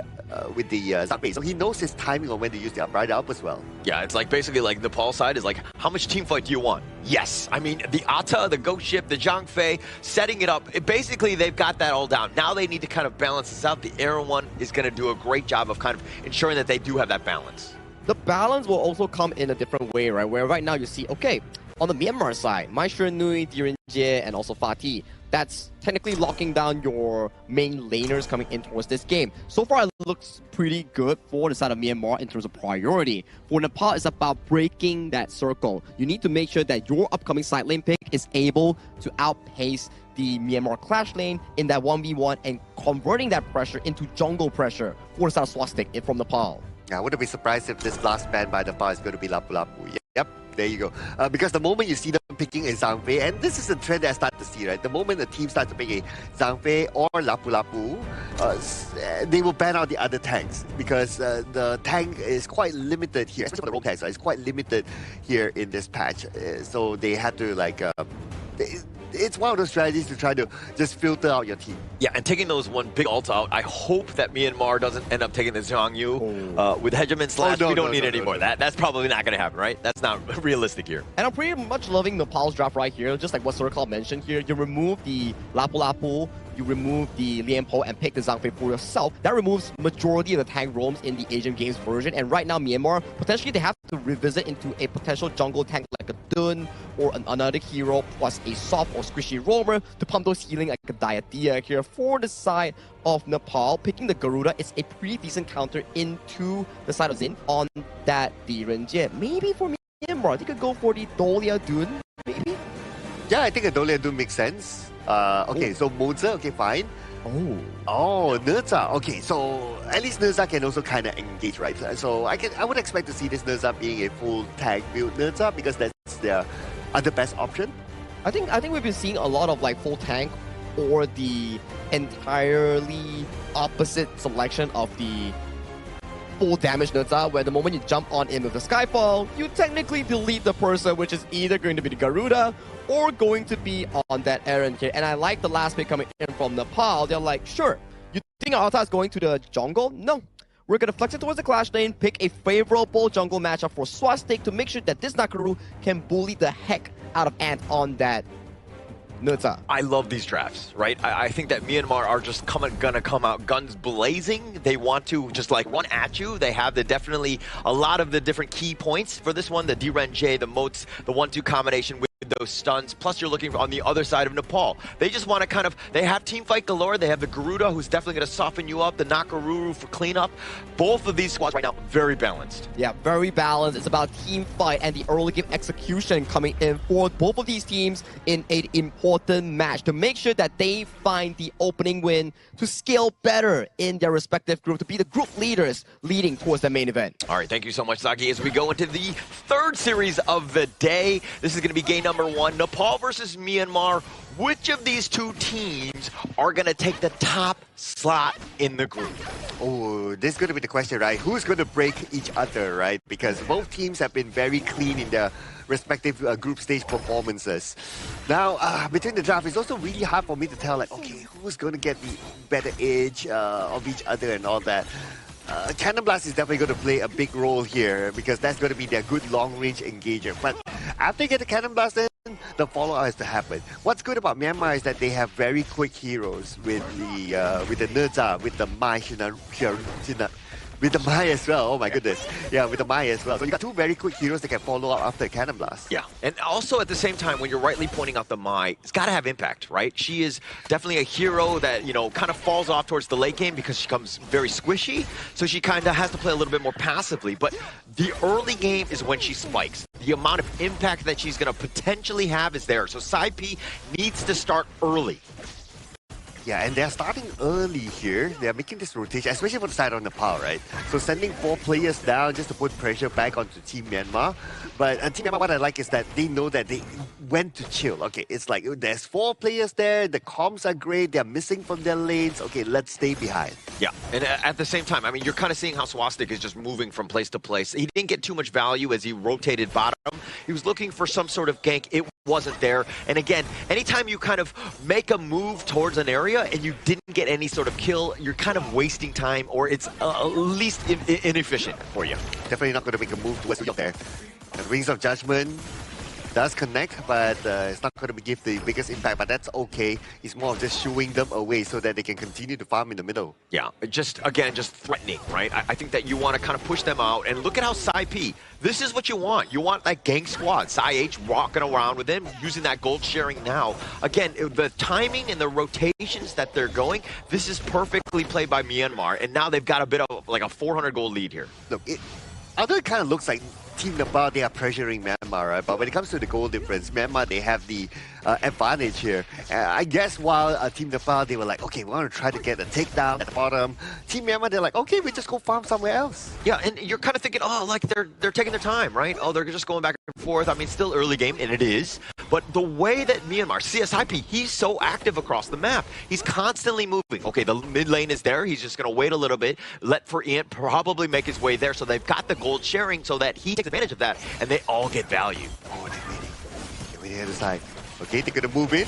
But then again, Suyong, he is at level 4 though. They have to be careful of the Unbridled outburst and realizing that, oh dude, he's at level 4. Let's not go in yet. Yeah, it's a good attempt, right? You're constantly threatening, and that's what you want again is this Mai. Constant pressure, constant attempts to just go in. Nepal has to play a little bit more defensive, and they might not want to play that type of game. And venomous stuff completed by Sai P with that item, they can engage. But it came at the right timing as well because the Tyrant is going to be up in about 15 more seconds. So they will be prepared to try to challenge this one. As for Team Nepal, well, they don't have an anti-heal item yet. Yeah, not just yet. Again, very early. Hasn't even been 4 minutes, but you're seeing how Myanmar are kind of making their way around, right? They're trying to fortify the area, make things a little bit more difficult for Nepal to potentially go in. Oh, and here comes 50% health left on the Tyrant. Is Suyo going to do it with the Unbridled Albus? And yes, he will. Kind of missed that one. And now he tries to at least get a trade back here. But here comes the rest of Myanmar. They go all the way to the back. And they will get the shield. That's going to be the first try towards Myanmar. They let Suyong go. They're looking for the next target instead. It's going to be a bigger one that is Swastik. Oh, but definitely a bigger fish there. Swastik and Shushil, both of those guys going down. Those are your cores. Those are your win conditions. And both of them going down at the stage. Absolute travesty. Plus the fact that they lost the Tyrant. How can you out-smite Ian? He's just got way too much at this stage. And again, that's why Myanmar are up huge at this stage. Yeah, that smite is one thing. And Swastik, I don't think he was in position yet to come in and smite. So yes, you can pull off the Unbridled Outburst, but if it's only you with the Unbridled Outburst in that situation, it's kind of hard. But it was the positioning, right? Nepal were very late. They were kind of, Suyog had to make that play because it was getting close. The rest of them, Swastik, unfortunately for him, he was a little out of range, wasn't able to get the smite, and the positioning for them was, you know, not able to get on top of the Tyrant. Yeah, it's a split-second decision, right? Yeah. And I do get that as well. You have to decide whether to go for it or not. But speaking about going for it, Team Myanmar might want to go for it onto Suyong, but the Leaping Savior will literally save him. Yeah, not the end of the world for Nepal, right? Things are not looking great. They're down about 2.5K, and just how quickly things can shift, right? And now with this huge advantage that Myanmar have, they're being aggressive, and they're taking over the Nepal jungle. Oh, but keep an eye on the bottom lane. Right now, Sushi, he has nowhere to go, nowhere to hide, and he will be easily taken down by Zin. Yeah, Sushi going down like he's Sushi now, okay, and as he's going here. But look at how they're playing. Again, Myanmar still has that advantage. now they're going to be just threatening, again, the enemy jungle. They haven't taken the bottom T1, so they're being a little bit greedy, but they're cutting the creeps, and this will, again, provide more of a push for Myanmar here. Oh, the Team Nepal, they're losing space right now. As Team Myanmar decided to group up together as a 5. If you look at this, like, they didn't really put attention onto the top lane. They just let it go for now. As long as they can win other areas of the map, they're cool. Yeah, they are cool with that. So Nepal finding something, right? And looks like there's a little bit of fight here. Oh, ghost ship there, but nobody's there to follow up though. Everybody's so engrossed into the pump, which I totally understand. That's more of a defensive ghost ship, and that's fine. Yeah, let's talk a little bit about the roster of Nepal here. I mean, when you've got a Garuda, you have wave clear. The Wings of Judgment will always be able to kind of clear things out. Your mid T1 is under half, which is a little worrying, especially at this stage. You gotta focus, you gotta defend that T1, because you're just trying to extend the game as long as possible. Then Swastik and Sushil will be able to catch back up and hopefully have an impact in this one. Okay, I'm just doing the math here, right? So if you extend the game even further, right? Are you expecting Team Nepal to make a comeback here? Because they're behind in terms of goal. But we'll talk about that later, because right now, because of the ghost ship, Min is not able to get away any further, and he will be taken down. Well, that could be the moment that you were talking about. Yeah, of course. It's about the little things, right? And being able to take that one off. I mean, yeah, you lost your bottom T1, but you're trading it away. You've finally taken down mid, but now you've lost the mid T1, which again, I was trying to be like, use that energy to kind of shuffle you back to defend it, and they didn't do a great job. And this opens up the map. Myanmar have a huge lead at this stage, especially with that tower down as well. Oh, and In's waiting for the right moment again. Okay, they're scouting into the jungle, and Swastik. Okay, everyone's gonna chill for now because they realize that in about 40 more seconds, the next tire is gonna be up. So for them to engage, if they were to engage, they have to win it. So one good thing about Nepal right now is that Swastik is actually doing a pretty decent job in terms of at least the level. He's got a slight advantage over Ant. Oh, look at the damage on the Zuyok. He's forced to use the Umbrella Outburst. And now without the Umbrella Outburst, Team Myanmar, they know that they have a big advantage, not only during the Thailand phase, but also while taking this buff as well. And we can see that there's probably a small attempt from the side by Swastik, but the moment he saw that, okay, they're still there, they're still well and healthy, I'll just turn back. Yeah, map control turning into a contest. It's a 50-50. Ant was much better or quicker than Swastik on this one. Taking that away, it's going to slow down his farm. So Nepal, again, further behind, and now they're losing even the potential blue here. And now with the Tyrant up, and Team Myanmar, they're waiting for it. They're almost using the Tyrant as a bait, right? They're not going for it yet. They're waiting in the brushes.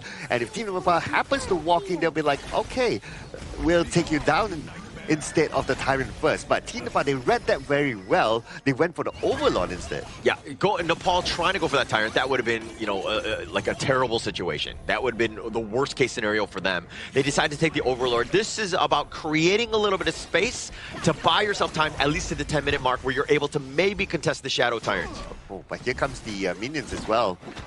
They're going to try to take this one down. Nice. Quickly cleared by Team Nepal. So everybody's back to reset. Right now, Team Myanmar, they also need to pay a little bit of attention to what's happening at the top. Yeah, and I've been talking about this constantly. Whenever losing teams, they need to be looking to top lane. Oh, here comes. It's going to be a 3v1. There's nowhere to go. And they will take him down just like that. And that's the advantage that you get if you have like the Nurza on your team. Yeah, definitely with the Nurza. And then what I was trying to say, though, is that you're looking to split push. I know Swastik got caught out, but you have to make those sorts of plays because you need some sort of space. You are far behind. You're down more than 2K. You need to create a little bit of space, so somebody needs to rotate. If that action was happening in the top lane, maybe you look to push the bottom lane. And Sushank is now there, but it seems like they were a little slow to kind of, you know, create all of these different pieces to this puzzle. Well, I guess Suyo is trying to create that piece of a puzzle, but where is he going to go right now? It's going to be quite hard, right? Because he also has this level gap and also item gap between him and also on the Myanmar side. So even as tanky as he is,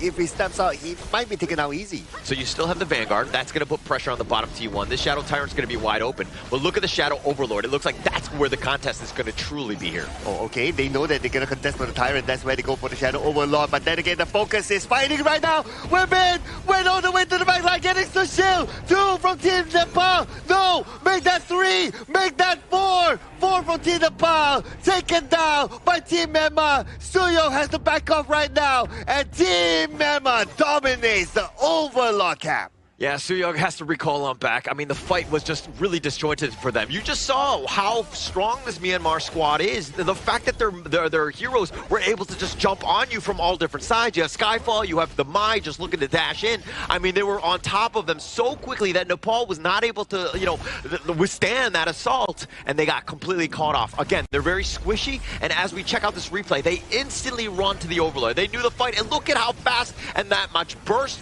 Sushil, once he's down, there's really nothing you can do. And you saw BJ just running for his life, but the Cannon Blast and Sai, they were doing some serious work. And yes, Sai trades his life away, but they got everything. Oh, but the fight's not over yet, though. They fight again onto the wrap-up side where Ian gets Sushil. Sushil not having a good time now. Suyo's taking all the damage. He does not have the Unbridled Outburst just yet, and that's where they're going in onto him. But Suyo still holds on for his dear life, and he is okay for now. Yeah, a little bit of a reprieve in that sense that they didn't just lose because they didn't have the minion wave, but it looks like Swastik finding Sai P, able to get that solo pick, but now he's running for his life. Yeah, that's the typical Nakaruru gameplay, right? Go from behind. But then you have the nerds are chasing you down. Now Swastik is kind of cornered in front. You have the Cannon Blast. It did not connect, but it's all right. They will still get him at the end of the day. Yeah, they actually found him, right? I mean, you got to check all little different parts. You have no real way to get away from this one. But he did get the kill onto Side B, which is going to help him out. Again, you're just trying to slow them down in some fashion. Yes, Swastik needs to stay alive. He probably needs to be farming. But again, it's about buying time. Sushil needs to die a little bit less because he is going to be the one guy that needs to get all that farm. Yeah, that's a good point, right? His KD is 0-4-1 right now. That's not good if you're a farm laner and you're expected to carry the team at the later stages of the game. So they have to find a way to, well, either protect him even more or he needs to keep the distance. I mean, he's 3K behind. I mean, oh, man. Zin, right, in that lane matchup, the head-to-head, if you will. Just a terrible spot to be in. So, again, Nepal right now, they're reeling, but the opportunity, again, slowing it down, wave clear, make sure those minions aren't hitting you, and to, again, slow this game down as much as possible. Oh yeah, and Team Nepal with the Wings of Judgment, they can definitely do that. But the longer they drag this game, the more resources they are losing. For example, this buff. And Team Nepal, yes, I admire the fact that they still try to come out, they still try to win over space, but they need to do this fast. Yeah, and look, somebody else needs to be split pushing. I think Shushank is probably the guy. It's okay if Shushank dies, right? Swastik needs to stay alive as well as Sushil because those are your damage burst guys that need to get on top when those team fights are actually happening. Oh, here comes the Cannon Blast, but it is on to Suyong, so he will be okay. He'll be happy to absorb that Cannon Blast. Now just waiting for the next wave to come in. Team Myanmar, they're putting all the pressure in though. But in about 20 more seconds, we're going to see either the Overlord or the Tyrant up. Is Team Myanmar going to pull the handbrake? Yeah, I mean, they can. They don't have the minions, right? And Nepal, this is the way you want to defend high ground, at least for now. But with all three lanes pushing, coming on this one, this is going to be a tough hold because you got an assault from all fronts. How are you going to defend? Okay, so it looks like they are going to go for the Tyrant. But it's not a full-on commit to the Tyrant. They send out Min, they send out Sai P to be the frontliners, to open up that space, and also to distract Team Nepal, thinking that they are still around, but in fact, they got the Shadow Tyrant. Yeah, and Nepal was not able to contest because the top lane was completely in their crystal, right? So they had to just defend on that one. And it just makes it very easy. So Myanmar, this is the other side of the story is that they've been in full control, right? They had a 2K lead. They've expanded that into like a 5K at this point. They're playing a very offensive game and a suffocating one where Nepal is not able to bounce back or find any gaps to get back into this because Myanmar have done such a great job with the map control. Yeah, and even though Team Nepal wants to do a split push, right? You have like the nerds that can chase you down. So what options do you have? You have to win the fight inside your base. Yeah, but at what point do you want to look to jump? I mean, you lost the T3, you were watching that tower go down, you didn't seem like you were ready to jump in. What is that moment where you're going to be like, okay, this is the tipping point, we have to fight, it's now or never? But that's probably going to be Suyong's call with the Unbridled Outburst. What moment can he find? But Team Myanmar, they are well spread out, and because of their positioning, because of their spread across the base, it's hard for the Unbridled Outburst to decide on who and when to use it. Yeah, can't get any sort of jump. Everybody understands where things are coming. Your base is now barren. The perfect disengage by Myanmar. And again, I want to shout out to Sai P because he's had such an impact. His aggressive roam, assault from all of the different lanes, he was constantly just making sure that their Myanmar was up front because he was on those gank attempts. Yep, and speaking of an attempt, they attempt to take the Shadow Overlord, and it will fall to their hands. Now, all they need to do is just wait and push it all together. Now it's all about wave management. Yeah, but it's kind of the 16-minute mark. I don't know if we're going to see a Tempest Dragon. Knowing my history, we probably will see one. But this is still one where Myanmar are playing the patient game, right? It is their game to lose. They just need to just take over the enemy jungle, constantly just put pressure, because eventually one of the holes will be pushed in wide open so that you can kind of just end the game. Right, so this is probably going to be the final defense here for Team Nepal. Okay, walk me through your thoughts, right? What do you think is going to be the winning condition for Team Nepal, or the comeback condition here? Well, the comeback, they have to win a team fight somehow. Like, if somebody gets picked off, and then they kind of start it. They haven't been able to find Xin or Sai. Xin has not died a single time in this game, so he's been literally perfect in this one. Okay, they're setting themselves up right now, and Team Myanmar coming in. Soo-young waiting for the right timing to use his Unbridled Outburst, but there's still no moment yet. Wings of Judgment will be deployed, but Soo-young receives damage from the side, and they're pressing it from multiple angles. Look at the Crystal! Crystal down to 40% of health. They're aiming for the Crystal, but Swastik gets another takedown, but it doesn't matter at the end of the day. The Crystal is taken by Team Myanmar. I mean, Min from the top side, the fatigue was able to do enough, right? They were kind of scattered throughout. Sai-P going down, things were not looking great, and then all of a sudden it was like, actually, he's pretty much a carry himself. He's able to close this one. I mean, the entirety of the game we see is a slow pace out, but the main breakpoint coming in was the 10th minute mark, where we saw the Overlord. Yes, Team Nepal did get the Overlord, but at what cost? Double carries being doled by the Maestro Nui, by the Fatih coming in from the side of Team Myanmar, allowing them to have an easy team fight. But as of that point, even if you get the Overlord, the goalie has been pulled in such a wide gap that is not recoverable. And yes, we praise Soo-young on his ability to find unbridled outbursts, right, engage opportunities, but in this game, he was shut down. Yeah, I would say that it is not about him, it is about the situation, right? Wait. You're just saying this because you are a Zhang Fei main and you're trying to deflect on behalf of Soo-young. No, I'm trying to justify it, right? I'm trying to look at different perspectives, people. Be positive about it. It's other people's fault. It's never Zhang Fei's fault. Yeah, it's not the Zhang Fei's fault, right? I mean, just look at how Team Myanmar, they position themselves, right? They never grew up. They're always like, one is here, one is there. They're like, okay, if you draw a line, it'll be like a U-shape sort of thing, right? From the top to the other side. So if your opponent is in that situation, when do you land the Unbridled Outburst? I can imagine myself holding his phone there, trying to find out, like, where do I let it go? Right? Because Unbridled Outburst is such an expensive skill that if you let it go once and it whiffs, that's it. And it's also a very difficult situation coming in from Team Nepal, because Xin was on a DRNG. Out of the marksman that has a built-in CC removal, it's a DRNG. You hit the Unbridled Outburst, so what? I'm just going to hit that legal immunity on my spell too, and I'm going to walk away. Easy peasy, right? And if you think about it from Team Nepal side, in a traditional way, Swastik is going to be able to go for those side lanes and look for that split push. But the problem is, you have Sai-P on the Maestro Nui and Iant on that Nurza. Anytime you show yourself in the side lane, a Skyfall on your head will be flying towards you, and then the cavalry arrives, and then it will capture you. After that, it's a 4v5.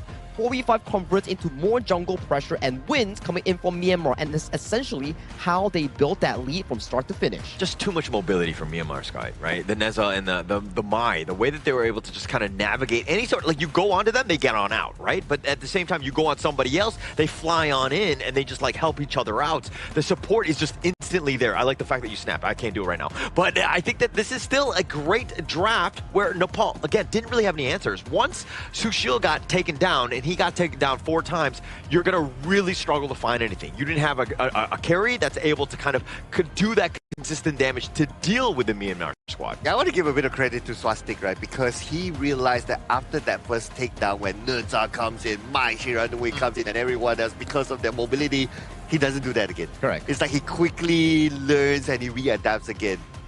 Yeah, I'll have to agree, right? Because in these sort of moments, you're like, okay, we need to split push, but when I split push, I will get targeted up by the Nurza, and that's a very stressful situation. Yeah. The only thing that I can see Nepal doing better is potentially in the drafting phase, when you see a Maestro Nui, consider taking away the DRNG for your own usage, which will give Sushil more of a comfort room in that farming, because in the early game, we saw how the Maestro Nui from Sai-P was just casually doing a drive-by, going into the bottom lane, picking up few quick takedowns on Side Susho because it's an errand.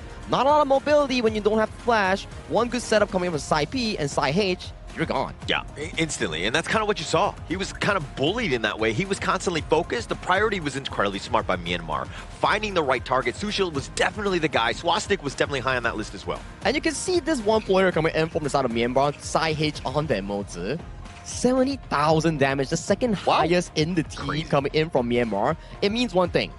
He's been hitting a lot of those cannon blasts throughout the entirety of this game one. You normally see that kind of stats if you play a Moser mid, right? Yeah. Like you play a Moser roam and you're still up there. In fact, he had more damage output than some of his other teammates. So yeah, he has been hitting everything on point. So it's like the perfect complement to the rest of them. When Neza and the Mai are flying in, they're looking for, like, they'll start with their like mini stuns or whatever, and then the cannon blast comes on top, just like the further gravy, that control, so that you have that burst. And you're seeing exactly the goal graph. They were constantly in control, basically just dictating the pace of this entire game. They were, again, just like perfect, dare I say, in this one. I like that breakdown, Hauler, because if we were to deep dive into both teams' draft, yeah, I would say the commitment required coming in from Team Nepal for a successful engage is much more expensive compared to Myanmar. Let's take a look at Myanmar's draft, right? You have the Maestro Nui, you have the Mozi. Meaning, if you land a good Kachosen and a good Cannon Blast to thin out the enemy's health bar, the next moment what happens? Ant comes in with the Skyfall on that specific target. But when you turn the script over to Nepal, it's pretty difficult. You can't engage on anyone unless Suyok lands a perfect Unbridled Outburst. But as again, we see the enemy draft. Both side lanes coming in for the side of Myanmar has a built-in cleanse in their ultimate or in their spell too. Yeah, and actually the way Ian came in just to clean up, I mean, he came in like a wrecking ball, like at the perfect time, like right when things are about to happen. They dive in your tires. They are not scared. They can be aggressive because they understand that they have this mobility game. Yeah, but I like that ghost ship though. So that's one of the ideas that, okay, if a team fight goes well to you, yes, the ghost ship blocks your opponent, a brighter outburst comes in from the back, and then it's all good. But there was no opportunity given by Team Myanmar. So I must say that this game was a bit of an outplay by Team Myanmar in terms of how they position themselves. I think this was also a crucial misposition coming in from Suyok. He wasn't handling any sort of bush. Instead, he was joining the Overlord damage contribution, which if he was nearer towards BJ or Sushil, you have the heal, you have the redemption, you have the shield coming from Zhang Fei. Maybe that Overlord fight could have been better coming in for Nepal in turning this game around Myanmar. Yeah, and even this final hold, easier said than done, but you're kind of like, everything is from a front. If everybody's coming in, they're dictating when things are happening. And Ian, again, clean up on aisle 3, because Neza, every single time, 4-0-2, the way he's able to jump in, yes, he had only 13% of the damage, but the timing and the ability to kind of ensure that you secure those kills, very well played by Ian, the 16-year-old prodigy. Dude, if I'm not mistaken, he has the most MVPs for Team Myanmar, right? I think so. Yeah. He's at 3 MVPs, if I'm not mistaken, as of this point, which is tied to some of the players like Emmanuel or Ling Wang thus far, who also has 3. Just cleaning up. I mean, this is what you want, right? Whenever a team is kind of like, I need my carry, I need my core to really step up, he's as consistent as you can get, right? And this is what you want from the jungle lane, because it really sets the tone of how a good game is going to go, because, you know, he's ready to go and doesn't even die in his case as well. Yeah. Flawless game, right? Yeah, flawless game. Yeah, flawless game. And imagine that his role is like, okay, my role is to go in first. Yeah. And normally, if like, oh, you're the go in first guy, you're expected to sacrifice yourself. Yeah. But in his case, it's like, no, he comes out clean. Very clean game, right? Like early game jungle pressure, I would say that it's more of a collaborative effort. It's about being consistent, right? We did see like Side P, Side H, they set up a lot of team fights in the early game, especially the cannon blast coming from the Mozi. On the Tyrant fight, that was really crucial. In the thing inside the box, locking in Swastik's Nakoruru, giving Team Myanmar a good game 1 opening here. Now for game 2, right? I think for the side of Team Nepal, maybe let's avoid the Zhang Fei for now and go for something that allows them more proactiveness. Something like the Lian Po, something like a Lapu Lapu. Maybe that could have helped Suyok open up the game faster compared to a Zhang Fei. I mean, the idea is definitely there, but it just seemed like Myanmar were able to kind of move around expecting that it was there, and they never really grouped up so that he got that perfect angle to get that umbrella outburst off. Right? And so that's kind of where it doesn't matter if it's like a Raging Sea or a Tremor Smash, because they're so spaced out. Their positioning is flawless. yes, and that was how they were able to, again, navigate through these big ults. Yeah, and sometimes it's not about like, okay, you need to find that opportunity to land that big ult, right? It's also about like, can I open up the space or not, right? Can you go in front? And if you go in front, if you're caught, can you actually turn back? Frankly speaking, between, Zhang Fei can do that as well, Lapu Lapu can do that, but Lapu Lapu, we did talk about the difference that the ultimate cooldown is way shorter / easier to obtain.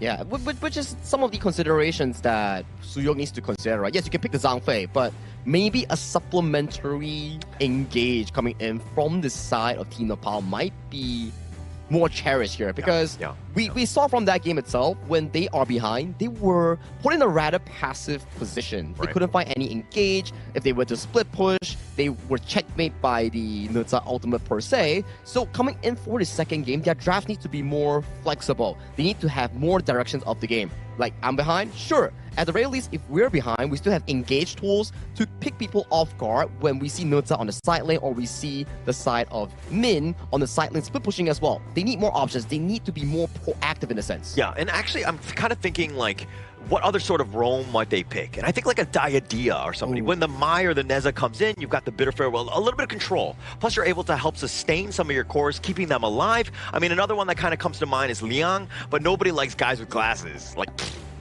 yeah, nobody likes Liang thus far. It's a pretty difficult hero to actually play. But you know what I like so far? The venue we're actually playing at, which is the Petaling Jaya Marriott Hotel here, the official venue sponsor and hotel partner for the 2026 Asian Games Esports Qualifiers Honor of Kings event. Thank you so much, Marriott Petaling Jaya, for sponsoring us. It has been a fantastic event thus far at this venue. Yeah, and it has been fantastic games as well. But speaking about games, we're going to check out what's going to be the next draft, right? So there are a few suggestions here and there which are great, but okay. So if you were Myanmar, right? Let's talk about the other side, right? What would you improve further for the game? I know it's a flawless game, we did talk about it, but I'm sure there are things that can be improved further. I think you just ride this out, right? You don't need to change things up. That was a dominant game. You had a great draft that countered almost everything Nepal was throwing at you. Continue on. Make Nepal make all the adjustments. If they beat you in game 2, okay, now let's go to the drawing board. Let's figure out what we need to do. But right now, this train is rolling, man, and it's all in favor of Myanmar. Yeah, they're definitely in the driver's seat right now. And for Myanmar, just maintaining what you were doing last game and converting it to the momentum this game is exactly what you need to be doing here. Drafting-wise, I think it's coming more of a Nepal's improvement rather than Myanmar's improvement right now. And Myanmar, they have the first pick after this. So again, they can set the tone. They can pick, and they can again potentially pick a Nurza and like, now I have a Nurza again. What are you going to do about it? Well, they need to do a much better job of dealing with that. I think the Neza is a little bit easier to counter. I think that, for me, I think the Mai just had too much impact. I agree on that statement. The Mai and Mozi was the key factor coming in for the early game. That's why we saw Xin. He was practically untouched in that game. No one could do anything towards the Direnjie. He was just taking down towers with those golden tokens, with those third stacks, just pinning those towers down, softening it and battering up. That's why they're putting that focus once again on towards Zin's Direnjie, because they know for a fact, okay, Nepal, you're probably going to pick like a Zhang Fei onto a Suyok, a Lapu Lapu. What am I going to do about it? I'm going to pick a Direnjie that can perfectly mitigate those knockups. Looks like they're going to go the Mai themselves. They want to set up with tempo. They want to be like, okay, it worked for you. Will it work for us? Nepal, we're like, we're going to show you how it should be played. And I know that BJ will be up to the task here. Now, just for kicks, I want to see Myanmar picking Zhang Fei now. They will. We might be seeing it right now. Right. Back to what they successfully again. You know, the Nutsa being locked in here, likely going into the hands of Anne. And I'm liking the Hano.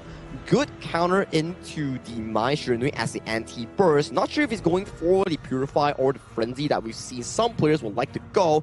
And then the Nutsa, every time you see a Ata, you'll be like, oh, you like to heal. Let me bring out the Nutsa. Built-in Imperial effect that can reduce your healing. Yeah, and also the Hino, it's about the towers that might be potentially taken down because the Mai is all over the place and having impact in other lanes. So you also have that Fate Rewind. Again, just trying to slow this game down. Right now, they've got the Direnjie. Yes, it's also kind of like that, you know, the old tried and true, but you've got the Neza for the potential backline jump in, finding that Mai and hunting her down. And since Team Myanmar, they already have the Nurza, right? So same formula applies, that Team Nepal, they have to forget about like, okay, we want to do the split push thing. Right, let's just forget about that. Maybe focus on the team fight. So I would expect like maybe in Team Nepal, they are going to pick a hero that can set up for team fights even more. Honestly speaking, I wouldn't be surprised if they go for the Zhang Fei again. Yeah, I wouldn't be surprised as well, right? But judging from the current bans thus far, Myanmar and also Nepal, they're still not touching the roamer pool. Both of them are tending out the clash lane pools that they don't really want to be seeing that could actually threaten their backline here. So the Zhang Fei, the Lapu Lapu, the Lian Po, one of it will be available for either teams. Yeah, just targeting both sides in terms of the clash, right? A lot of impact that you could just potentially get on, like the Byron and the Guan Yu. Like these things are like power picks that you want to kind of take out. Now it's going to be a little bit of a different story. I mean, I'm figuring that the Ata here is probably a jungle, but they could flex it, and that flexibility could really help into the second phase of the draft. And then I like the fact that you bring out the bans, right? Channel, ever since it's banned out, we saw in the previous series, is one of our most picked thus far in the Asian Games qualifiers here. And the substitute pick coming in for the farming that has been consistently performing, winning or losing moments is the Direnjie. Oh yeah. I think Direnjie maybe it has not been highlighted as much just because of how much Chano has been picked, right? Yeah, but also the Arlie has kind of fallen off favor as well. Obviously, we're not going to see the Arlie here being picked up. The idea is going to be banned out instead. So now it's time for the CC setters to be picked up by Nepal. Yeah, and actually for me, I mean, talking a little bit about the Arlie, it just seems like it's so squishy.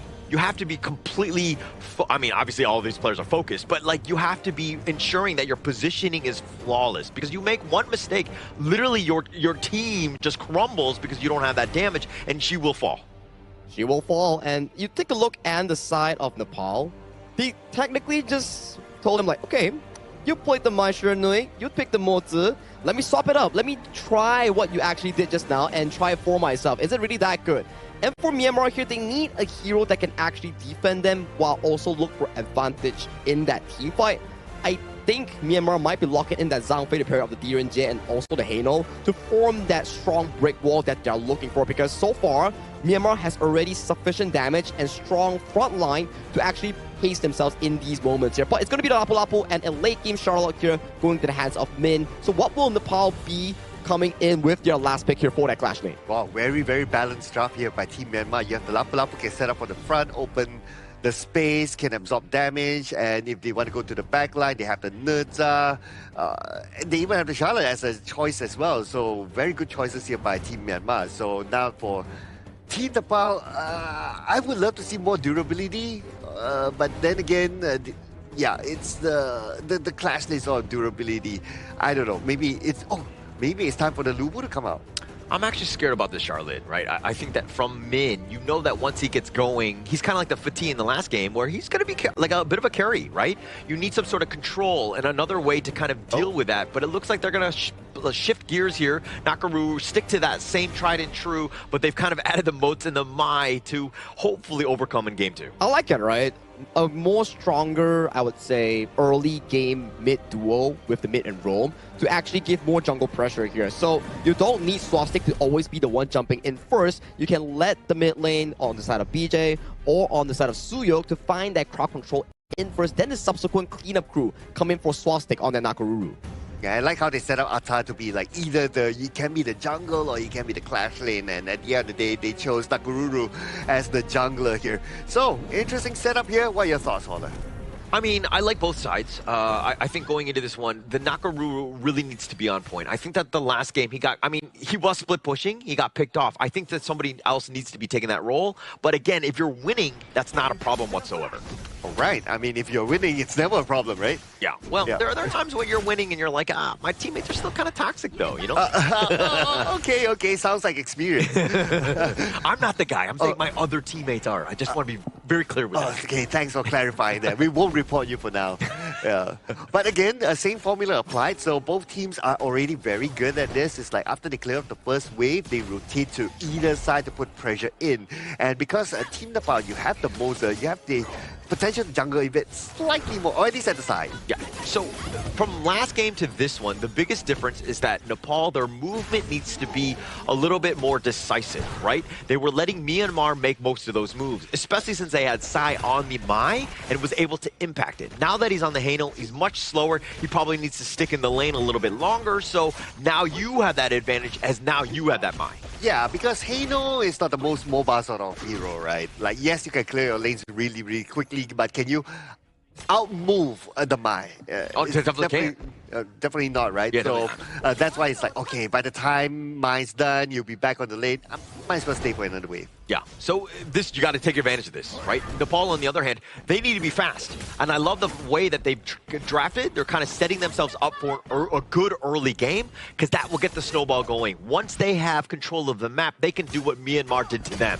Oh, they're grouping up as a 4 now, but it's still kind of early though. Yes, it's level 4 here and there, except for Suyo. But Suyo, level 4, not the biggest of impact. The bigger impact for a Moza is going to be the Cannon Blast, because that's going to be like continuous stun from afar. If you get the thing inside the box already, that's a nice bonus. Yeah, it's just like you know, when the team fights are happening, probably more in the 4 minutes, when it's, I mean, you're going to have it way before then, but it's not something that you want to be gunning out of position for, especially early, because you're very squishy.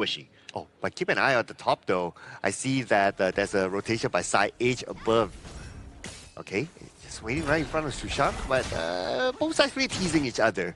So if you're looking exactly what Zin H is doing as well, he's kind of been moving, you know, I mean, they made a rotation, so he's in the top lane, something to take note of. And in the bottom, you're seeing that Min is like, okay, I can actually deal with Sushil by myself, just got to stick to my, you know, my long-range tri-slashes for those last hits. Yeah, they did a lane swap, right? And I guess because of the harassment kept coming in from Team Nepal early on, like they sent 4 players down, he wasn't comfortable there, and they said like, okay, you know what, let's just do a lane swap, Charlotte can tank it out, that's okay, and you just focus on the farm, because we need you at the late game. Yeah, and it's also just, again, if you get ganked on, you have mobility. You can get to the tower, right? And I think it's just kind of like thinking long-term. Plus, we're trying to, again, get Zin H going. He has been the guy that's been able to close out games, and anytime he's got that farm, and he's going to have a huge range advantage against Sushank, so it's going to make his life difficult. Yeah, and now Sushank, he needs a bit of help there. But if his objective is just to hold the lane, he'll be okay. But if he wants to win the lane, he'll definitely need backup. And that's where they send their players up there. But let's remember, there's about 20 more seconds before the Tyrant comes up. So are they going to focus onto the Overlord? Try something different? I don't know. Yeah, but I mean, I don't mean to be a defeatist for Sushank, but it's a range versus melee, right, in the lane. Plus, Sai is there babysitting. Chances of winning the lane are very difficult for Sushank. It's about him just holding the fort. Again, now the 4-minute mark is happening. You're seeing the teleports as now they're going to start to move in towards this Tyrant here. Okay, both teams starting it off, and the Tyrant's now down to 50% of health. But then again, the moment Team Myanmar arrives, like Team Nepal, they all turn back. It's like they're giving away the Tyrant just like that. It didn't seem like Swastik really wanted to go for that fight. They were kind of playing defensive in that regard. They started it, which is very odd, and then they're like, actually, we don't want this. We're going to give it to them. Yeah, and they did them a favor by chunking down the health to 50%. Yeah. So, I don't know. But maybe they're just nice, huh? Did you ever think of it that way? Okay, that's nice and positive. Yeah, thank you. Yeah, we need to learn how to think positively. But Nepal, okay, they're still around this area, right? So this kind of worries me. Are they stuck here? Nepal? Yeah. I mean, I don't think that they should be. If anything, right now, it's about securing your own buffs. Okay. Making sure that you're not being, you know, invaded. And Suyog is there. He's that sentry. He's watching things and making sure that, again, Sushil stays alive. The blue buff was in your favor, and now Swastik, he does have this buff, but now Skyfall going in. Oh, okay, from the back. Oh, but then again, he pulled back, but it's okay. That's good communication shown by Myanmar. They know that they don't have the minions that time, so it's not worth it. Yeah, definitely not worth it. That would have been very deep, especially since they didn't take the bottom T1. But now, again, the way that Myanmar, they know that they're up, and now they're trying to take over the map here. Okay. They see Swastik there, Swastik takes damage, and they pull back again. This is a very different playstyle from the first game from Team Myanmar. Very, very disciplined. But now they're grouping up all 5 together because they know that the difference this round is that there's no down phase, so they can move like a drone now. Yeah, I have not been... Oh, there you go, Swastik. It's going to be difficult for him to escape. There's one last hit left, but still able to get away. But Swastik, is he able to at least trade it back? Looks like the answer is no, but somehow Swastik survived that one. How did he do it? I mean, his friends came, right? And the party members were all just like on top of him, and they're like, we got you, buddy. And they ended up making the save, which is key. Swastik going down would have been a disaster. I wish in my ranked games, when I get assaulted under the top T1 like that, somebody came to help me. Sad story. But if you're toxic, it's nobody's going to help you. What are you talking about? Just because I write in all caps? I'm just emphasizing what I'm trying to say of help me. Oh, okay, all right. Nice justification. I'll take that the next time we play our ranked games together. But anyway, now focus is back onto the blue buff here and Team Nepal. Okay, Team Nepal is starting to mirror what Team Myanmar is doing, right? They're moving as a 5, Team Myanmar moving as a 5. It's a matter of who will pull the trigger first. Yeah, it is about that, but you're behind. And if anytime you're mirroring somebody, you're going to be further and further behind because they're up, right? This is where you need to be aggressive. You need to change things up and get some sort of, aggressiveness. Look to invade the enemy jungle in some fashion. Right now, everything is very reactive. And again, just to your point of just mirroring them. Oh, okay, and who's going to make the big move here? So if for Team Myanmar, Sai H needs to make the big move because obviously he's the Lapu Lapu, right? If he doesn't make that move, then nobody else is going to do it. Yeah, no, Sai H is doing the perfect job. That's not the issue. I'm talking from Nepal. They need to be looking to kind of getting into this one because Sai H, excuse me, he's just been that forward scout, right? Anybody that walks around, he's like, okay, I got you. I know things are coming. The numbers. Like, that is so key when you're able to kind of track movement across the map. Okay, that makes a lot of sense, right? Because the one that's losing ground right now is Team Nepal, not Myanmar. So Myanmar is like, I'm all good that we just continue this on. We can drag the game a little bit more and subsequently win the game because of, they take all the ground, right? But it looks like they're going to pull the trigger on this to York. So York managed to flash away to safety with the cannon blast behind. Does not connect onto anyone, but that's okay. Yeah, but just using a flash, yes, you stay alive, but now you don't have it for the big team fight, and now they're going in here. This is going to be a 2v1 here, but look at the amount of damage he's able to absorb. Swastik is still alive after all that. Yeah, Swastik, he is alive, but he's limping back into the fountain. He's going to do the walk of shame, even getting back in. And look at how Myanmar, again, just surgical, the way that they're able to take over this game. This could potentially be the longest wait for the first strike here. We're already like 8.5 minutes in. So it's going to be interesting to see how long more this can drag on. Yeah, and this is more of like how Nepal are not willing to give up anything other than towers. I mean, they haven't died, but they're trying to play a very cagey game, but it's playing into the hands of Myanmar. Their draft has kind of, made things much worse for Nepal to kind of come back in, but now they might go for this steal here on this overload. Okay, I see a sneaky one here. And don't tell them, don't tell them.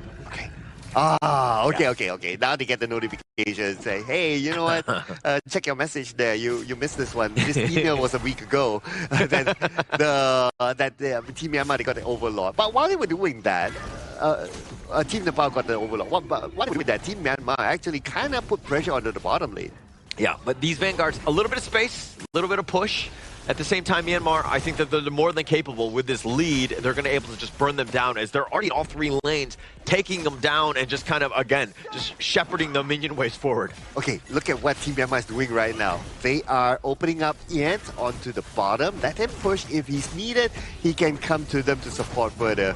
But Sushank taking that damage, he's the one to try to bait out those skills for a potential engagement. But skill engagement, we're coming close to 10 minutes. No first strike yet. Yeah, no first strike, but the way that Myanmar are threatening, they did a lot of damage. How many common skills, how many flashes have we seen from Nepal where they're just trying to stay alive, right? They don't want to fight, but at the same time, they're forced to kind of play even more defensive because they don't have those common skills. So the poking from Myanmar has been on point in this one. Okay, now blue buff time. Is Team Nepal going to challenge for it? I doubt so. No. They have been protecting their blue buff decently well for the past few buffs, right? But this is that time where they lose that blue buff, they will lose the Tyrant as well. So once Team Myanmar gets this Tyrant, okay, I'm pretty sure they're thinking of like challenging Team Nepal right now. Yeah, and that's kind of what happened last time, right? Where they took the Tyrant, they quickly moved over to the Overlord, and Nepal had stuck around. They stuck around way too long for the Overlord, and they got paid with their lives. So Nepal right now, we're like, okay, let's retreat. We don't have enough time to really take it for now. Let's, again, just buy a little bit of time. Hopefully we can deal with these minions here. Yeah, and Team Myanmar, they had eyes on the Overlord side, right? So they kind of know, like, okay, is it worthwhile for you guys to rotate in? Is there still enough time and all that? And there was. So when they came, Team Nepal could not complete taking down the Overlord, and now the Overlord is still standing. Yeah, and look at how the numbers from Myanmar, top, mid, both of those lanes are pushing. Bottom is just going to be fine, equalizing, right? They're going to be happy with this, but the way that they've got the numbers so that Nepal has to respond to this. They're not able to split push because, again, they don't even have the bottom T2. Oh man, they're just eating space right now. Oh, but it looks like an engagement. They're going in. Swastik now in trouble. He is all alone. His teammates all the way behind. It was almost like they were playing in two different games. It just didn't seem like everyone else got the memo that he was going in, right? Swastik was trying to force the play a little bit, got out of position. He just paid with his life because, again, Myanmar were like, okay, you want to fly into the back line? Let's go. And then they ended up just eating him up. And now it could probably be BJ though. BJ has to be careful there, but lucky enough he's able to roll back into his space. But now without Swastik, Myanmar, they had the man advantage. That means that they will go in and the Raging Sea catches two of them. Together with Side B coming in, getting Suyok and mid with Sushil. And this is Team Myanmar having the man advantage. Swastik is back though, but what can he do about the situation? He tries in mind, but then the Crystal will be taken down. Another clean win for Myanmar. Clean win. I mean, Saeed, when he goes in with that flash, Raging Sea, that was perfect. That's the perfect initiation to start off the team fight. And we were talking about not very many kills. Well, boom, that's a team wipe. They'll take the game. One is all it takes. One mistake coming in from Swastik at the 11-minute mark, causing the first strike, allowing Team Myanmar to just brute force into the base of Team Nepal, claiming a clean 2-0 victory. And right now, with that win over to the side of this 2-0, Myanmar has directly qualified to the main event.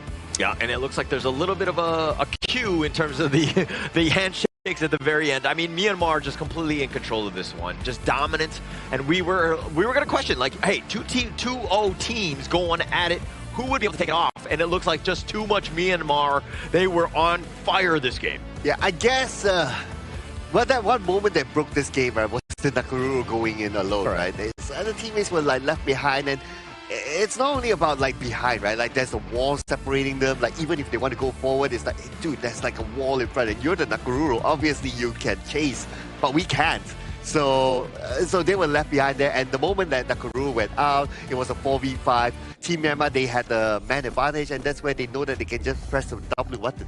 I think it's like what you mentioned, right? It's out of sync from what we expect. It's like Swastik going in while the tower is already down, and then the teammates are already backing off. Like even the side of Suyok, he already burned the flash, so it wasn't really a proper timing for him to actually look for the engage. Maybe he was panicking because the game is slowly slipping out of control.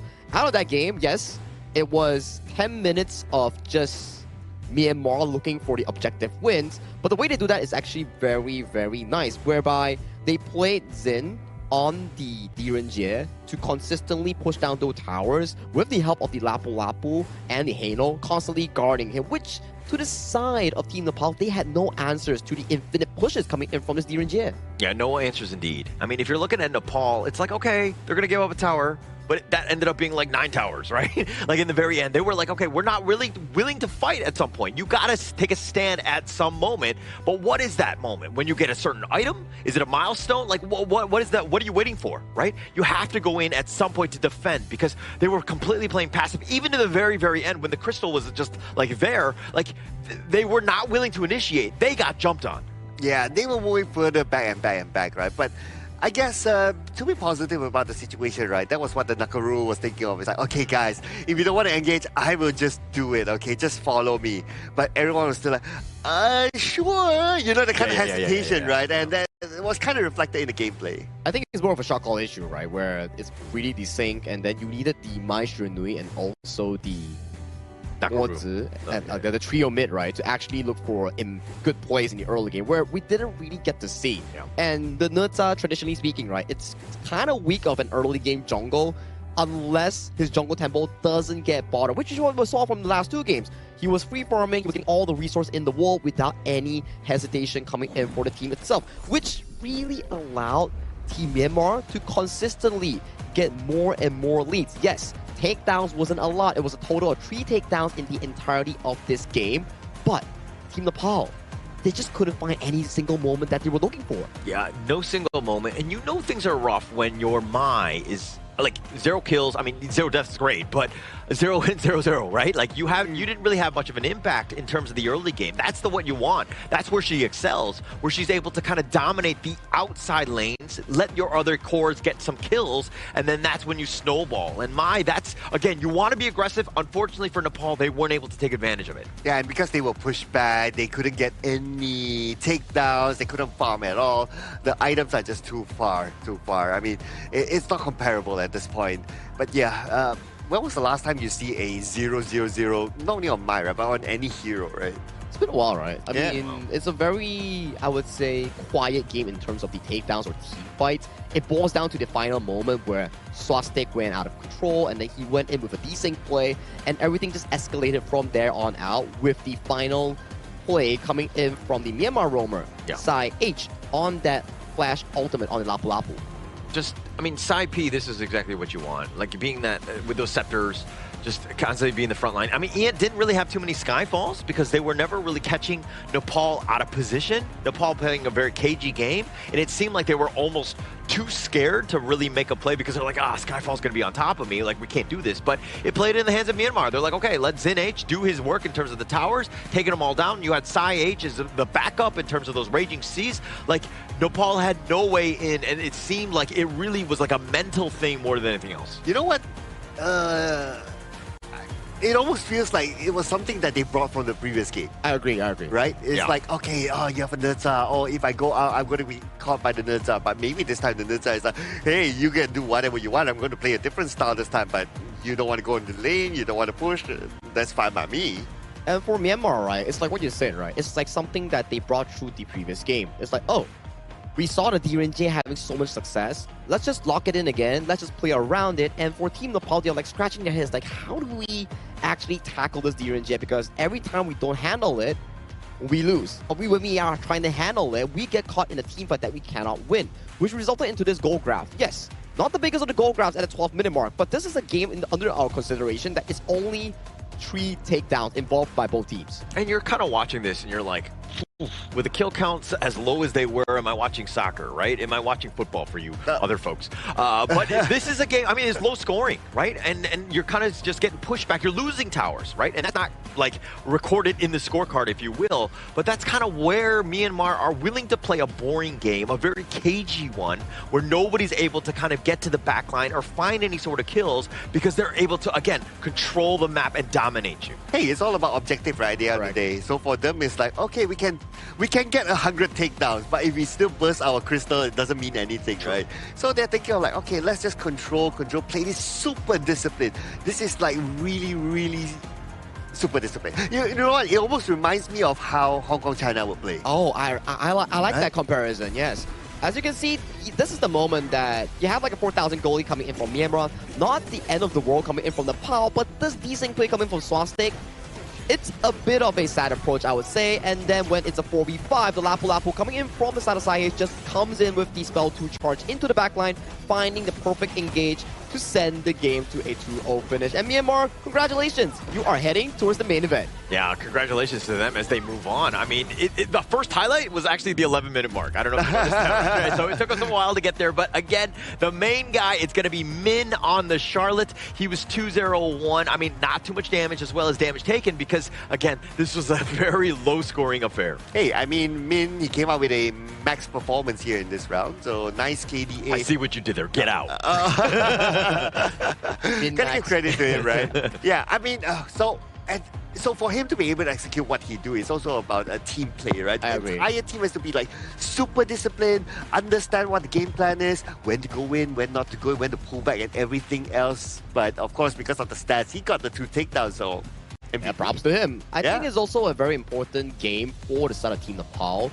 Currently got 2-1 in the standings here. They need to revisit back the tapes of this game, find out what they can actually do better to better secure their own slot going into the main event later on. Not all hope is lost coming in for the side of Team Nepal, but for Myanmar, they're definitely happy and able to take this game.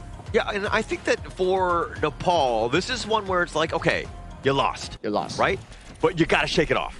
Right? If this starts to spiral, if this starts to get into the head, this becomes a problem, right? You had a lot of success going into this one, and I'm sure that felt great. You were at the top. Unfortunately, you ran into a beast of a team in Myanmar, but now how do you respond? Are you championship material? Oh, yeah, I think that's a good calling there, right? I mean, it's a competition at the end day, right? So somebody has to win, somebody has to lose, but more importantly, if you just lost your game, is how you come back from that one. Why did you say win and you pointed towards Sagi and then say lose and you pointed towards me? I'm a little offended. Because our win rate with games isn't that great. Actually, you're right. You're right. Yeah. No, thanks, Sagi, for carrying It's okay. It's a new season again. We can all play together, you know. And talking about new season, we always want to check out all the new updates here. Do check out the new diamond draw with Dragon Horde skin pool and a limited time token skin pool has also been updated here. So more value when you are spending your diamonds in the game. You know, the little spin thing you can actually do, or the new limited token pool. You know, more skins are unlocked for your purchase here, so you can better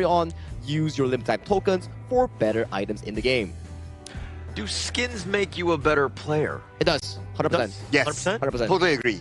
Totally agree. Yep. Okay. When you're playing, let's say per se, Arlie, for example, right? When I don't have a skin on Arlie, it's a bit clunky, you know? When I'm on, like, say, like the flawless Arlie, I'm on a limited Arlie, I feel better. Is it more psychological, or is it just like, it's like a flex to the point where they're like, ooh, I gotta respect him. Okay. He's got some money. I think psychological is one for myself. Yeah. And then there are, like, different, I would say, feelings when you play towards that skin. It's like mechanical feelings. It's like, some is smoother, some is like, has like a bit of delay, which has been fixed in this patch. But you get what I mean. It's more preference. It's psychological. It's That's summary. Too long to read. summary. Okay. I'm gonna have to start buying some skins because I need to up this win rate, give myself a chance. And yeah, I mean, of course, the free by Chi one. That's definitely something that I'm eyeing next at this point. You said buying. No, I that's know. free. Look. He said buy. I said I'm gonna. I got you, brother. I got you. Well, all jokes aside, I think we do have to congratulate Team Myanmar on their win. And let's do check out on the stage with Mara. Who does she have with her for the upcoming interview? Take it away, Mara. That's 3 match wins in a row for Team Myanmar. Ming, congratulations. Your MVP game 2 with your Charlotte. Wow, you were so impressive. You know what we noticed with Team Myanmar is that unlike the other teams who like to force their advantage, Team Myanmar is very comfortable walking away from a fight and coming back to it seconds later. Why is patience so important as part of your team's identity? It's because our coach instructed us to play like that. Like we have 2 coaches and they instructed us to play like more systematically and more patiently, to wait for the chance to strike and then like take the lead after you have comfortable farming, and that's kind of like that. So. Very disciplined, and for sure coach is proud of you.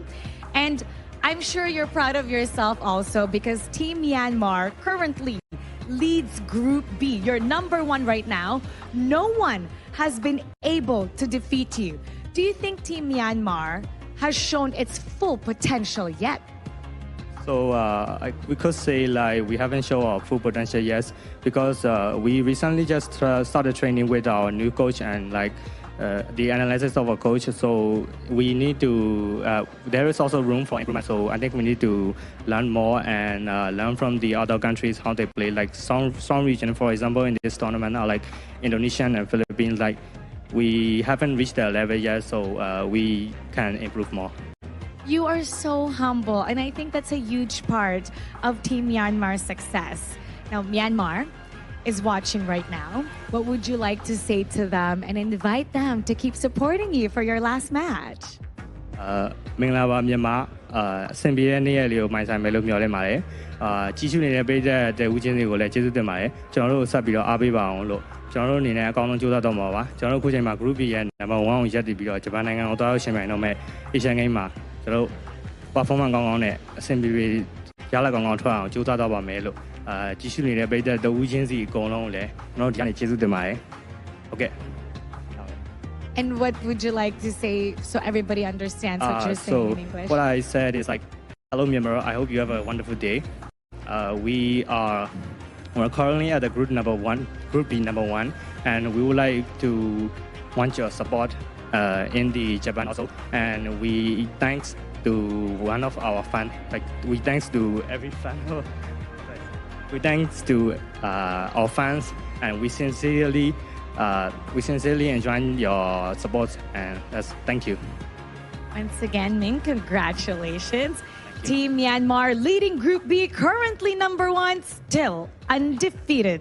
Let's head back to our casters. Lead the gorge.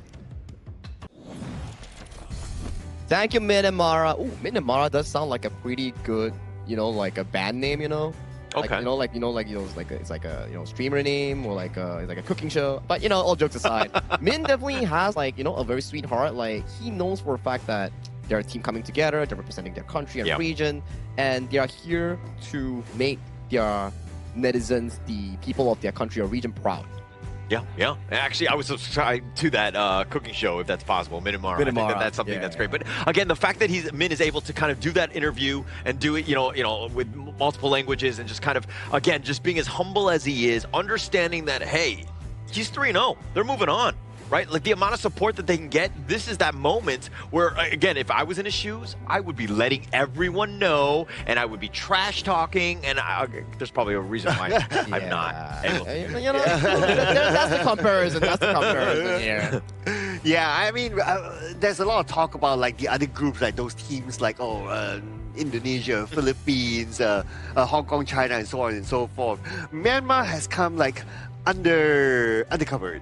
Suddenly they show up. It's like, hey, you know what, guys? Don't forget about us as well. This is the reason why we are one of the top contenders. And they've been clean, right? Yeah. 6-0 in terms of their groups, 3-0 in terms of their match scores. They have yet to be undefeated, and no one has able to crack their defense. And with one more win, they could be going for a flawless victory in Group B. Yeah, and at the same time, you're kind of like, okay, they're flying so high, and no team has really contested them, where you're kind of thinking, okay, let's make sure that our ego is still in check. And as you saw in that interview, Min is like very humble, right? He's like just willing to be like, okay, we're still going to continue to just grow and to improve. So I think that that's the perfect attitude as you continue to move on, because again, it only gets tougher from here. But you know what else is no contest? Is our official gaming phone for the 2026 Asian Games Esports event Honor of Kings qualifier. That is iQOO, the phone that is used by these players on stage. When you see them on camera, they hold it up and you see them doing those moves, those flicks on screens. Yeah, it's thanks to iQOO. Yeah, iQOO has been fantastic, right? Especially when it comes to a new patch, when you are trying new things. Definitely consider getting an iQOO to better enjoy the current patch, which is the Grand Venture. A lot of things coming, especially, mark the dates, 27 June. I'm waiting for it, right? The iQOO phone, as well as the patch. I guess both of those things. It would be great if actually Honor Kings was already installed on it, so that I wouldn't have to do that.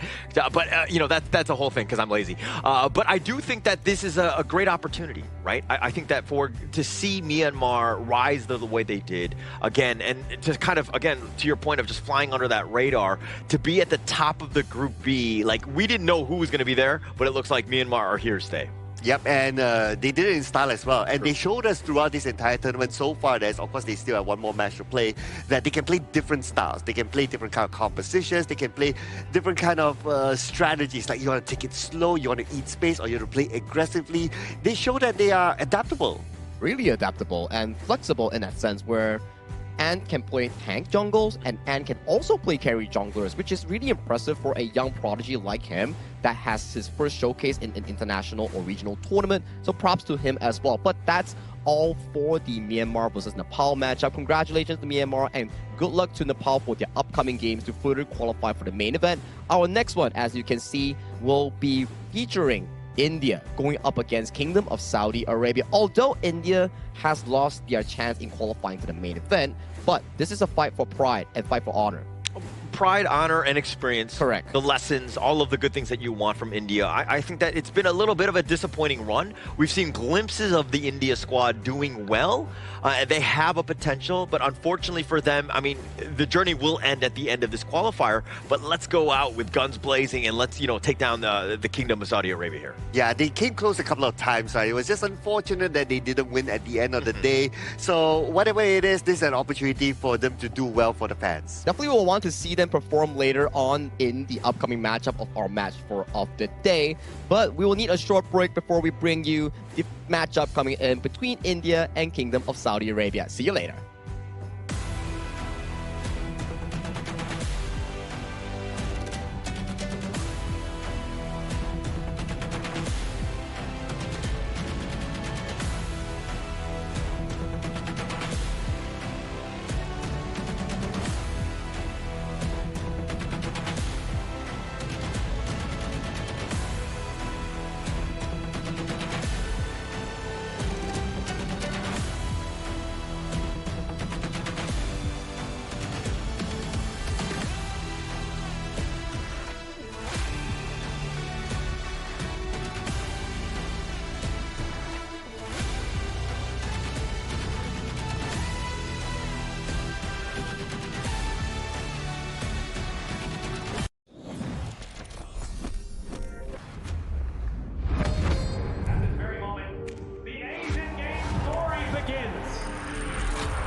be the next to shine on the Asian Games stage? Contestants fight for the honor of their regions while we cheer them on from the stands. Double kill.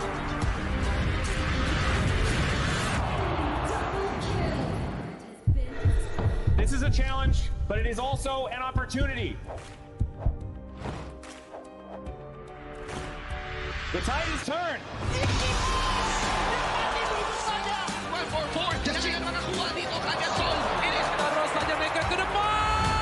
Fastest in front. They're going to use it. Golden title. That's Anthony.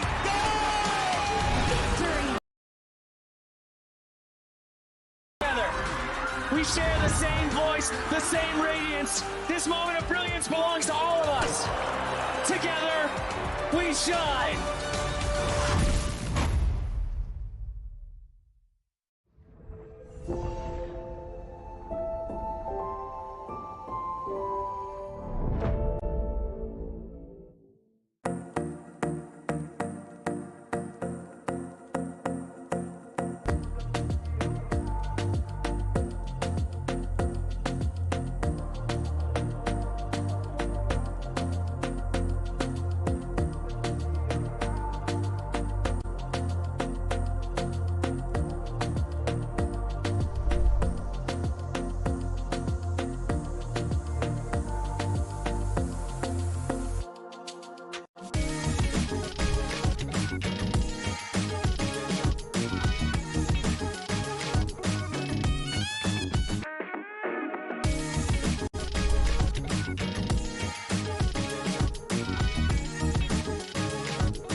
Welcome to the 2026 Asian Games Esports Qualifiers, Honor of Kings. 20 regions, one stage, and only the strongest 9 teams will earn the right to shine above the rest. Taking place in Malaysia, June 13th to 21st, 2026. Coming to Malaysia, this is the battleground where teams fight for the right to qualify for the Asian Games. 20 teams enter, but only 9 teams will move on.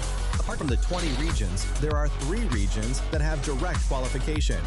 Here is the 2026 Asian Games Esports Qualifiers Honor of Kings format. First, the 20 teams will split into 4 groups of 5. In each group, every team faces every other team once in a single round robin, with every match played in a best-of-3 format. That means every match matters. Every game matters. Every single point matters. The point system is simple. Win the match, earn 1 point. Lose the match, earn none. At the end of the group stage, teams are ranked by the total points they've collected. And from there, the road begins to shine.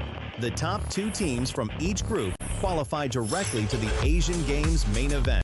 That gives us 8 teams advancing straight out of groups. But for those not through yet, the light isn't out. The teams that finish 3rd in each group still have 1 more shot. They move into the last chance stage. There, they battle through one final BO3 single elimination bracket until 2 teams remain. The 2 teams will then face off in a BO3 match to claim the one final qualification slot. So in total, 9 teams will make it through. 8 from the group stage and 1 through the last chance stage. That is the rule. Now it is time to see who can rise through it. From across the world, regions gather here in Malaysia. 20 teams, and only 9 will qualify. The path is set. The stakes are clear. Together, we shine. Stay tuned, and we'll see you at the stage.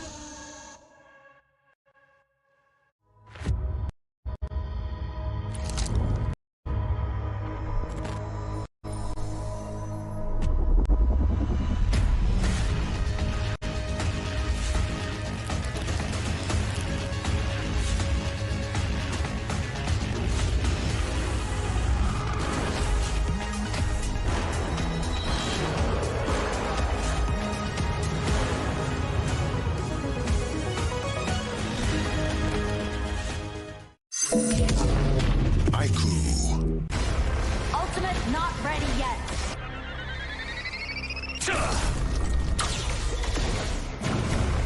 You have slain an enemy. My magic murmurs in ecstasy.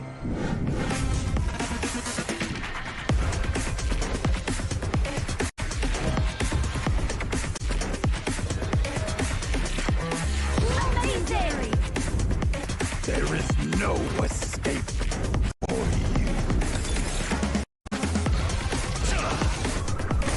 Killing spree. Double kill. Triple kill. Spectacular kill. Don't worry. I'll be back for your life soon.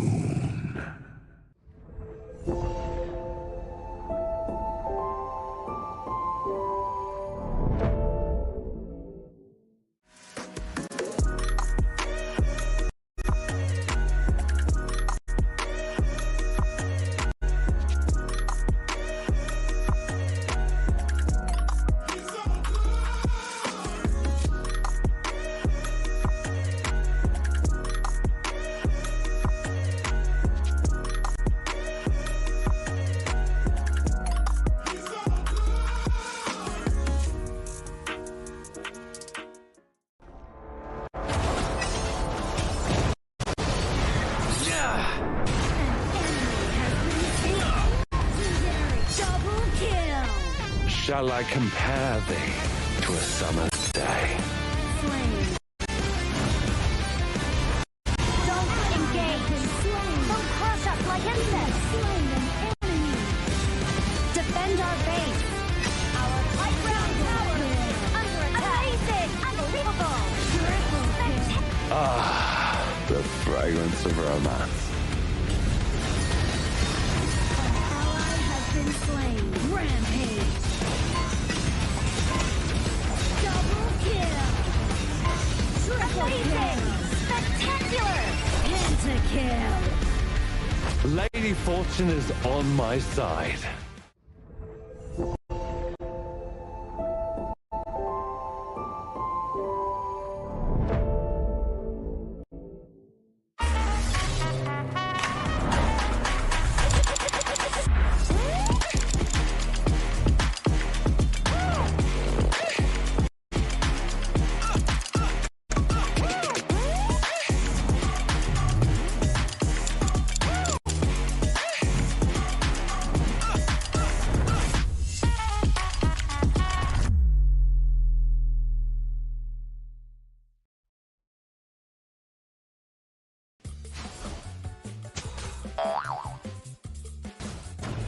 They tried.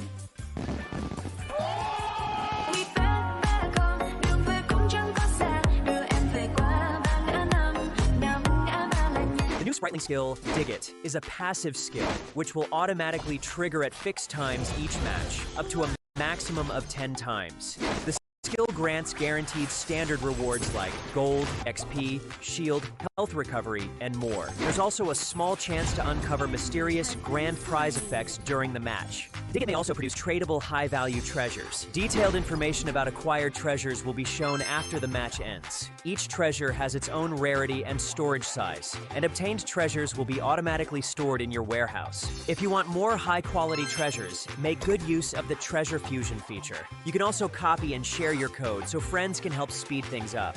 Treasures in your warehouse can be sold for event currency, which can be used to redeem skins, items, and other rewards on the event page. You'll even have a chance to win physical prizes like smartphones and cash. You can also spend event currency to bid on high-value rewards. The auction uses a hidden bidding system, where you can submit 2 bids for the same reward. The highest bidder wins, giving you even more ways to obtain rewards.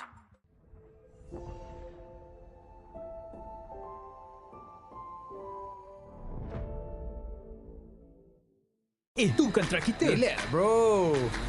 Phone aku! Jom ke mana? Mountain View!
from the night.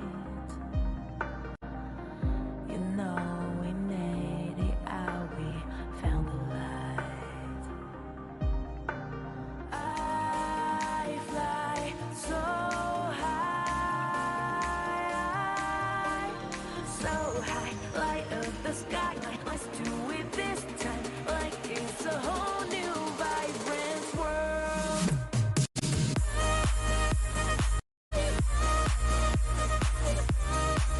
Like we're the only ones in this world. Like we're the only ones in this world. Now I see that I got everything I need.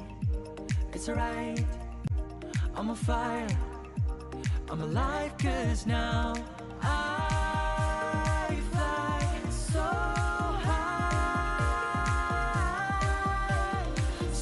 high, light up the skyline. Let's do it this time, like it's a whole new colorful world.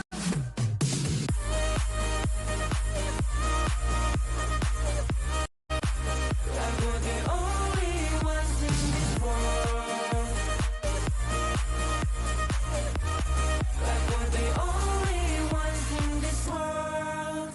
Never thought we'd get this far, burning like the stars. How we get this far? Like we're the only ones in this world.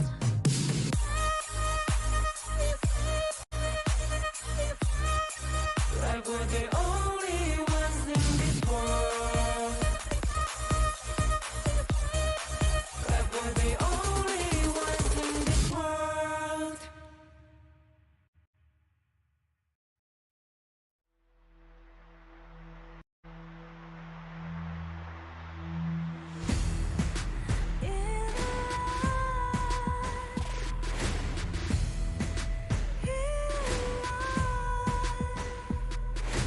What's a life without its words?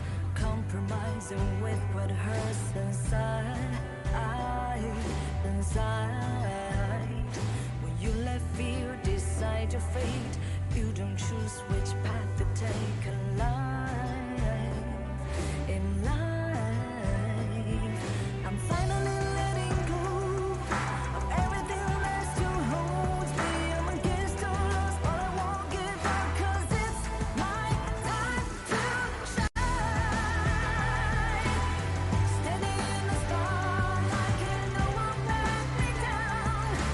Destiny is calling high. I'm not afraid to fight for everything I love. Victory is on my side.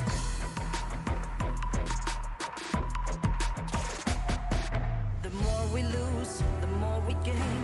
The more that nothing stays the same in time. Can love ever, can't forget. What you see is what you get sometimes.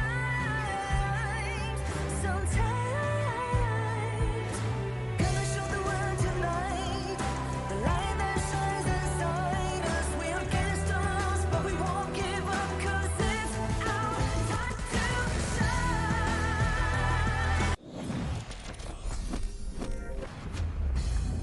We are back and onwards towards match number 4 of our day number 5 in the Asian Games Esports Qualifiers for Honor of Kings. Once again, the name is Sagi here, your desk host for today, and with me on the broadcast is the Voices of the Gorge, Holler, and also Adam Spartanker. Yeah, happy to be here. It looks like we've shifted a little bit in terms of the roles, but you know, we've gotten Adam in instead of Sir Cloud. Dare I say upgrade, huh? Upgrade. the wow. slander. Thank you. I'm so sorry about that, Cloud. I know you're listening in the talent room. But it's going to be fun. It's going to be fun because we are going to go into our match number 4 between India and Saudi Arabia. I'm excited about this one. I think India and Saudi Arabia, right? In terms of the importance of this win, okay, not to say I'm undermining anyone's effort, but if you think about it from India's side, it's about to prove that they are improving. But for Kingdom of Saudi Arabia, it's a bit tricky because if they lose this, they are also out of contention. Yeah, so it's about survival for one, you know, the Saudi Arabia side, and then India right now, again, just kind of making a name for themselves. You could play spoiler, and I think that this is the great opportunity. This is your last match. You have nothing after this, right? You might as well go all on. Talking about opportunity, the better opportunity for all of us is to actually try the new hero. Devara has been added into the classic and classic AOV heroes that is free to try out for a limited time. And this will be very fun for us all to try. It has been released today, so don't forget to update your game. I'm gonna head home later after the cast, and I'm gonna be spamming some Devara because that hero can go Clash lane and can also be flexed into the farm lane role, but that's on the official server for later on. But coming back into our topic here for India and also Kingdom of Saudi Arabia. For India, I like the fact that you put on, it's like, you have nothing to lose. So why not do your absolute best? Convert this experience for their next international tournament as a team. Yeah, and they're going to be continuing on. Correct. I mean, they're the Revenant X Spark. They are the #1 team in India, and they will continue on into the KWC. So anything that they learn here is gravy. And having the opportunity to playing, you know, global teams, the teams that have been outside of your region, is a good opportunity for you to grow. I agree with that because they have nothing holding them back anymore. So they should be able to just release and let go of everything, of their anger, of their maybe disappointments whatsoever, so they can try their very best right now. Wait, hang on. You have, when you play this game, are you like, oh, I want to kind of unleash my anger onto my, you know, my opponent, so to speak, when you play Honor of Kings? If I didn't make it to the main event, I might have that feeling a little bit, you know? All right. I thought you were just doing it to your like teammates in ranked games. I was like, whoa. Well, sometimes that do happen when we have teammates like Cloud. I mean, that's where the dopamine hits, right? Like, that's how you actually become happy, because when you win games, when you have fun with your friends in the game itself, Honor of Kings, 5 stacks, 3 stacks, or duo solo, anything that makes you happy, it's gonna be happening in HOK itself. But for these two teams, I think it's pretty serious for Kingdom of Saudi Arabia. We talk about the Team India perspective, but for KSA, final shot. If they lose this, they're out. Yeah, it's very important for them. They have to do something. They have to really improve something, and maybe they have learned after all of these matches that they've gone through. So this is also their proving grounds, trying to make sure that they can actually achieve a better game. Yeah, and unfortunately for Saudi Arabia, the best they can do is 3rd place, and they need a little bit of help from the other teams. This is a very difficult group for them, and having the opportunity, I mean, you're still in it, right? So unlike India, which are not, sadly for them, but I think that this is also a moment you got to go all in. And this also converts into stress points coming in from KSA, because if you think about it, India is like, okay, it's another game for me to play, to experiment, to enjoy the stage. But for KSA side, the pressure points on towards their mental is going to be like, damn, if I lose this game, I might be out. So the perspective coming in from both teams is rather different. For India, pretty stress-free, more on the fun side, more on the enjoying side. But for KSA, stress. While there is definitely stress, and I think the coach's job right now is to just pretend like that stress doesn't work, like is not there, right? I think you need to want to play a little bit your free-flowing. What got you here? You know, how did you play? Like, let's not so worry about the draft and all the different strategies and execution, and let's just play our game. And once we're able to kind of do that, then things will happen naturally, and then we can worry about those problems later. That's ultimately the mental state of mind that you want yourself and your players to be in, right? In this free flow state, and you don't really have all of these unnecessary worries out there that might be affecting your gameplay. It's definitely very hard to achieve that as a coach. Definitely, it's a very heavy responsibility to try to manage the mentality of your players, but that's one of the hardest things to do as a coach. It's a good perspective that you brought up, right? Because the coach is not only known for making pick and ban pickoffs or the strategies or the in-game teachings, but out of the game, you need to coach your team into a strong mental zone where if you're in deficits, where you're in like a pinch, you should have that mentality to strive even further to look for that ultimate goal that you're looking for. Yeah, the coach is pretty much like the parent of the team, right? Yes. Not only in terms of like strategy, overall direction, and just like basically taking care of them, making sure that they're ready to go. And talking about ready to go, both of our teams are currently ready on the stage to come up with this upcoming final match for India and an important one for Kingdom of Saudi Arabia. So let's welcome them with this teaser video.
They have never stopped pushing forward, no matter the challenge.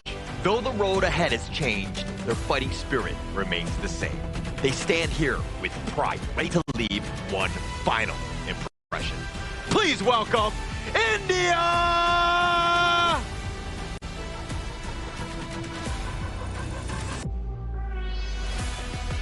They have delivered moments of brilliance. With the pressure lifted, they can now play their game without hesitation, ready to leave their mark once again. Give it up for Saudi Arabia!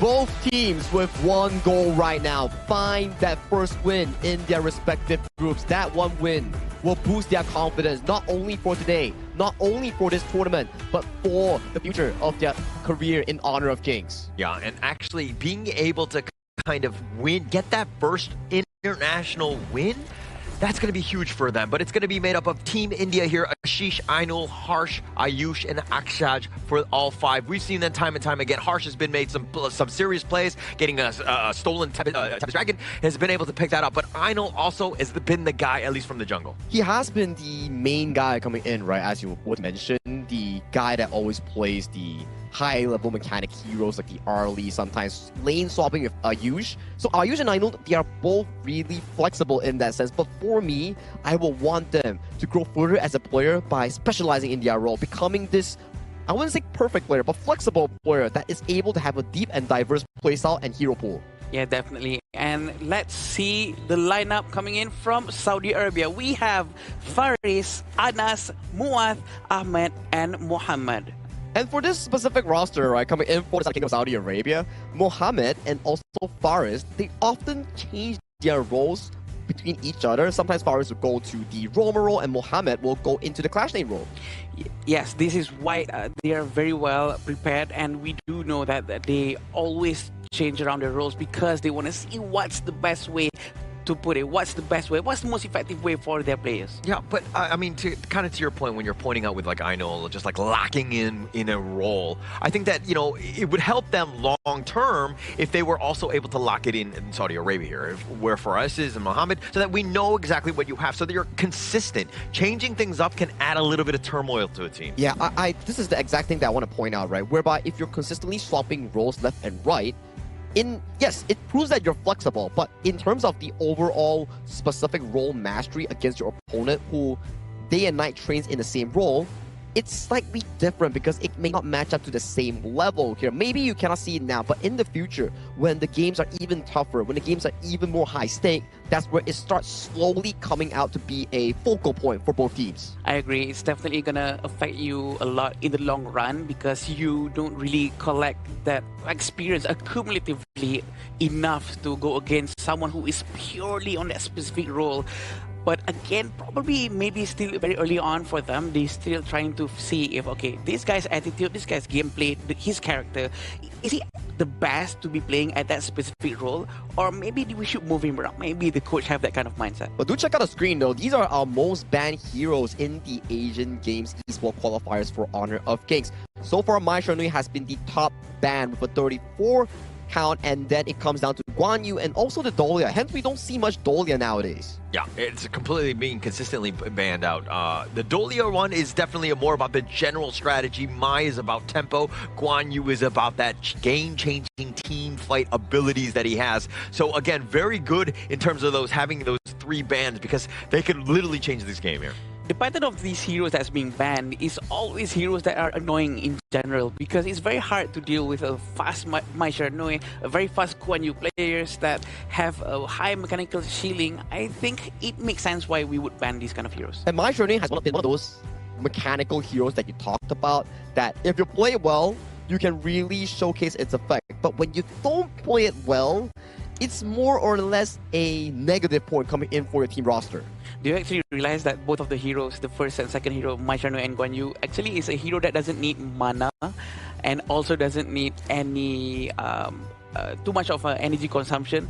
All they have to do is just focus on the cooldown and all that. So they don't have that kind of a problem, probably contributing to why it is oftenly picked. It's best their cost, right, Caller? And as we go into the pick and bans here for game number 1, This is India on towards the blue side, banning the Manchurian Nui and also the Yuhuan, while KSA locks away the Diadia and the Early here. Maybe we might see a Guan Yu or a Chano first pick coming in from Team India. Definitely open, but they're going to go with the Zhangfei. And one thing to take note of, India banning out the Yuan, this has basically traumatized the India squad. This hero has just completely dominated them when it's been on the opposing side. They're like, no, we're going to shut that one down. It's definitely a hero with a lot of capabilities, right? The unending sorrow, healing you a lot. So maybe sometimes instead of banning, maybe they can try playing heroes like Ninja to reduce the healing instead. I like the idea, right? The built-in healing healing reduction effect coming in from the Nursa really serves a role in cutting down these large healers like the Diadia, like the Byron, for example. So maybe that's a consideration that India can actually venture into.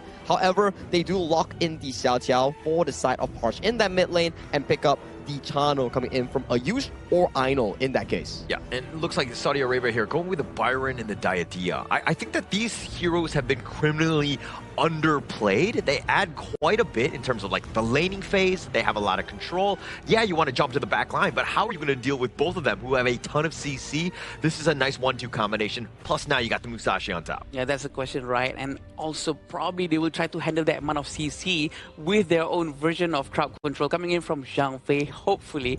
But having Musashi on the line, they're going to be able to stop any terms of health regeneration coming in from India for about a couple of seconds with the duel to death. And as of now, it's not going to be a good idea for India to take any assassins for the jungle, I think, Sagi. Well, we have to think, right? There's still limited options coming in for the side of Team India, but I like the Musashi pickup coming in for the side of KSA, where it gives direct access towards the backline on key targets like Ayush and also the side of Harsh on these two core carries here. And knowing for the fact it's Ainul, I don't think you'll put him on a jungle tank unless we see another lane swap shenanigan coming in from Aino and also Ayush. Yeah, you're playing it wrong, I think, if you put Aino on some sort of hero. Like, he likes the mechanical damage dealing style. You got to play to your strengths, right? And he's more than capable to do that. And I mean, not to say that it's easy to play like a jungle tank, but it is definitely, you're kind of taking a lot of the punches and you're doing a little bit less, so it is a little bit simpler in that regard. And it seems like India has already banned out Angela, knowing that that hero is just so painful to deal with, especially you as the Zhangfei, as the front line, who's going to be dealing with a lot of blazing brilliance non-stop because the cooldown coming in from Angela is very short. And to add on towards that, right, the Angela has been one of the rather popular picks in the tournament where it's really effective in taking down tanky heroes. When you get taken on by the Angela full combo, it probably deletes like 70% to 100% of your health if you take the full combo coming from Angela. Yeah, that would be a problem, right? And I mean, it looks like KSA are going to go with this. Yeah, it's going to help. I mean, Musashi's probably a prime target to just get those extra levels and to just be that monster. But my problem with this hero is that, yes, it has that, you know, the universal law, that like the red carpet, if you will, of wave clear. But if you're falling behind, you're going to really struggle. Yeah, I agree. It's not really a good scaling hero, but only in the early game, he can try to bully as much as possible. But let's take a look at India's draft real quick here. We are getting a Wukong debut coming in for the hands of Aino here. I'm telling you, these are assassin picks that are really fun to watch, especially when it comes to Wukong. Luck is a big issue with Wukong. If you're lucky with those crits, you go big with the team fights. But you're unlucky in the early game, it kind of slows down your clear and your team fight strength in the early game. Yeah, the RNG coming in with Wukong is actually quite a lot. So sometimes people would go with full Calamity on the Arcana to maximize the critical chance. But sometimes I would love to try with Unparalleled to get a lot more of that critical damage instead. And we were talking about how letting the players just play what they want. This is the perfect time, right? The Wukong just showing up. This is the first pick in the Asian Games qualifier. Great for them. I'm loving the confidence coming in from the side of Team India. Experimenting picks coming in towards a tournament ground here. Playing to their strengths, and right now, this is the series match number 4 coming between Team India finding a win against Kingdom of Saudi Arabia. I think this is exactly what we were asking for, right? For India to actually just play as best as they can, do whatever they want and try their limits. And this is trying their limits. Look at the map. Look at the position of Wukong, which is very, very interesting. And he actually managed to get the Azure Golem with no problem whatsoever. Just to go. You want to steal, you want to be aggressive. We haven't seen India do this, right? So it seems like actually, they're kind of relieved, right? I mean, yeah, unfortunately for them, they're not going to be moving on, but at least it's to the point now where, again, let the players play the way that they want to play, and it is being aggressive, but they too right now are also being invaded. Yeah, they're going to be trying the same thing. I don't think they realize it, but look at the damage coming in from Ashish with the help of Harsh. They're going to get the first strike, and also the Azure Golem is going to go away. Yeah, so, I mean, a huge commitment for that one, but it was a nice rotation by Harsh, really setting it up with that Honey Sweep Breeze to really knock it down. Laning-wise, they're in a much better spot, because again, yeah, KSA did steal the blue, but they lost their own blue, so in that connect, it's pretty much even in that regard. Still even right now, unless they stay around for a little bit longer for them to get the other resources, the smaller ones. But let's take a look at Ayush. Is he going to be able to react to this move coming in from Faris? He's going to lock the movement, but he's going to pull back just a little bit. The cavalry is coming from the side. Yeah, and this is why the Chano is always a prime pick, especially for the farm laner. You have that extra jump. You're able to kind of basically leapfrog away, get to safety. And the gank attempt was pretty formidable, right? Faris definitely has that little bit of control, but again, just not enough damage, especially early. Oh, very unfortunate for Muhammad to show up too early, and they see him. They're going to go all in into Muhammad. Anas is going to be the next target. He's going to get pushed. Ashish is so relentless. He's going to find Faris. Faris is going to be strike down as well. Double strike for him. They're going to go for Ahmad, and Akshad is tanking all the damage from the tower to allow his teammates to go all in. That could not have been a better play by Ashish there, right? With the Guan Yu, and why he's the like top 3 most banned, because the way that he's able to get on, and you'll see it in the replay, he's lurking in the top, comes in, perfect Razor Cavalry, sets it up, Soaring Green Dragon onto 3. Again, just everybody else is just rushing it through, and literally it's a drive-by, finding Ferris as well, taking them all down. KSA had no chance, especially with the numbers. And again, just a very aggressive play by India. Let them go. No chance whatsoever. And Ashish actually just walked and galloped from top lane all the way down to the bottom lane. And let's see what he's going to do to Ayush. Ayush managed to survive that. But they did manage to get Zia in the mid lane. It's going to be a bit of a problem for Anas. Maybe when he got hit a bit too much. But look at Muhammad. He's going to try to get this damage quite a lot. But he's going to be able to survive that. Yeah, it was very close. The dual death was used a little bit early. I felt like he might have saved that, because when he gets the Honey Sweep Breeze off, and unfortunately he did get hit, he was able to kind of walk away, but you save your dual death to the very last moment, and then you're able to go and secure that kill. Unfortunately for him, again, Harsh with a little bit of an outplay, just staying alive. It's very interesting to see on how they literally just leave Ayush at bottom lane without any problem whatsoever, and they believe and are very confident with him to actually survive anything.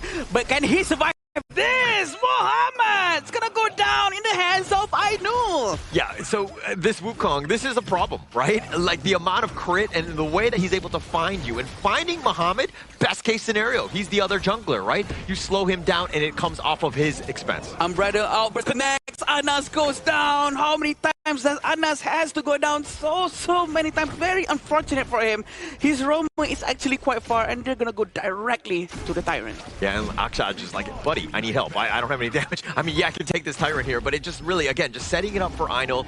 India right now, finding that 4th gear, if you will. They're off to a racing start, and it's not even 5 minutes in. Yeah, within 5 minutes, they have 5,000 gold in front. This is very, very aggressive coming from them. It feels almost unfortunate that they didn't try something like this before, which is very aggressive with the Wukong going in, invading very early. I think it's a very good gameplay from them. Yeah, okay, I'm going to say, hey, let the past be in the past, my friend. All right, we moved on. Okay, all right, it is what it is, and I think that, no, India, this is where, again, you got to let them fly. Let the bird out of the cage, and they're playing well. They're up 9-0, finding all the right pickoffs. They're positioning, and they're looking to rotate in the top lane here, potentially going for another game. Akshad is still trying to see if this is the right move for him to go in. But we have to remember, Madness hasn't been used just yet. He's still not full. He has to collect it first. That's the downside of Zhang Fei, and he's gonna pull it back just a little bit with 5,000 gold in front. Yeah, I have enough madness for Akshaj and I to fill that bar, okay? I think that we're going to be able just fine. It's just a matter of time before they get it. But again, once they do, that's the team fight. Look at KSA right now. They know that they're behind, but they're grouping up. This is going to be less farm on the map. Duel to Death has hit him, and he's going to try to run away. Ashish is still okay. He knows that he's a little bit of danger, and 4 people are still nearby, but Ayush is going to destroy the tower, and so is Anas going to be gone. You get out of position one time, Einol is on top of you, and the crits are real. This Wukong is a bit of a problem. If he's ever ganged up on, or if he's controlled, that's how you shut him down. KSA, though, have been caught out. They've been walking alone in these dark alleys. Umbrella almost connects once more, but no one is doing any follow-up towards him. It's a little bit of a waste. They might have to pull back just a little bit. But look at Muhammad. He goes all the way to the front trying to find the damage, but Ainul punishes his position immediately. Yeah, I know. Just with the burst, and he just like walks away, right? Like it's like cool people don't look at explosions, and he's just getting those kills and just literally walking out, basically on a sliver of life here. You painted a very nice picture there. I actually imagined that in HD. Ainul is trying to run back, and he knows that he needs to get some of his HP back. But we do know that the Overlord is still up.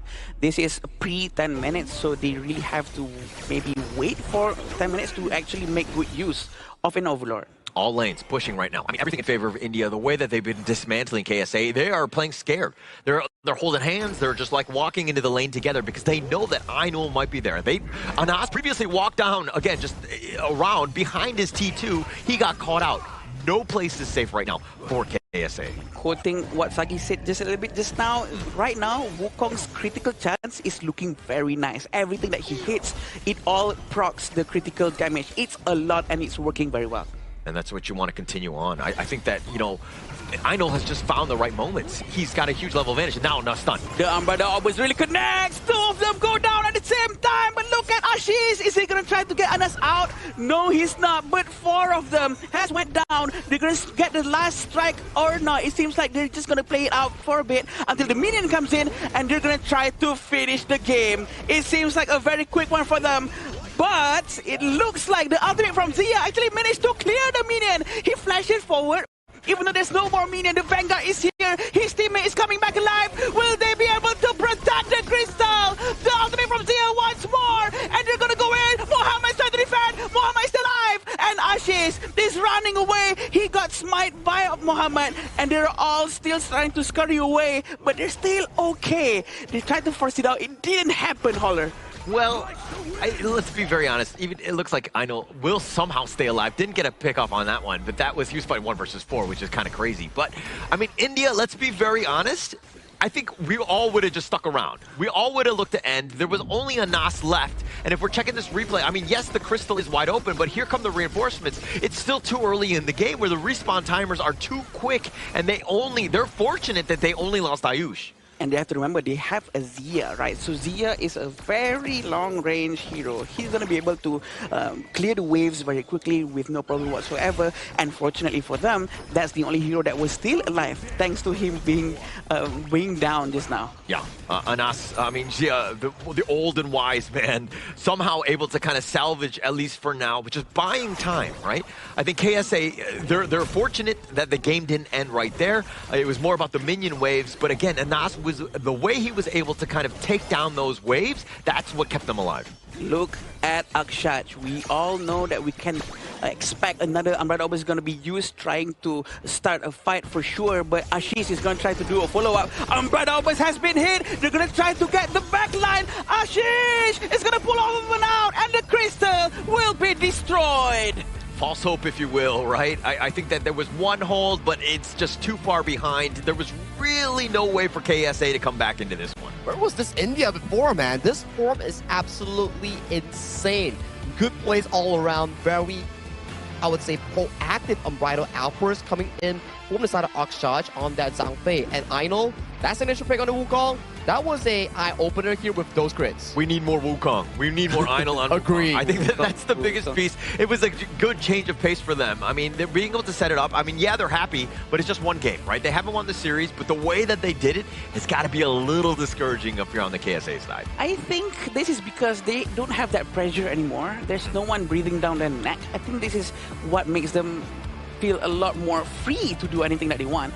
And it's being reflected into their gameplay. And they actually try insane, crazy gameplays in the early on, and it actually worked. I think it's valuable experience nonetheless, because for Team India, these are the moments that you can actually gather that confidence and convert it into other tournaments, regional pro leagues, or even for your personal life itself. And I'm proud of them. In this game one itself, they did express one of the best gameplays so far that India has to offer.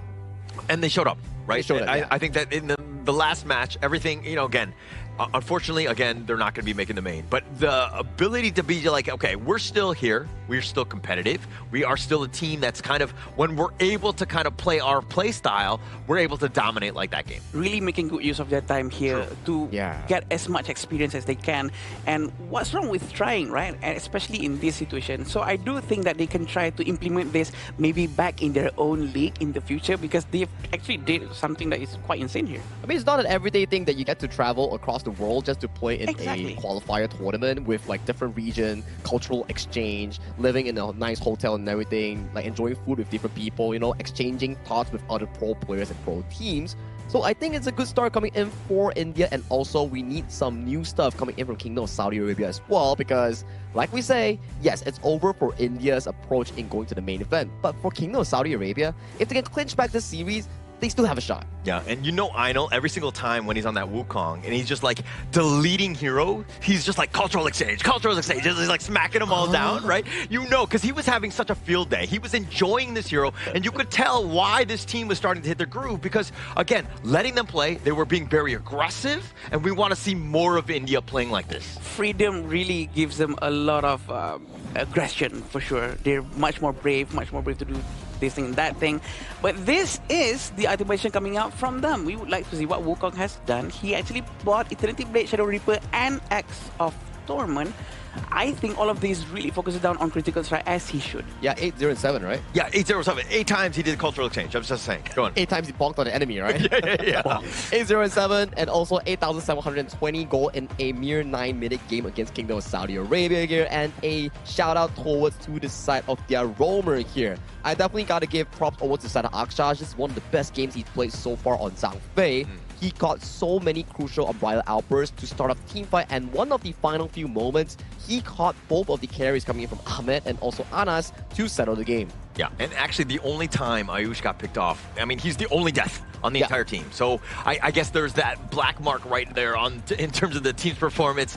I mean, it's just one death. yeah, but still, we did see a lot of Akshaj's very good play. He was actually so consistent with his unbridled outbursts just now, managing to get at least 2 to 3 people every single time. So making full use of that. Because sometimes we've seen within day 1, day 2, some Zhang Fei's actually just use his ultimate towards one hero, only one hero, and sometimes they didn't even hit anything.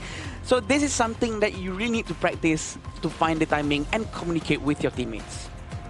Look at how Einel, man, his damage, 74,000 damage, right? The burst. I mean, it's like, yeah, crits, but like he just found people isolated and he would just burst them down. I want to see more Wukong. I want them go back to this even in game 2. Like, aside from Wukong, there's still a few heroes that we have yet to see in the jungle pool itself, like especially the Lam, for example, the Liu Bei, for example, Tianwei. All these I would want to expect coming in from Idol. He's a pretty good mechanical player here, you know? Good future coming in for the Team Indian squad, especially. They haven't joined HOK for long. This is one of their first debuts in a regional tournament here, so pretty good start coming in. But judging coming for KSA, I would say that that's a lot of role swaps coming in for the entirety of their team. Every single one, except Ahmed, has a role swap. Yeah. Yeah. that I think this probably has to be lesser in the future, or maybe that they have to find something else rather than just swapping roles. Maybe they have to force one of the players to just stick to their roles and try until the end of the tournament. Maybe that would work as well. But with the amount of damage coming in from Ahmed, he will definitely shine throughout the entire team. So, I mean, it's a little early for the India squad. We were talking about the fact that this is like their first big international, and just they had their first league and they got in. KSA, on the other hand, is even in a more infant state, if you will, right? So to find that fitting in terms of role and all that, it's going to be some growing pains, right? They haven't found exactly where they want to be, and I think that just trying things out, again, this is a team that has that potential to grow, though. Sometimes you have to get hurt a little to actually experience growth. So for both of these teams, India and KSA, the growth might not be the smoothest, but it will be expected if you always put in the pain and also the effort coming in towards it. Yeah, definitely. And the pain actually comes from Wukong a lot just now, which he managed to do a lot of cultural exchange. But the graph is looking very, very nice for India. They have proven that they are able to play at this level with high amount of pressure as well. And we do know that India is no longer going to go to the main event, but at the very least, they're giving us a very good showcase. Yeah, these are the few moments that they actually were really aggressive in the early game, with Ashish coming in with a very, very crucial assistance here, coming in all the way from Clash Lane at the bare 2 minutes here. They almost aced their opponents here, but due to the fact that the timer was just so fast coming from Mohammed, he came back up, and this is the bonks, the cultural exchanges that you guys were mentioning about. There were so many. I mean, he had 8. You would catch them out, but the way he was, like, again, finding another one, that's cultural exchange for you. Where you going, brother? That's not going to happen. So, again, being able to just find the right moments. It's like when KSA, no place is safe. Right? And you're on the defensive side. And like that was a perfect umbrella. Perfect umbrella outburst, catching on towards to Ahmed and also Mohammed and just sending them back to the fountain here. As of this point, you can definitely feel that Team India is starting to have more confidence in these team fights here. Yes, they probably didn't end right here, which caused Ayush to suffer that takedown coming in with the Musashi dive. But overall, it has been a pretty good game, especially with Aino just finding those bonks, finding those backline flanks on this Wukong pick. Just so good, just so good. I mean, the umbrella outburst, and then you have the Guan Yu as well from the top with the Razor Cavalry, but I mean, the MVP here, clearly him. It's going to be Aino 807, 40% damage coming in from him. This is not surprising, right? We know that he has dealt a lot of damage for the entire team, and the damage taken is not small as well, 22.8% alongside with 25.3% of total gold. Aino showing up with his Wukong, very scary, very risky, and he's still able to pull it off very well. I think so as well. It's a very mechanically difficult hero coming in for the side of Aino here. And I like the Wukong pick, right? Yeah. It's non-conventional, but if you put it in towards a jungle counter where he did in level 1, because of the fact that Wukong spell 2 gives you that execution mark that you can hop on towards the jungle monster and execute it at about 15%, which technically outsmites most of the junglers in this patch. Yeah, and actually they started things very, a different foot, right? And we had not seen them jungle invade, and they went for that because, again, they had the research of, oh, okay, it looks like they're going to take their red, the blue is going to be open, I'm going to be able to solo it as Aino, and that started this snowball effect. Which is very nice, right? Because we rarely see that from India, especially, to have that confidence to actually go sort of blindly into the enemy jungle and try to steal one, and they've been lucky about it. It's very, very nice to see. It's very refreshing to see India trying something new. It's a good game plan nonetheless coming in for the side of Team India and also Aino here, but can they actually continue their dominance here in this series is what I exactly want to find out. I want consistent coming in from Team India if they want to prove themselves to the world that they are a contending region. I think that they have the skill and experience to do so, right? Because this is a team that we saw. Like, even when the highlights were shown, most of them were about execution, right? When those ganks were happening, they were very patient, waiting in the brushes, and then they would walk in, and then they would spring their trap, right? That takes a team that's really good execution and with that coordination to make those plays at the same time. Yeah, coordination and communication, especially on how Ashish, in the first ever team fight, he actually galloped his Guan Yu all the way from top to bottom without using teleportation, by the way. So I think that's very nice for him to do because this is a surprise, right? There's no announcement telling that Guan Yu is coming here, and the communication was so on point. They actually had that team fight so good that they won the first one. It's one of those proactive plays that you need to praise players, right? Because 2 minutes into a 5v5 team fight and actually bagging all the 5 takedowns coming in from Team India, that's what really put them on the board and allowed Ainul to consistently find those single pickoffs against Mohamed's Musashi in the early to mid game here. Then later on, it's all the Ainul show. Just pouncing on, bonking any single one of the enemy team that he actually saw. And those unbridled outputs coming in from Ayush, those coming in from the side of their roamer, those were really good. Okay, but as the coach of KSA though, all right, how do you stop the cultural exchange? What do you need to do here? How do you get yourself back into this series? I think that's a difficult part, right? Because so far that we've seen, KSA seems to be lacking a bit in terms of the mechanical and also the macro department, which no one blames them because they are still learning, they're still emerging. So for them, same thing. You try to learn as much as possible and convert those into learning experience, and then maybe in the next game, in the next series, you try to prove yourself more. You can't shorten the gap in one single night. It's True. Not feasible. You have to get the experience and then slowly build that path. I would say probably try your very best to play with your comfort hero first. Yes, and maybe that's the good place to start, sort of, because there's not much of a risk for them to actually try to go with their comfort heroes, even though it might not work, even though it's not the meta hero. But at the very least, they understand that hero first. It's always the first step of learning process. Is always the micro understanding the hero itself. But do you know what I want to learn about? Like, I want to learn about where is the exact venue of our Asian Games Esports qualifiers here. Where would it be, huh? Petaling Jaya Marriott Hotel, the official venue of a hotel partner of 2026 Asian Games Esports qualifiers for Honor of Kings. And as we go into this one, of course, it's the 4th series of the day, game number 2, finding ways to get back into this one. I mean, I know that there's a bit of a gap in terms of skill. It looks like that's a bit of a problem. You were talking about familiarity, makes a lot of sense. But I think for this one, it's just like, hey, let it all out there. Right? Everything is on the line. Yeah. Elimination, it is what it is. But play, again, something you're comfortable with. Yeah, I think it's a good start. Rather than trying to force something that you are not really comfortable with. And also, maybe probably try to rotate more with your friends from the mid lane, jungle, and the roamer to do a little bit of those gold sharing. Exactly, right? I think I like the fact that Holler brought up the thing that you cannot be playing scared. And just go all out. Like you can see on the screen itself, there is a player swap coming in for Muaf, swapping in for Youssef. So Youssef will be taken on the original role. We know for a fact that Youssef has had a lot of game time coming in with the Kingdom of Saudi Arabia squad. So maybe coming in, he will bring a different chemical reaction with the team itself against a specific matchup. Okay, what kind of chemical reaction is going to be? I need to be very careful. I don't know. I'm fire resistant, I would think, but I want to be very safe here and. I think a good chemical reaction was to set the confidence level to a higher one. We're not talking about the actual chemistry. We're talking about actual mental chemical reaction here. Maybe like a player of a certain team is like, maybe they're not the most mechanically best at something, but they have the leadership or they have the mentality of a captain that can bring the team atmosphere up when everyone is down. Yeah, there's definitely a lot of aspects to this, right? That's contributing to how the game is being played. Also, how well they know each other. Maybe this player might bring in terms of shot calling inside the game. Maybe he's much more of a leader that can try to oversee with a better vision throughout the entire map. So it's all going to be depending on how they're going to execute this, knowing that all of these factors are going to play a lot of effect into the gameplay. Yeah, and it looks like the teams are getting ready. We're going to be starting the draft here. But one thing to take note of, India right now, it seems like they're very jovial. They're in a great spot, right? Being 1-0, I think that they're going to be comfortable with that. But it looks like they're going to start things off with a Lapu Lapu pick.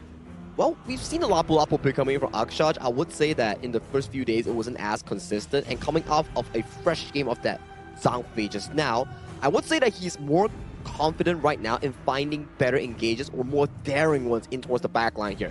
KSA picking up a rather safe 1-2 here. One of the tournament's most picked duo, the Chano and Zhang Fei here as their 1-2. I'm actually quite surprised that India did not take Janfe as the first hero. I was expecting Janfe to be picked because that seems to me like one of the best performing hero for them just now.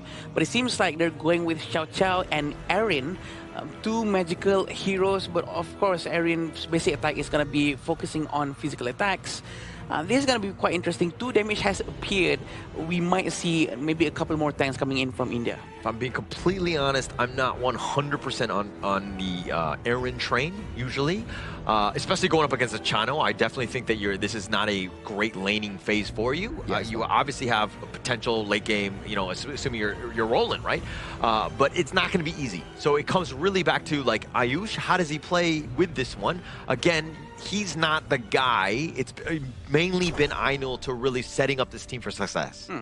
So far, I think regarding the Aaron pick, right, I would rather have a Direnjie, which could really set the pacing for the team itself in dodging some of the unbridled outbursts with illegal immunity and also go 50-50 in the laning phase against the Chano here. But maybe it's a confident pick coming in from Ayush because we have seen him pick it multiple times in this tournament. He's comfortable on it, yeah. Yeah, coming a little back towards what Holly just said just now about Erin, I do agree with you because Laurel Bloom, if I'm not mistaken, can also shoot its target towards the Spirit Wolves, which might be a waste of the projectiles coming in from Erin's ultimate. So I agree with Sagi as well, because Direnji might be the better pick here. Oh yeah, then KSA comes in here, locking in the Nurza here as one of the... I would say Nurza has been skyrocketing in popularity recently, man. Like, out of the last 2 days, it has been increasing more and more appearance rates here. Yeah. And you can start to see the confidence oozing out of Team India here. Molan, second pick of the tournament here, and also Xuanze, our first one of this Asian Games qualifier. Oh, going with both. I mean, both of them, the first pick for both. I mean, why not at this point? We were saying, hey, let the birds out of the cage, and we're seeing it, right? Across all the different roles, and going with both of them to kind of go into game 2. Pretty interesting picks here. I think you're going to like this, Holler, because Xuanze is going to be very interesting on how the gameplay might be a little bit similar towards Wukong because the damage is going to be all focused on critical. So, you know what? More or less the same. I'm for it. I'm for it. Let's see it exactly. And as we go into this game, any final thoughts before we go in? Final thoughts? I want to see this Xuanze pick shine once again. Back-to-back first debut picks of the jungle with more assassin picks here coming in from Ainul. He is trying to go out with a bang. With a bang indeed, and this is going to be the second game between both of these teams. I'm pretty sure India is on fire right now, and they're going to try to prove to us once more how they can perform very well with Mulan and Xuanze and Xiao Xiao. It's going to be quite fun, very fun indeed. Yeah, it definitely will be fun here, but the lineup, okay. When you're talking about the Neza, you've got the battlefield command from Manas. It's like the delivery system, right? 2 people right on top of you. That's the initiation that you're looking for. The problem, though, is that if you're looking kind of at Faris and Yusef, well, both kind of immobile, not as fast. So the synchronization of the team fight, when they do happen, when he does try to go for that launch, you got to be on point, right? You cannot be slow, you can't be early, you got to be right on time. Yeah, you can't go one by one. I totally agree with you. But again, exactly like what happened in the previous game, India and KSA, both of them actually traded their blue buff. Azure Golem is going to be swapped, but it seems like he's going to get caught here. Stun has been used by Janfe. They're going to go in and try to get Faris. Faris might go down right now. He might overextend just a little bit, not expecting there's going to be a cavalry arriving to back up India at the bottom lane. Oh, I know. Just styling on all the heroes that we haven't seen. Again, just letting the man play those, like, the heroes that we, again, haven't seen, right? That hook was perfect. And the fact that Faris is in a bad spot, I mean, it was just the perfect setup. And again, why India is doing, or they're in the driver's seat here. She's actually manages to survive that execute, and he will try to recall first. But again, Xuanze's skill set is really, really confusing sometimes to people who hasn't seen it before, for sure. He's going to be able to sort of hook and like throw them to his back and make sure that he hits them. But the damage actually comes from basic attack, which hurts a lot. And that's just another hook, right? Just setting it up, just out of control. Muhammad just in a bad spot, gets hooked again. Ainul just playing with his food. The damage is a lot. And we can see on Faris, he's not ready yet. He doesn't have his Umbrella outburst. He's still at level 4. But look at Harsh. Harsh is still ready to steal this jungle, but he did not manage to do so. Ahmed managed to land the last hit. Actually, Faris is not level 4, so he's not able to use the ult, even with the madness that he has. So they're going to need it soon, but he doesn't even have it at this moment. They're all grouping up at the Azure Golem. Are they going to try to force it out? No, they're not. They're going to be much more safer than that. With the 2,000 gold lead, this is quite early for India. I mean, they just hit the 3-minute mark, up about 2.5k.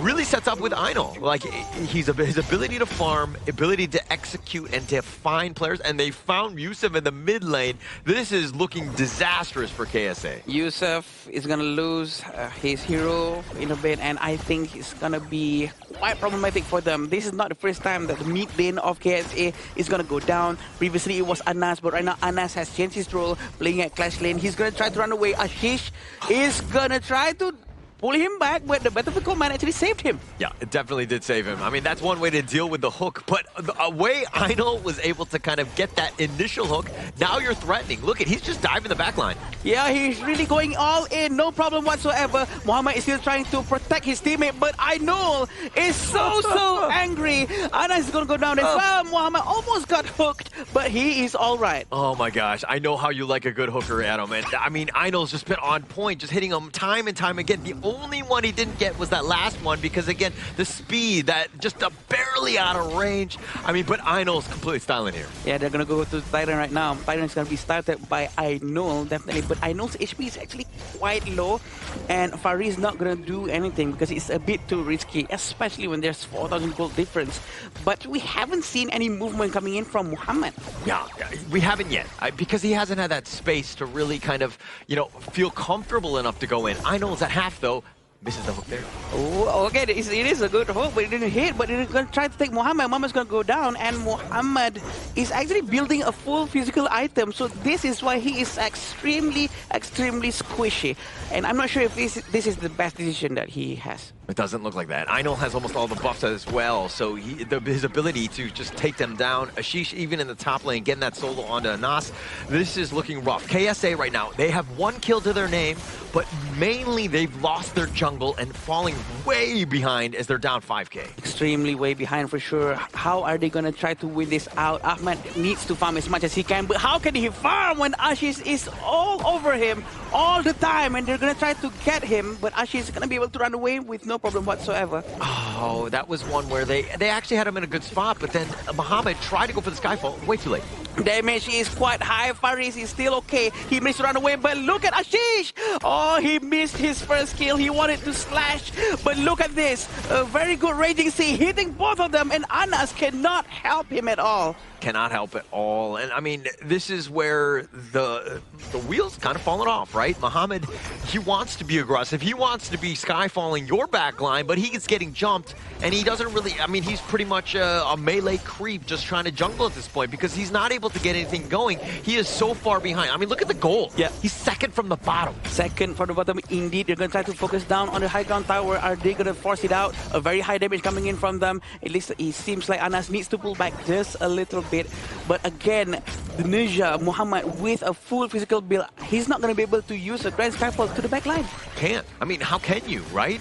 The way that they're even grouping, it's almost like, you know, a terrible decision to go. And taking the bottom T3 here, India right now just like taking over this game. Yeah, they're going to try to group up around the bottom area, still trying to see if this is a good chance, this is a good time for us to go in or not. But it seems like they're going to play it safe. The trigger discipline is still very well kept by India. They're still having the Ashish down at the bottom lane, trying to pressure on that side to make sure that on the other side of the map, they can try to destroy the tower. Look at Ashish, like striking a pose, just like waiting, because it's like somebody, I mean, it's wide open. As long as the minion wave hits, somebody has to rotate. So, again, India doing incredibly well. This positioning is amazing, but they found him. Oh, the damage is so high, but then again, it did not connect. Ashish goes down. We're still waiting for Akshash to actually start the fight, but they did not manage to do so because he was overextending for sure. Yeah, I know the teams are not actually trash talking, but I will implement the trash talking because here we go, the Umbrella Uppers on. The Umbrella Uppers is very good, and it seems like they're trying to go all in. The Blazing Brilliant hasn't been used yet, but Raging Sea is so good. Double strike has been done, triple strike in fact. They're going to destroy the high ground tower, and I'm not surprised that they're going to be trying to destroy all the way into the crystal. No one's going to to come out in time. Still waiting for the minion who has been slowed by the debuff coming from the tower. And the crystal will be destroyed by India.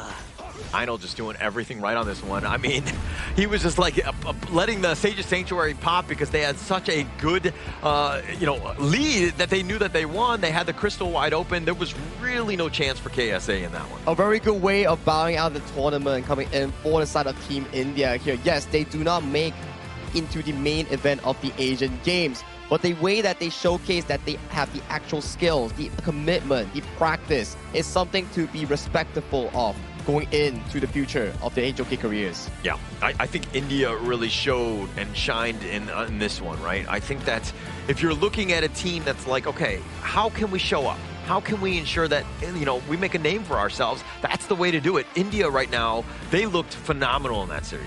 Very, very phenomenal for sure. And it seems like they really do know what they're doing. They can play super, super well. They've proven to the world that they know what they're doing. And all they have to do is just polish a little bit more. Yeah, just polish it a little bit more, have more games, have more time, have more experience here. So the Asian Games have concluded coming in for Team India. The India standing with a 1-win and 3-loss in their respective group. Yeah, go out on a high. And I think that that's best case scenario for India here, especially after the first 3 series for them. But being able to do it against KSA and to do it in that way, I mean, it's got to be nothing but, a huge confidence boost for this team moving forward. For sure, for sure. And there's a lot of things that KSA needs to learn as well, such as maybe itemization that is much more suitable for certain heroes and such. I think they are on the right track as well. There's something wrong with what they're doing right now, but of course, don't be discouraged. There's a long way to go. We are all still fresh here as well. Yeah, no one knows how to fly on their first day, right? I mean, we can't fly as humans here, but you can't run on your first day here. So when you start off HOK, it's like you're starting off as a baby trying to walk or trying to run. These are just the baby steps that KSA and Team India will be having here. Unfortunately, both teams coming in for KSA and also India won't be making it to the main event. But this is not the only chance. There's more to come. Yeah. If it makes the KSA fans any better, I'm still a baby in this game as well. So I think that we're all kind of in that boat. Well, no, not you guys. You guys are actually pretty good at this game. But I do think that, there's always 1,000 things that you could do better, right? Let's be very honest. And I think as long as you're playing mistake-free, which is almost impossible, but everybody will strive for that. Trust me, even the best team in the world keep on saying that there's still a lot for them to learn. So what about us, right? So I'm pretty sure that everyone is learning at their own pace. And you know what? Just take your time and do it in your own way, because different people have different style of learning and catching up. As long as you're committing the practice, committing the learning curve, and you're using your time wisely into learning about anything, right? HOK, life itself, a new skill, you will always be rewarded at the end of the day, because that's just how life is. You have to commit something to gain something. Okay, but I'm afraid of commitment, so, I'm just going to ride it out. Yeah. Okay.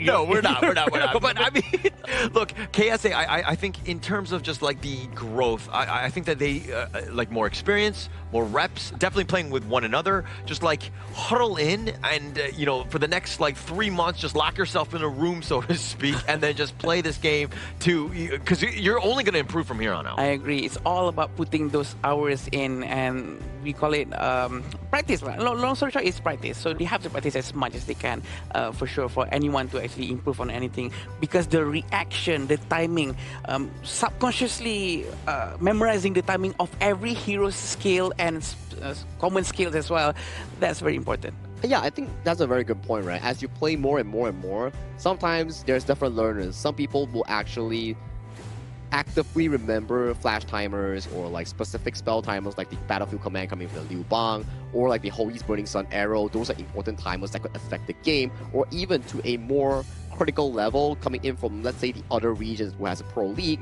They start memorizing the buff respawn timer after taking it down, so they can better plan invasions or counter plays coming in for the team to build that goal league here. So you gotta learn these sort of things to better improve your experience in Honor of Kings. I agree. And the fact that some of those professional players, by the way, how do they know which buff the enemy jungle is taking is by opening up the scoreboard, checking their gold. If their gold is this much, oh, they're at the red buff. If their gold is this much, oh, they're at the blue buff. So that is just next level. I cannot catch to that level. Oh yeah. But that's how deep the game is, right? Most teams, you'll hear them every 30 seconds. There'll be like a timer, like somebody just making calls, because the movements revolve around what time it is in the game, right? Especially in the early game when things are very fixed. You know when the minions are going out. You know when the tyrant is going to spawn. You have these things set up. So everything revolves around these timers. And timers such as the first objective in the game. How do you push the mid wave? Do you go for the invade? Do you go for the fire beak in the bot lane? Or do you go and help your Clash lane counter out some camps from the enemy top side? River Sprite, respawn timers, all these are really important in Honor of Kings, and I believe it should be vastly picked up by not only pro players, but also regular players trying to go pro or just have fun in HOK. And honestly, the damage coming out from Ahmed is actually quite a lot. He was trying to defend himself all alone just now, but again, the chance for him to actually do a lot of damage output was there, and he actually managed to do so. Yeah, and I mean, this gold graph, full control, you kind of saw what was happening, right? Even when India was like winning, like Einol, with the way he was able to just ambush people, it seemed like he can play almost any hero and he would have had an impact because he was always in the back lines, setting it up. He had so many good plays because, again, he's just so aggressive and understands the hero. Maybe it's a mentality thing for this team India. It's like they are too locked by their pressure. It's like that. Maybe it's like a team pressure, a goal pressure that they actually have on themselves to actually perform good in their first tournament, which made them more, I wouldn't say scared. Scared is not the word. More limited or restricted in their own gameplay. Yeah, I understand. And sometimes maybe this also affects in the different places as well. You know, let's say an example. They were practicing other heroes. They were very comfortable with Chuancha, with Wukong from the India side. But when they arrive here in Malaysia and they realize, hey, wait a minute. Everyone else is using different sets of heroes, different metas. Maybe we shouldn't be using our hero. Maybe we should try something similar to them. So that kind of pressure also plays a huge role. Maybe it's affected them in a bad way. Yeah, and you can kind of tell that they didn't seem like they were too familiar with some of these heroes. It's one thing to play meta once, but you got to be 100% comfortable. I know that you rightly pointed that out, Adam, in the pregame to game 2. That is that thing where you can't just play meta heroes if you don't know how. You don't know the intricacies of that hero, and you get caught out because of it. And these replays coming in from Einol, just casually landing those hooks and flipping the enemy team going into his own team, is giving me PTSD from all the peak tournament Shense players I have been meeting here, and I don't like it. But he's definitely a master of this pick, and he is playing really, really well to bring his team to a comfortable lead from start to finish. There's always that one Shuancha that is just so painful. That plays very well, and it's usually we see a lot of them from Vietnam especially.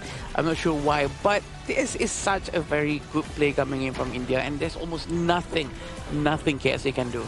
Nothing they could do. I mean, just Ashish did well. I mean, he dies on this one, so it's a little bit of a low light for him, but he had a lot of impact. I mean, he was able to kind of just solo. They're taking fights 4 versus 5 because they're so far up. They're able to kind of dissect the team whenever they're jumping in. Nice 2-man stun. Everything just really setting up for India to just really just steamroll them. Well played coming in for Team India, collecting up and picking up their first win of the Asian Games Esports Qualifiers for Honor of Kings. And there we go, back-to-back MVP performance coming in from Einol. He's confident and he is bringing in the heat. 8.9% damage coming in from him. I think Einol is a person who is so comfortable with a basic attack-based hero, right? Because Chuancha, Wukong, both really focus down on basic attacks, and the critical hit is coming in from the basic attack.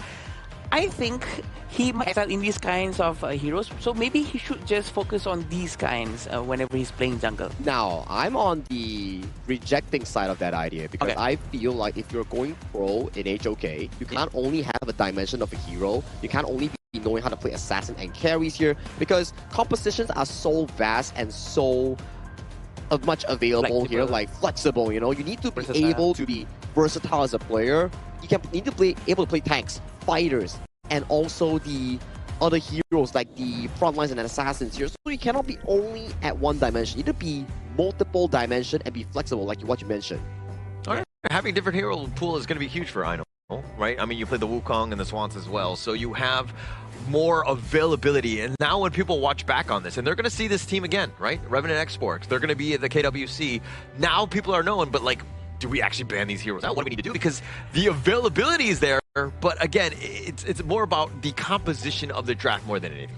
I agree, and at least they actually show a showcase of what a good hero could be as long as you know how to use it. That's the most important thing. Knowing how to perform at maximum capability of a hero is what makes you a very good hero user. Yeah, be efficient, master the heroes, know the tricks, make sure that you make it a viable pick. Those are things that you need to be considering when playing a specific hero in Honor of Kings, and let alone he's doing it in the Asian Games Esports Qualifiers here, and he did a fantastic job on not only the Wukong but also the Shinto, like Harlow mentioned. Yeah, and actually, but moving forward, I think the biggest piece for India is that, like, okay, we know Einol can play, right?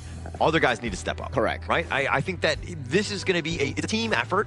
We need to ensure that everybody is able to step up, because Einol's not going to have a great game all the time. So you need other people to kind of really just carry this team as well. It's a team effort when it comes to competitive and also ranked games. You need to make sure that everyone is on point and picking up the slack for one another. But let's check out the winner's interview coming in from India's representative with Mara on the stage. Take it away, Mara. We're here with Anil from Team India. Congratulations on your first win and MVP for game number 1. What we noticed was something different from Team India. Normally, you guys play defensively, and today you were very aggressive. Yeah, because this is the first time we had a lead in the game. Like in the entire tournament, we had a lead. First time we had a lead in the early game, so we just tried to capitalize on that and try to snowball off that. And how does it feel to finish strong for your last match, getting that W for Team India? I think everyone's confidence got boosted after the first game, which we really needed. Everyone was a little bit depressed since we didn't win a single game in this entire tournament. So yeah, I hope we all grow from this and perform better in the future tournaments. And we hope to see you in the future tournaments as well. Yeah. What would you like to say to everybody watching at home and to all the regions that's looking at Team India? We are at a very early stage, so just don't count us out yet. We'll try to improve and hopefully be much better in the next tournament.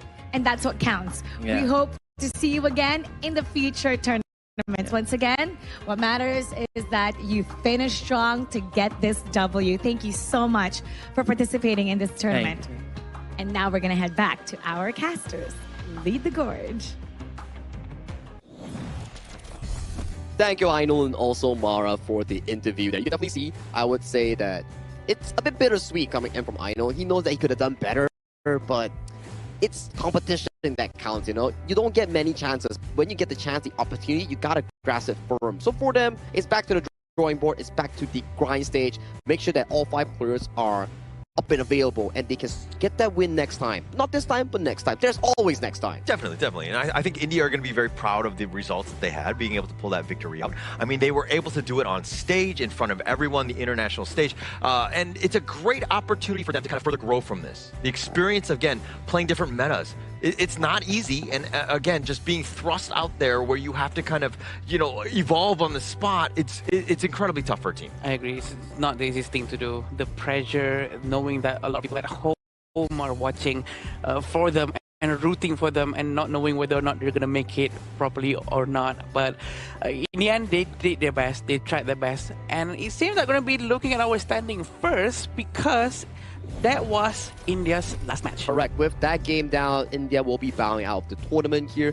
After Philippines in Group A won their upcoming match, they are sent directly into the main event with a 3-0 overall win and loss, with their final opponents being Indonesia here. And Uzbekistan and Pakistan are currently tied up with Group B. We can see that Myanmar is sitting comfortably, and also same situation, Philippines directly sent into the main event. Nepal and also Kyrgyzstan might have to fight for that final slot. And looking into Group C, this is where India and Saudi Arabia resides.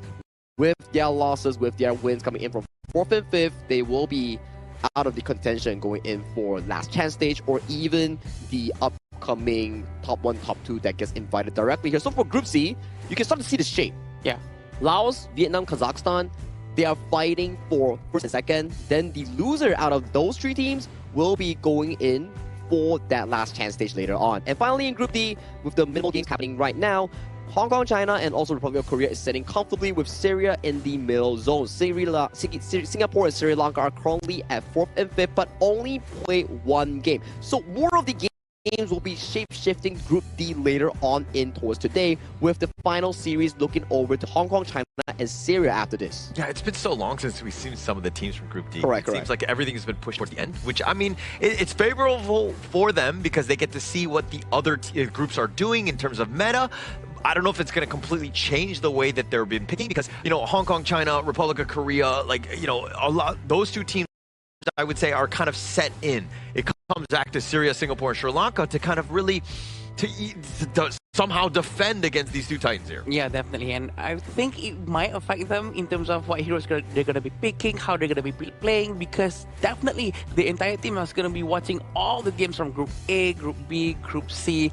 A lot of things to learn from everyone else for sure. So I'm not surprised if they would turn out different than the last time that we saw them. This is what we talk about, like the cultural exchange out of the game and meta exchange in the game between some of these teams. You learn, you lose, you win, you still learn. So coming in for all these entire groupings here, I do think that Group C looks the most mature thus far. You can definitely identify the first three teams that's going to be going to the main event or going to the last chance stage. Now, coming into the final series of the day, we will be having Syria going up against Hong Kong, China.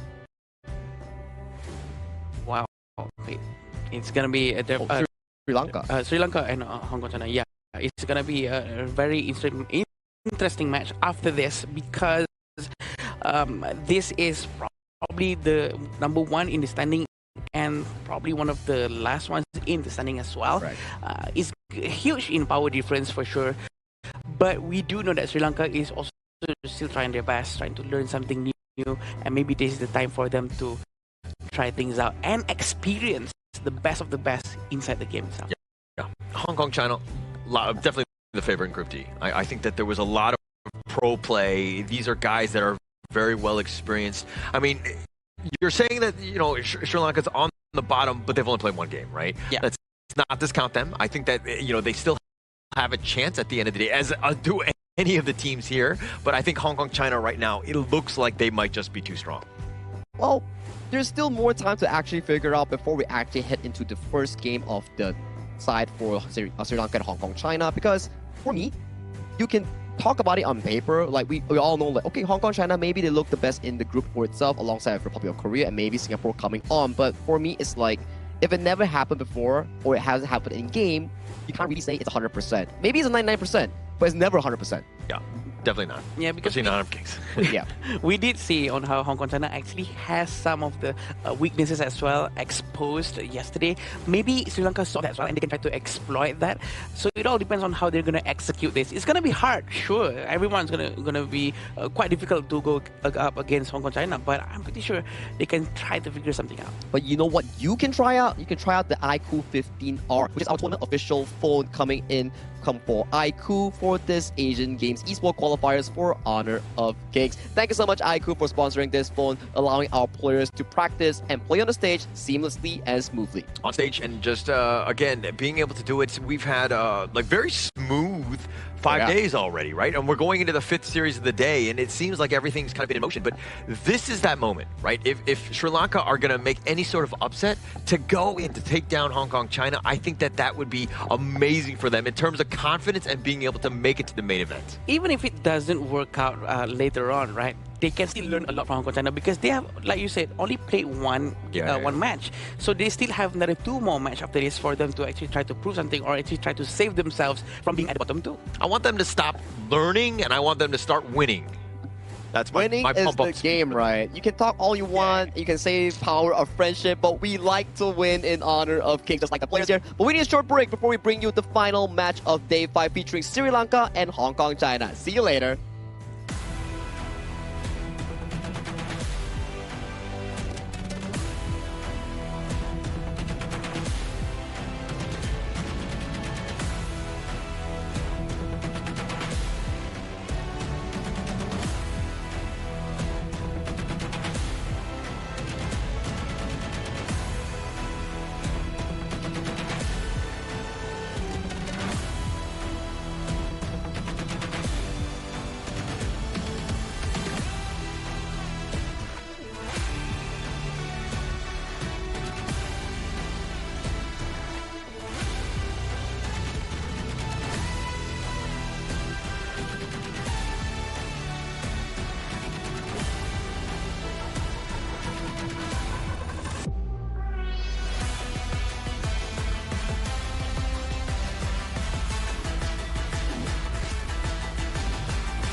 shine on the Asian Games stage. Contestants fight for the honor of their regions while we cheer them on to the dance.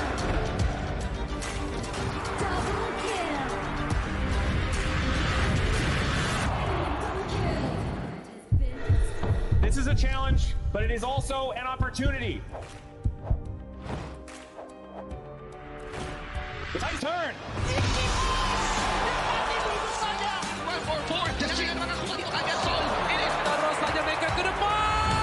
Fastest in front. They're going to use it. Golden title.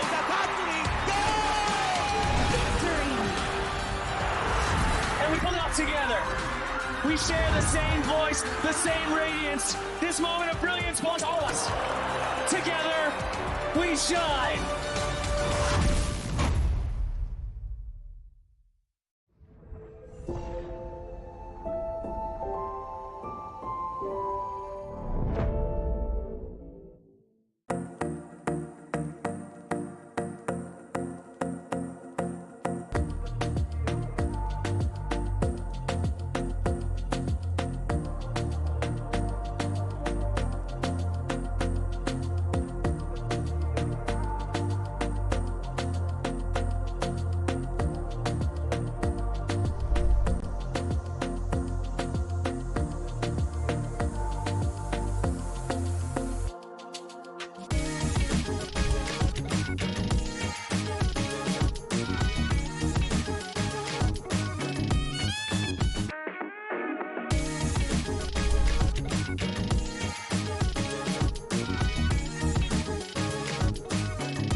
Welcome to the 2026 Asian Games Esports Qualifiers, Honor of Kings. 20 regions, one stage, and only the strongest 9 teams will earn the right to shine above the rest. Taking place in Malaysia, June 13th to 21st, 2026. Coming to Malaysia. This is the battleground where teams fight for the right to qualify for the Asian Games. 20 teams enter, but only 9 teams will move on. Apart from the 20 regions, there are 3 regions that have direct qualification. Here is the 2026 Asian Games Esports Qualifiers Honor of Kings format. First, the 20 teams will split into 4 groups of 5. In each group, every team faces every other team once in a single round robin, with every match played in a best-of-3 format. That means every match matters. Every game matters. Every single point matters. The point system is simple. Win the match, earn 1 point. Lose the match, earn none. At the end of the group stage, teams are ranked by the total points they've collected. And from there, the road begins to shine. The top 2 teams from each group qualify directly to the Asian Games main event. That gives us 8 teams advancing straight out of groups. But for those not through yet, the light isn't out. The teams that finish 3rd in each group still have 1 more shot. They move into the last chance stage. There, they battle through one final BO3 single elimination bracket until 2 teams remain. The 2 teams will then face off in a BO3 match to claim the one final qualification slot. So in total, 9 teams will make it through, 8 from the group stage and 1 through the last chance stage. That is the rule. Now it is time to see who can rise through it. From across the world, regions gather here in Malaysia. 20 teams, and only 9 will qualify. The path is set. The stakes are clear. Together, we shine. Stay tuned, and we'll see you at the stage.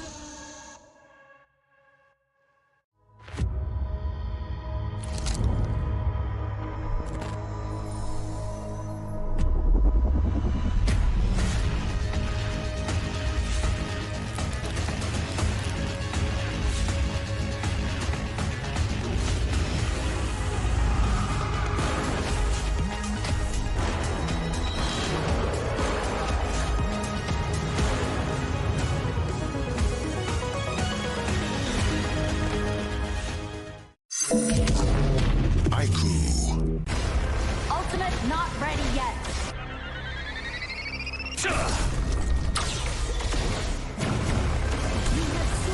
an enemy. My magic murmurs in ecstasy.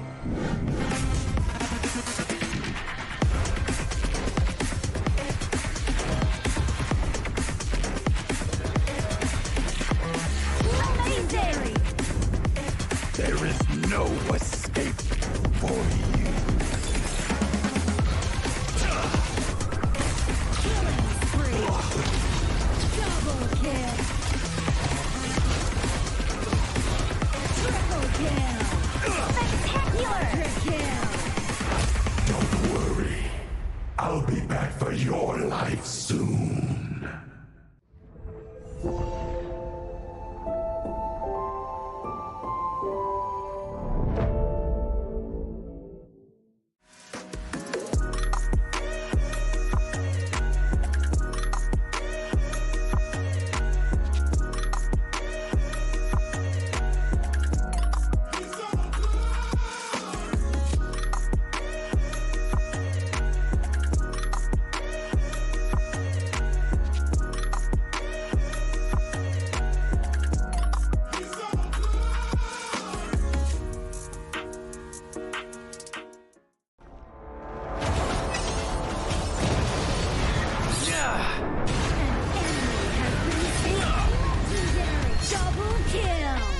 Shall I compare thee to a summer's day? Don't engage. Don't crush us like insects. Slain an enemy. Defend our base. Our high ground tower is under attack. Amazing. Unbelievable. Triple kill. Ah, the fragrance of romance. An ally has been slain. Rampage. Double kill. Triple kill. Spectacular. Pentakill. Lady Fortune is on my side.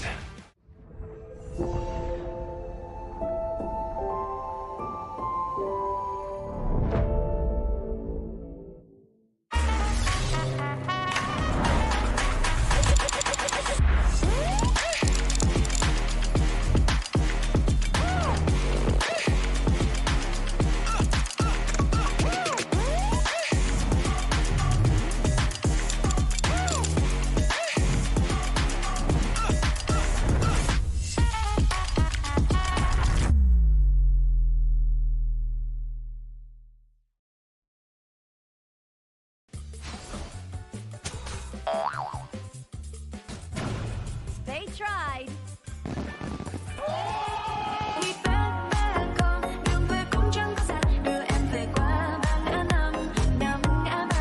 The new Spritling skill, Dig It, is a passive skill which will automatically trigger at fixed times each match, up to a maximum of 10 times. The skill grants guaranteed standard rewards like gold, XP, shield, health recovery, and more. There's also a small chance to uncover mysterious grand prize effects during the match. Dig It may also produce tradable high-value treasures. Detailed information about acquired treasures will be shown after the match ends. Each treasure has its own rarity and storage size, and obtained treasures will be automatically stored in your warehouse. If you want more high-quality treasures, make good use of the Treasure Fusion feature. You can also copy and share your code so friends can help speed things up.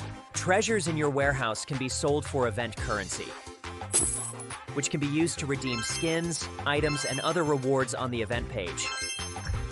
You'll even have a chance to win physical prizes like smartphones and cash. You can also spend event currency to bid on high-value rewards. The auction uses a hidden bidding system, where you can submit 2 bids for the same reward. The highest bidder wins, giving you even more ways to obtain rewards.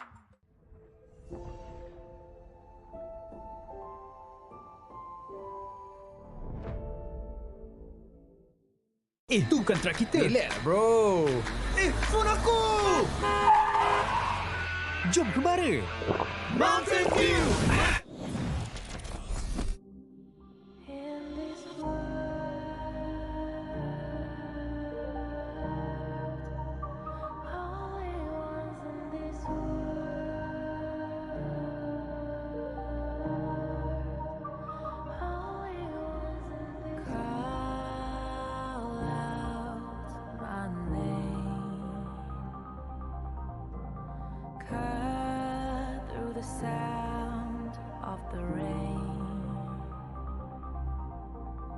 No matter how I feed the flame,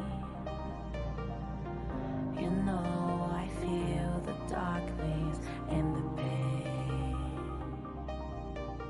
All of the ways we tried to break free from the night. You know we made it out, we found the light.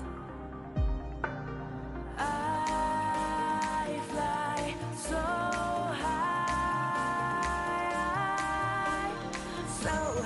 light of the skyline. Let's do it this time, like it's a whole new vibrant world.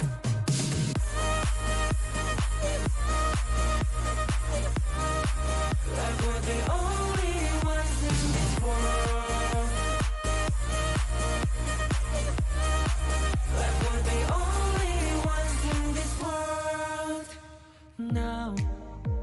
Now I see that I got everything I need. It's alright, I'm on fire, I'm alive, 'cause now I fly so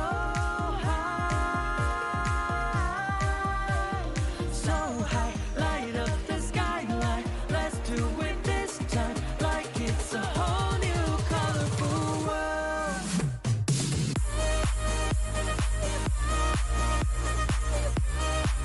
Like we're the only ones in this world. Like we're the only ones in this world. Never thought we'd get this far, burning like the stars. How we get this far, like we're the only ones in this world.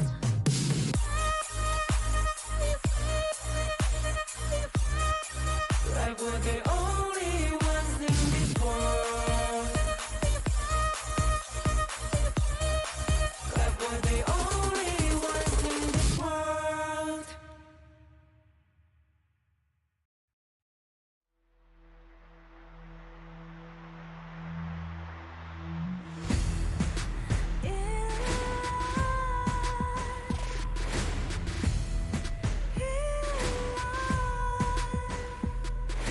What's a life without its worth? Compromising with what hurts inside. When you let fear decide your fate, you don't choose which path to take in life. I'm finally letting go of everything that still holds me. I'm against all odds, but I won't give up, 'cause it's my time to shine. Standing in the spotlight, can no one back me down. Destiny is calling high. I'm not afraid to fight for everything I love. Victory's on my side.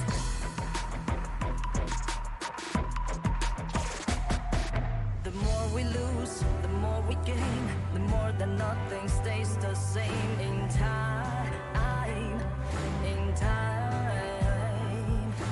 Can't love ever, can't forget. What you see is what you get sometimes.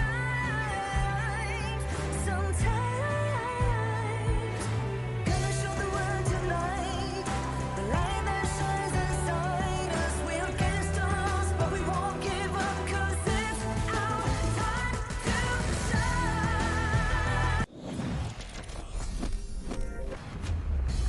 After a short break, we're back at it once again with more Honor of Kings action for the 5th day and 5th match for our 2026 Asian Games Esports Qualifiers for Honor of Kings. My name is Sagi, your desk host once again for the final series of the day. And in the casting side, we have Holler and Adam Spartanka back at it once again. Yeah, again, continuing on with the momentum, right? We made it to day 5, the 5th series, and we're past the official halfway point, and now we're getting to the point where, hey, some of these teams might not be surviving for too much longer. So a little bit of drama. Yeah, we've already seen a couple of teams that, sort of eliminated out of this. And I think there's going to be more after this for sure. But the pressure is high. It's very, very high. Talking about high pressure, right? I think the moments that you can actually imagine is that if you're 1-0 or 0-1, you gotta be careful of the upcoming game that you're playing, because if you're at 1-1, you're pretty okay. You still have chances. You're at 2-0, you're pretty happy because one more win and you're like, poof, you're in the tournament for the main event. But you're 0-1 or 0-2, that's where you are like so backed out into a pinch that you desperately need a win to prove for yourself. And I believe this is the exact scenario that both Hong Kong, China, and their opponent Sri Lanka is currently facing right now. Yeah, they're looking to this one. This one in particular is definitely very important because, as you're rightly saying, 0-2 or 2-0, very different stories, and nobody really wants to be in that. They want to be 1-1, right? If you're on the bottom, right, as Sri Lanka. So you're kind of trying to overcome. You want to put yourself in a good spot because there's so much that goes with it. It's like the positive mental head state, the momentum. You're going to feel much better in the morning when you're, not 0-2. Yeah, I'm trying to make sure that you're going to have a very good game against Hong Kong, China. It's going to be quite difficult. But you know what? We're not. Let's give them the benefit of the doubt. We don't know that maybe they have some trump cards or secret picks that they're going to be doing, or maybe the coaches are just going to do some crazy things up on the stage. But in honor of Kings, if you're tired of ranked games, you can always experience the new mode called Super Flow Brawl mode with amazing new talents and random events. More ways to play and more ways to be discovered here. So I think the new Super Flow Brawl mode comes in during June 27th, so do mark down your calendars for it. But if you're into immediate stuff, new stuff already happening on the Gorge, definitely check out the new update, which is the Davara, Lorian, Florentino, and all these new heroes that are currently available live in the official server. Yeah, just downloaded it today. Unfortunately, I haven't been able to play a game yet, but I'm super excited to see some of these heroes. I mean, all at once, seeing this number of heroes this quickly, I think it's uncharted time, dare I say, where, again, we're kind of overwhelmed with the spoil of choice. Yeah, I agree. And I think definitely a very fun mode for Super Flow Brawl mode. And going back to our tournament for sure, Sri Lanka and Hong Kong, China, for the last match, we would love to see what's going to happen after this. What would you do, Sagi? I think I would personally just go as crazy as possible, just exactly like what India did just now. I mean, for Sri Lanka, it's not towards that level yet. They're still only 0-1 in their respective groupings here. I would say that it's a really difficult matchup that they're facing right now. We saw how Hong Kong, China played yesterday, and they played the most textbook style that we've ever seen. That's similar to Indonesia, that has yet to suffer a single death or elimination on their own side. So for Sri Lanka, when you're facing such an opponent here, just try your best. Just try your best. I have nothing much to say. Just try your best. Really? Okay. I would, because for myself, I'm kind of like on the Adam camp, where I would be like, hey, let's go all in, right? Okay. Not just, obviously the positive coach speak is to be like, hey, try your best. Let's just, continue on. We know what a titan Hong Kong, China are. But I do think that, let's not hold anything back. Let's go all in. Let's just, what do we have to lose at this stage, right? I mean, if they're already so much better, they're going to beat us regardless. But let's go out, again, with everything in mind. Yeah, I also understand where Sagi is coming from, because there's a lot of things at stake for sure. They would prefer to not lose any game whatsoever. So the fear of doing a mistake up on live TV, especially when they're out on the stage, a lot of people cheering at home, sometimes that fear can really get a hold onto you. It's like, I would say, a double-edged sword. Sometimes people get motivated under tense situations. Then you have like the dopamine. I think the adrenaline that pumps you up. And sometimes people get haunted by these moments on stage, piercing lines and everything. But that's for players to prove us wrong, because upcoming in will be Hong Kong, China, and also Sri Lanka taking the stage with this teaser video.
They have already shown they will not go down without a fight. Every moment in the gorge must be earned against them. Now they step forward, ready to push their opponents to the limit. Entering the arena, Sri Lanka!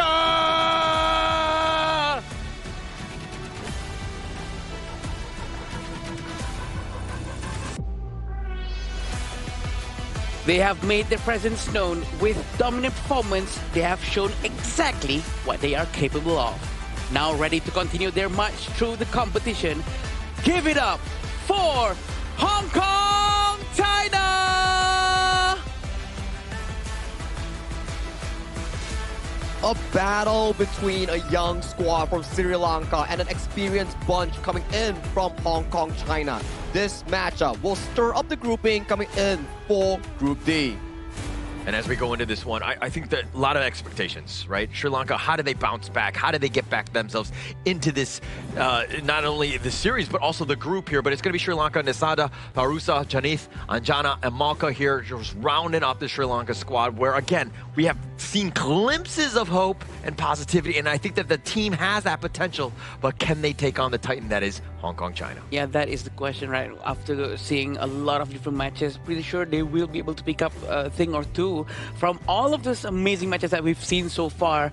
But going against Hong Kong, China is definitely going to be a little bit more difficult. I think it's definitely going to be difficult, right? At the end of the day, if you were to come in with a prediction, Hong Kong, China is definitely one of the group leaders and the main contenders you're coming in from Group D. But I like something about Sri Lanka. The way that they are doing the goal strength strategy that you guys mentioned, the roamer item mid with the jungle item support role, really allows the Tarusha, the main core of their team, to really, I would say, flourish in that sense. Get all the goal and try to carry the game and break through. Yeah, funneling the goal towards your jungle is one of the most important things that they have to get used to. And I think they really know what they're doing. And it all depends on whether or not they can continue it consistently. But this is the lineup for Hong Kong, China. We have Skin, Kahin, Hoa, Sumki, and Shishan. We do know that Hoa is such a good player in the mid lane. So scary for anyone going up against him. A lot of history in this team. I mean, if you're talking about the pro scene, I mean, you know that Tikin is actually, he's from Fearless Esports. He played on Pause as well as AG in 2024. Then Miles Otus, right? Kahin. This is also a guy that's actually been there as well. Hawa has had some experience with Zoa as well, Sumki, excuse me. Both of them had been playing on AG. So a lot of that pro experience, but now they're bringing it again to the Asia Game Qualifier stage. Like I mentioned, right, a very experienced squad, and we do see that there is a substitution coming in for the side of the roamer role. Yesterday, we saw the player called Kahing play the roamer role for the side of Hong Kong, China, and today they're bringing in Sintan for their roamer role instead. So it's going to be interesting how this new upcoming roamer player will affect the team from a fundamental-wise, or how it will create a chemical reaction in bringing them forward in this Group D. Yeah, that's definitely true. They actually swapped it out. Probably we want to try to garner as much as experience as possible. But from Sri Lanka's side as well, they would want to be learning in this game a lot and not try to hold back. Again, holding back might be too much of a bad thing. I don't think you ever want to hold back. I think we're always kind of talking about like, oh, how much are they going to bring? Or do they want to be reserved? No. You saw that in the last series, right? When India, I know, let the man fly. Let him pick whatever heroes he wants because he's going to be comfortable. He's on his comfort heroes. He's able to excel. I expect both of these teams, if they want to play, you can't just be boxed in. You got to do what you want. You got to play your heroes. Comfort is the name of the game here. If you are playing scrims and you can't be accustomed to the meta heroes and get comfortable with them, then maybe going back to the basics here, like Uzbekistan. They weren't comfortable with the meta picks, but when they came in with the Kaiser Dolia in their day 2 or their day 3 of their debut, they got back into a reverse sweep series, the first one that we had in the BO3 setting. So maybe that's a formula coming in for some of these emerging regions playing in a international or regional tournament. So it seems like the pattern that we're seeing in the Asian Games qualifier is that maybe if you're stuck, maybe it's just so hard to progress. Going back to what you're comfortable with might be one of the best choices that you have, because it takes a lot of pressure out of your shoulder trying to second guess whether or not is this the right move that I'm making, is this the right brush that I'm hiding at, because you already have all of these muscle memories because you're comfortable with that hero and role. And especially in game one, I think that you want to be a little bit more freewheeling, right? Let them just kind of play it out. If things didn't work, okay, let's just shore up some of the weaknesses. What are those mistakes? Is it a draft? Then you're looking to kind of, hone in a little bit more in that sense. But I think that especially for game one, set the tone, go out aggressive. Set the tone and aggression. I like that statement coming in from you, Holler, here. As we jump right into the pick and bans here with Sri Lanka with the blue side here. We do see some of the high engaged capability heroes such as the Guan Yu and also the Maestro Nui has been banned away from the blue side here. And for Hong Kong, China, staple bans here, Ukyo Dachibana and Dolia removed from the pool. Yeah, taken away from the blue side, right? Those are prime first picks for the blue side, right? And Sri Lanka right now, they're going to think about what they want to do in terms of direction. They're going to go a little bit, not show all of their cards, and they're going to just pick up the tried and true Lapu Lapu. Yeah, Lapu Lapu is such a good pick for sure. Looking at the bans coming in from Hong Kong, China as well, they actually take out Ukyo and Dolia, which is very, very annoying, very efficient in being used by Sri Lanka before. So that shows that they did their research for sure. The first two picks coming in from Hong Kong, China is going to be a lot of crowd control.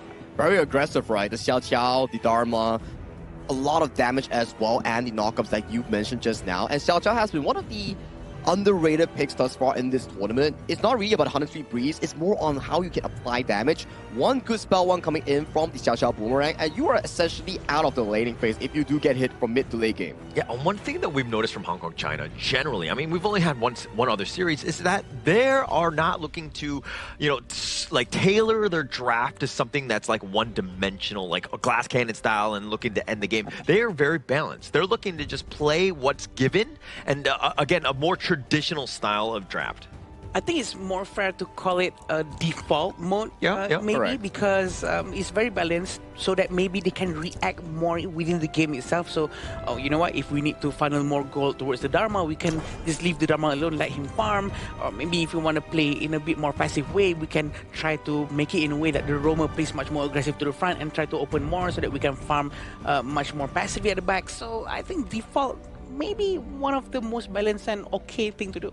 Yeah, it's like their muscle memory, right? Like they're already accustomed to a specific playstyle. Slow and steady wins the race. If you can be accomplished, you can like successfully repeat the fundamentals, the laning phase. Make sure that this exact matchup, you play it 100 times, you can master it 90 times. This jungle pathing, clear it up fast, make sure that you save those seconds on the jungle camps, and then you come out for the early ganks. Those are all the things that fundamentals can improve your gameplay in the long run. Personally, jungle path is one of the most hardest thing for me to understand, because there's the shortest path and there's also the fastest and most richest path, which is two different things, right? So it's very hard to understand. Yeah, and you're talking about slow and steady winning the race. It's like traditional tortoise and hare style. But for me, I want things fast. I want the Lamborghini. I want the Ferrari. I want to go, 120 miles an hour, just going reckless. Because those, to me, are the most fun games to watch. And being able to kind of just where there's absolute chaos, that's kind of what I want to see. But it looks like the draft from Hong Kong, China, they're not going to be doing any of that.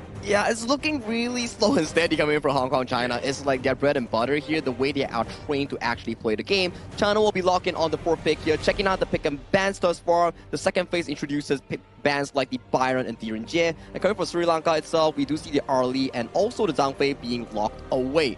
With Sri Lanka, their last pick is the Fatih and also the Consort Yu. Some of the good picks here that are able to counteract against the Nakoruru, the Dharma, and also the Fatih is also pretty decent in handling the laning phase against the Dharma and also the late game assassination attempts on towards that channel. Yeah, right now we're trying to see what roam that Hong Kong, China is going to be picking out. But I do fear that the picks coming in from Sri Lanka is going to grant Holler what he wants, which is exactly the chaotic gameplay, the aggression that they might want to bring out, because these are the hero of an early game composition. Definitely, and you have the Nakoruru, the Chano, a lot of damage burst potential, plus everybody else is literally there to set you up, right? And it comes back to those two. If they get isolated in any way, they're going to have a tough time. And this time around, coming in from the draft from Hong Kong, China, is looking really aggressive, I would say. Everything has a crowd control, everything has a trigger discipline where the moment that they feel like they want to fight you, it's go time coming in from the red side draft. But let's do take a look on the Sri Lanka draft for a while now. It's really slow and steady. It's really back and forth. They are playing with front lines coming in from Tarush and Malka, making sure that there is room to farm for Anjana and also Nasanda in the clash and farm role here. It's a different approach coming in from the Sri Lanka draft, but this is game one between Sri Lanka and also Hong Kong, China, duking it out in Group D. Thank you so much, Saki, as we start this one. Game number one of the fifth and final series of the day. I mean, going into this one, I mean, you knew that Sri Lanka were going to come out firing, right? And I think that this draft is pretty balanced. I'm not giving a huge edge to either of the squads, and right now it's all about execution. And very interesting move coming in from Tarusha to actually join the mid lane to clear the waves first. But look at this, potentially an aggressive rotation coming in from Hong Kong, China. It seems like just try to steal as much economy as they can. Yeah, this is a great start, right? And you're going to also leave Anjana and Sumki. Let those two kind of duke it out one-on-one. Nobody should get a huge advantage, as it looks like the pheasant is going to be stolen away. Hong Kong, China, again, this is that value. You went into the enemy jungle, you were rotating around. What was available, and they took that away. Exactly, without losing anything, without being noticed at the same time. So I do believe that they're going to be continuing this until they have that goal advantage. What we do realize from Hong Kong, China is that they will never try to engage in a war that they think they're going to win in 50-50% chance. They will only take it if it's 70-30 or 80-20, somewhat like that. Yeah, and it seems like, I mean, they didn't know who was coming in, who was stealing. It looks like, you know, Sri Lanka kind of need to install a couple more CCTV cameras, right? That's true. And Hoa consistently using the Chow Chow this way, always throwing random first kills towards the enemy, trying to see if it could hit. If one stakes too much, they could be able to try to continue engage into a fight. Yeah, how is going to be a problem? I mean, those fans, those Blasphemy fans are going to be a problem, right? The amount of damage that they can do. So Sri Lanka on the other side, I mean, if you're looking at like Janeth, Anjana, you know, they definitely can be vulnerable. They can be a little out of position and get hit by those things. So it really comes back to the positioning. And now it looks like Xinghan is going to be just kind of stun locking a little bit, but there's a disengage. A very interesting move coming in from Hong Kong, China, still trying to pressure out from the mid lane jungle, and they're trying to collect all as much as they can. See all of these small little things. Of course, it seems like it's a small thing, but a very good throw from Imalka, trying to steal away his own jungle. I mean, you think it's small, but it's actually big in the long scheme of things. It's like the game of inches. Any sort of like steal away, any sort of, you know, jungle camp that you probably shouldn't have gotten, but taking it away, that thing swings quite a bit, especially in the early game. And we're not even 3 minutes in. We got a 1K lead for Hong Kong, China. Almost be able to try to steal the Crimson Golem, but it seems like a teleportation might force a fight here, but it seems like he's just using it just to rotate back to his Azure Golem. Hong Kong, China really trying to focus and play in the long game. In the long game. And I mean, it's going to set up by a really good early game, which it looks like they're going to even contest this Azure Golem. They actually found out Shinhan, who's going to just get a two-man stun. The Tremor Smash is going to be used. They got a nice little play, but the Raging Sea in return. And it looks like Hawa getting a little bit low, gets the plan out, but he's going to be picked off. It's going to go first strike going the way of Sri Lanka as they make them pay. 3 members down from Hong Kong, China. A great Sacred Tree Blessing coming from them. It's a very good fight coming from Sri Lanka. He can go back to the top lane and try to get any objective that's left over there. I think that Sri Lanka actually managed to pull the kiting very nicely. Here we go. This is exactly what happened. The ultimate coming in from the Liampo actually started the war only towards the Janith. But then the rest of the team from Sri Lanka side did not receive any crowd control whatsoever, giving them the freedom to take down Hong Kong, China. That was a great team fight by Sri Lanka. And also Tharusha, let's talk about that ghost ship. Locking Hawa down, getting him stuck into you where he's not able to run away. That is the perfect team fight to start off this game. And now the net worth lead has shifted in their favor. A very good fight for sure, but it seems like they're trying to make sure that they can get the Tyrant. The vision is provided by Sinchan, but apparently he doesn't want to take any risk because his teammate is quite busy taking a lot of resources in the top lane. Yeah, you're counting out Sri Lanka, and man, they're coming out firing here. Not even 5 minutes in. Yes, they are a little bit behind, but they're taking the big objectives. They've gotten 3 kills plus that Tyrant, and now it comes back to Hong Kong, China. They need to be aggressive. This is what you're doing when you're kind of like maybe losing the map control phase. is you look to contest. Maybe you get the 50-50. It doesn't look like they get it here. Rotation is being done by Hong Kong China, still trying to focus down in the bottom lane because they know Sumki is nearby. They need to try to help him as much as he can. It seems like they're about to dive right into the tower. Yeah, this is the perfect timing. The flash away is not going to get away from that. The honey sweet breeze, and they will knock it down for Sumki, and they will take the bottom T1. Hong Kong China with a great rotate. So clean, right? The way they rotate from the back, and they know that there's nowhere he can go. Anjana really cannot do anything over there, but look at this damage coming in from Kahin. He really tried to punish down Nisanda, but it seems like he managed to run away. Yeah, but you kind of knew that was the situation for Anjana, right? He was all by himself. It was just a matter of time, but they lost the bottom T2. That entire push from Hong Kong China, they're like, okay, we don't care about kills, but we'll figure out and take objectives away, and this is how we're going to win this game. Seems like they're trying to focus down towards the mid lane. He was recalling in the middle, out in the open, and Flash has been used by Sakin. Yeah, Nisanda down for the count on this one. Sakin making him pay. This is a guy that we've seen time and time again. His alias, his IGN, is actually Snow. He has a lot of history on the Hong Kong esports scene. Just remember to respect his name. But this is actually the first time we've been calling him by his actual name, Sakin. Oh, okay. Very interesting right there. They're going to try to clear out the minion as much as possible in the mid lane, and the rotation is going to be done by Hong Kong China, putting Zakin at bottom lane. But look at how they're trying to slowly creep forward, trying to see if there's any chance for them to start a team fight. But it seems like they're still trying to hold back. Sri Lanka, a lot of respect coming out from them, but they have no vision towards the Crimson Golden. Yeah, and the rich get richer, right? They've shifted things. They were able to take that away. They had the vision game, and it looked like Sri Lanka were not willing to fight. They had chances, mind you. If we're talking about this gold graph, it was definitely in their favor. Yeah. But Hong Kong China, the way that they're efficiently taking things off of the map, yes, they might be down in kills, but they're getting the neutrals, which is actually helping accelerate this farm here. I agree, and they are suffocating Sri Lanka away from any economical advantage. But it seems like Tremor Smash coming in. Yeah, he's looking to go for that backside, but the ghost ship is going to be used. He's actually on the other side of that, and Malka's going to be taken down. They get the freeze on Shinzan, who's going to get away, but they've gotten what they wanted, the Azure Golem, as well as that kill.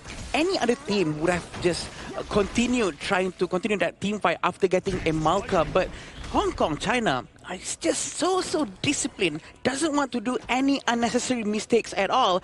Also because of what happened just now in the earlier fight, right? Because they got punished, and it's been proven that Sri Lanka can actually still fight against them, even though they had one hand tied behind their back. Yeah, and actually, it's a huge confidence boost, right? When you're able to go in, and you know, that early game has been largely in favor of Sri Lanka at moments, but the way that Hong Kong has just completely weathered the storm, and in the past like 3 minutes, shifted it back to like all of a sudden to like a 4K net worth lead. That is absolutely massive for Hong Kong China. They're really controlling the entire map, and Fateh hasn't even finished his doomsday just yet, but we can see Axe of Torment is done. He's on the way to maybe make a Glacial Buckler after this, but definitely a very high damage coming in from Fateh. It seems like he was the cause of why Hong Kong China lost a lot of their heroes just now. Yeah, if you're looking at the roles, all of the different pieces, every single head-to-head has been in favor of Hong Kong China, and they've gotten that. There's a reason why they've grown this lead to about 6K at this point, because all of the lanes winning, and then,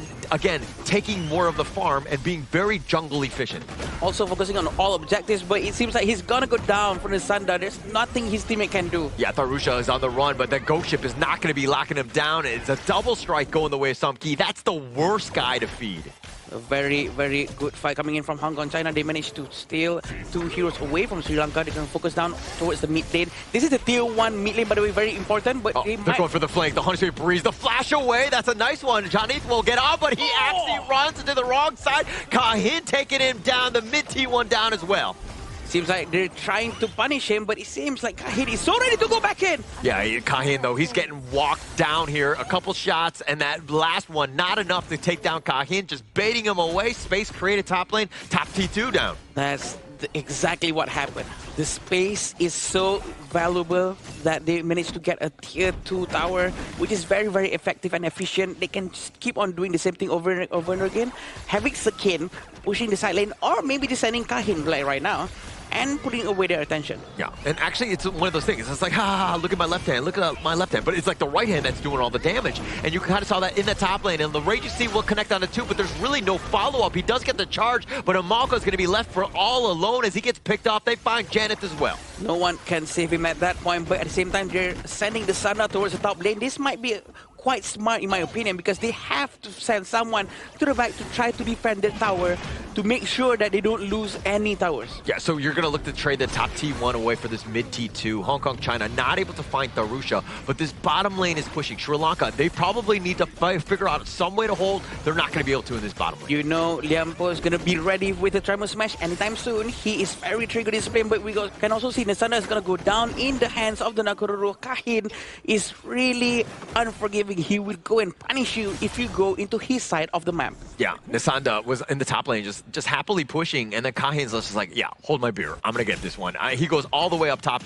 He's like an assassin style, just completely bursts him, and then that just completely limits or takes away that top lane push. Yeah, we all know. At this point, Kahin's damage is quite high. So yeah. Anyone's going to get burst now, even though Nisanda actually has Secretary Blessing or maybe even a Previous Sky, but there's nothing he can do at this point. Sumki is going to be able to get the Tyrant, even though they had Primal Bond for a bit, but he is fine. Sakin is going to be focusing down at the bottom lane. They're all trying to prepare for what's potentially going to come afterwards. They sent the Shadow Vanguard towards the top lane. They're so far up right now. Kahin right now with a 3-level differential, 2 now with against Darusha, and now they've all joined up, and it looks like they want to siege this mid T3. Shadow Vanguard at the top lane, so they've got even more push coming, but the Raging Sea only on the 1, not too much value. Shinchan will just happily tank that. Yeah, they will not try to force this one out too much, still trying to be disciplined, and this is what really matters for them, right? Not trying to force unnecessarily, because they don't really have to.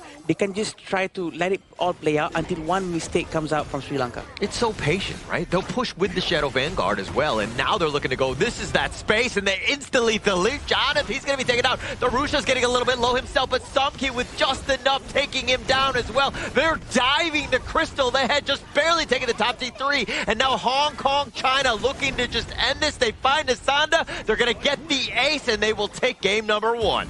It's all with how they managed that comeback after that 3 takedown given over to the side of Sri Lanka in the early game. Hong Kong China's resistance towards these things and how they pace themselves patiently is just really worth it for other teams to learn. I agree. That definitely very, very hard. The patience, the trigger discipline. Actually, the moves and the skill set that they were throwing out just now, it's not really that complicated to do, but the macro gameplay coming in from Hong Kong, China is just so complex and so high that it's very hard for us to have that perfect kind of macro to be done like that. Macro, the exact thing that is allowing Hong Kong, China to call back into that game. You'll be thinking like, okay, 3 takedowns go over to the side of Sri Lanka, and you'll be thinking like, oh, is this a potential like smooth mid-game coming in for the blue team? The Hong Kong, China, they start taking down towers, left, right, countering camps, building the goalie into a 5,000 comfort, and then bringing the game back with pickoffs and team fighting. Slow and steady, but they did win this Game 1 race. Slow and steady, and I mean, emotionally just very neutral in that sense. Like, because again, in the beginning, there are moments where you're like, hey, we're losing. We're down 3 kills. Things are not looking great for us. And then some people can kind of, you know, they get a little enraged, but they've been there. They understand. They're like, hey, this game is far from over. We're going to continue to use our jungle efficiency. Yeah, definitely. And I think they really know how to pull it off very well without losing anything at all. I think there's a term for this, min-maxing. That's what they were doing the entire time, and which is also how they managed to get a 10,000 goal lead within a couple of minutes, which is very, very effective. I think it comes by experience as well, right? Where you utilize the least amount of mistakes after that specific play. It's like how you stop bleeding. It's like they immediately found that little patch and patched it up, and then they start playing back to basics. It's like, okay guys, a little blunder in the early game, not the end of the world. Let's make a comeback, let's reset our mental, and then let's claw it back slowly into an even and start overtaking their opponents by doing what they have to do. Which is also why I think they were trying to stop the bleeding, but at the same time, they weren't bleeding in the first place. So what were they trying to stop if they're still trying to really playing very, very much safe, right? So that is literally trying to max out everything that they have. I mean, they had such a great game, right? I mean, in that beginning, yeah, it's bleeding, but they're just like flesh wounds, right? They're very early, they're superficial, not really deep in terms of the cut.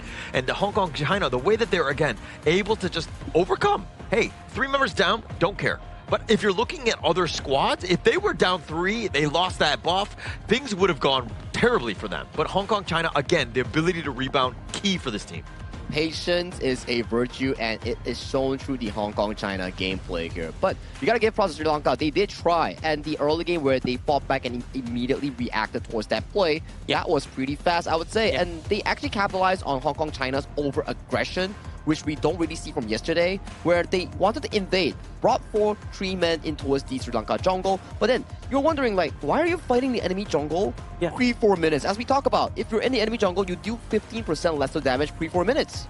That's probably why they managed to pull out a very nice fight coming up from Sri Lanka, but also the positioning coming from Nisanda, managing to get Circuit Tree Blessing before that fight was quite crucial as well. It's just that the 15% damage reduction is so effective that Hong Kong cannot pull it off that cleanly. But again, the bravery to have to actually, you know what guys, we can actually defend this, we can actually try this out, and they proved it. Yeah, they defended. I mean, especially in that initial push with that jungle invade, they got those 3 kills. But and you're gonna feel great at that point, right? You're like, we're up 3-0, we're in a great spot. And then, unfortunately for them, those are the last kills they got in the entire game. That has got to feel kind of bad. Really bad. I mean, you were thinking like, oh, this is a pretty good early game here. How do I convert it into a win? Now Hong Kong China's like, nope, that's all you get. You can't be greedy. It's our turn now. And they just went all in, and all of a sudden, it's a easiest move game coming from Hong Kong China.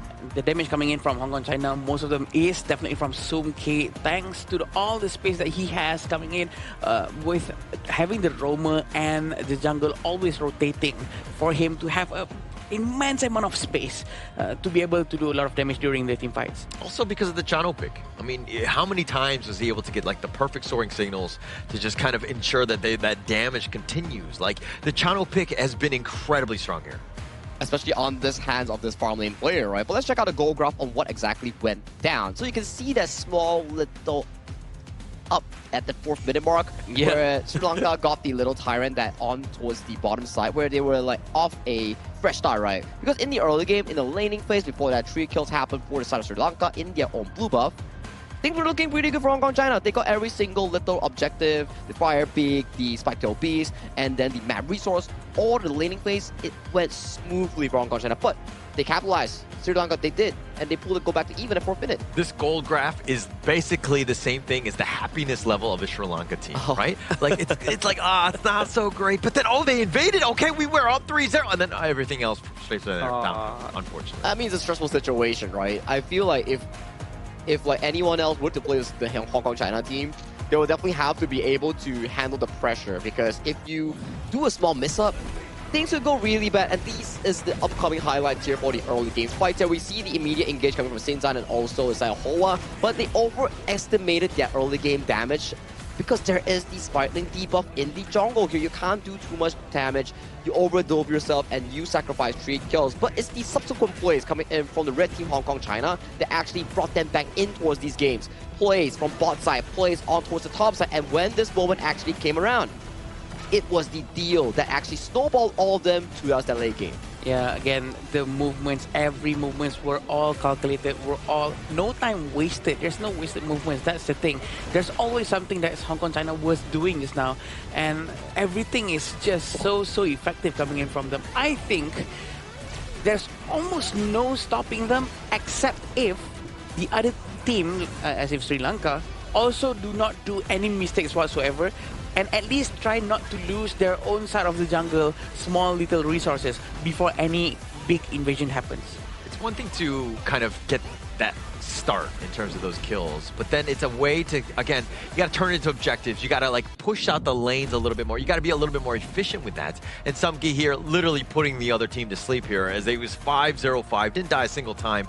32% of the team's damage, pretty insane here. In a rather, I would say, chaotic game, he was the most consistent factor out of the Hong Kong China team that brought the team's victory with no worries, right? This is why Chano is such a destructive pick on the proper hands. Strong early game laning phase and a good late game damage output on the single pick.